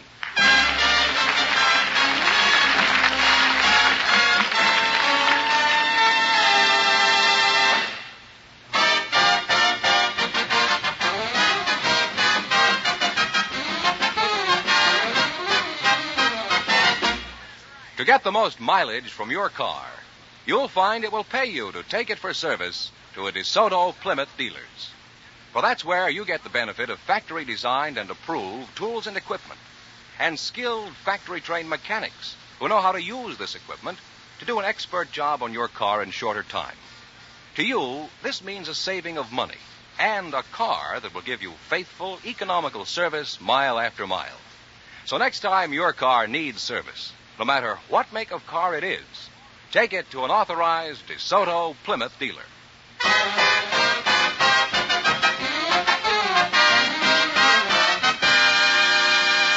And here's the honest man and the housewife, the winning couple, all ready for the DeSoto Plymouth $2,500 question, All Groucho. right. Here we go for $2,500. Ready? I'll give you 15 seconds to decide on a single answer between you, so think carefully, and please no help from the audience. Here it is. The Comstock lode is one of the richest deposits of gold and silver in history. Many present-day fortunes were started in the mines of the Comstock lode. For $2,500, tell me, in what state is it located?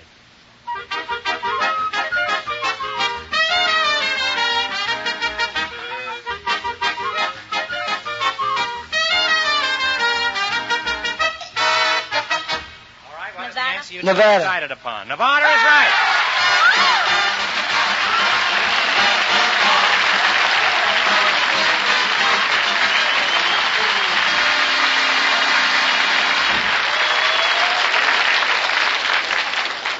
Well, you had the right answer, so you win $2,500. What are you going to do with all that money? Well, I think open up a little hot dog stand or something, a little small Good, restaurant. good.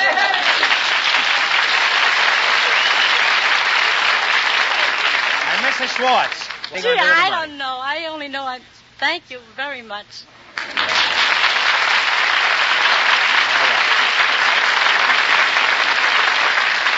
Well, let's see. You won $2,500 plus $150 in the quiz. You really cleaned up tonight.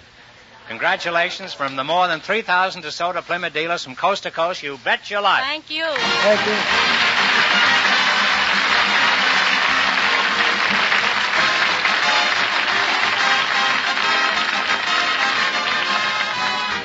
You Bet Your Life is a John Goodell production, transcribed from Hollywood, directed by Robert Dwan and Bernie Smith. Music by Jerry Fielding. Be sure to tune in again next Wednesday night at this time for the Groucho Marx Show, You Bet Your Life, presented by the more than 3,000 DeSoto Plymouth dealers of America. And remember, all dealers who sell DeSoto also sell Plymouth. Two great cars, both products of the Chrysler Corporation. And don't forget, next week the big question will be worth $1,000. By the way, folks, I want to warn you that I'll be on the cover of Quick magazine that's out tomorrow. I suggest all dogs be kept on leash and small children be locked indoors. Good night, folks, and remember, just be sure to see your DeSoto Plymouth dealer.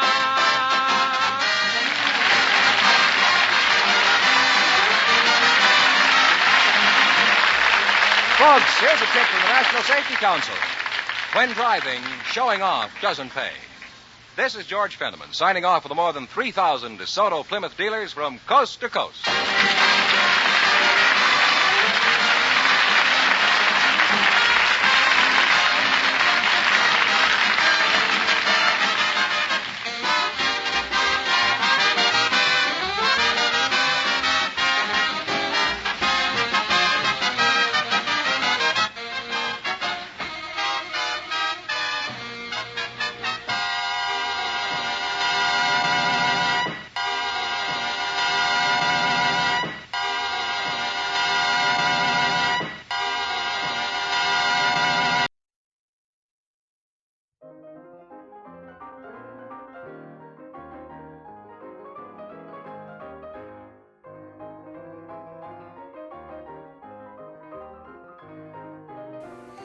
Hey, man, look what I just got in the mail. Look, it's a package from Josh.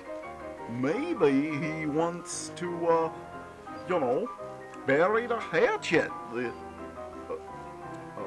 I wouldn't open that if I were you, Sid. Oh, come on, Matt. You are so suspicious. You gotta stop thinking the worst of people.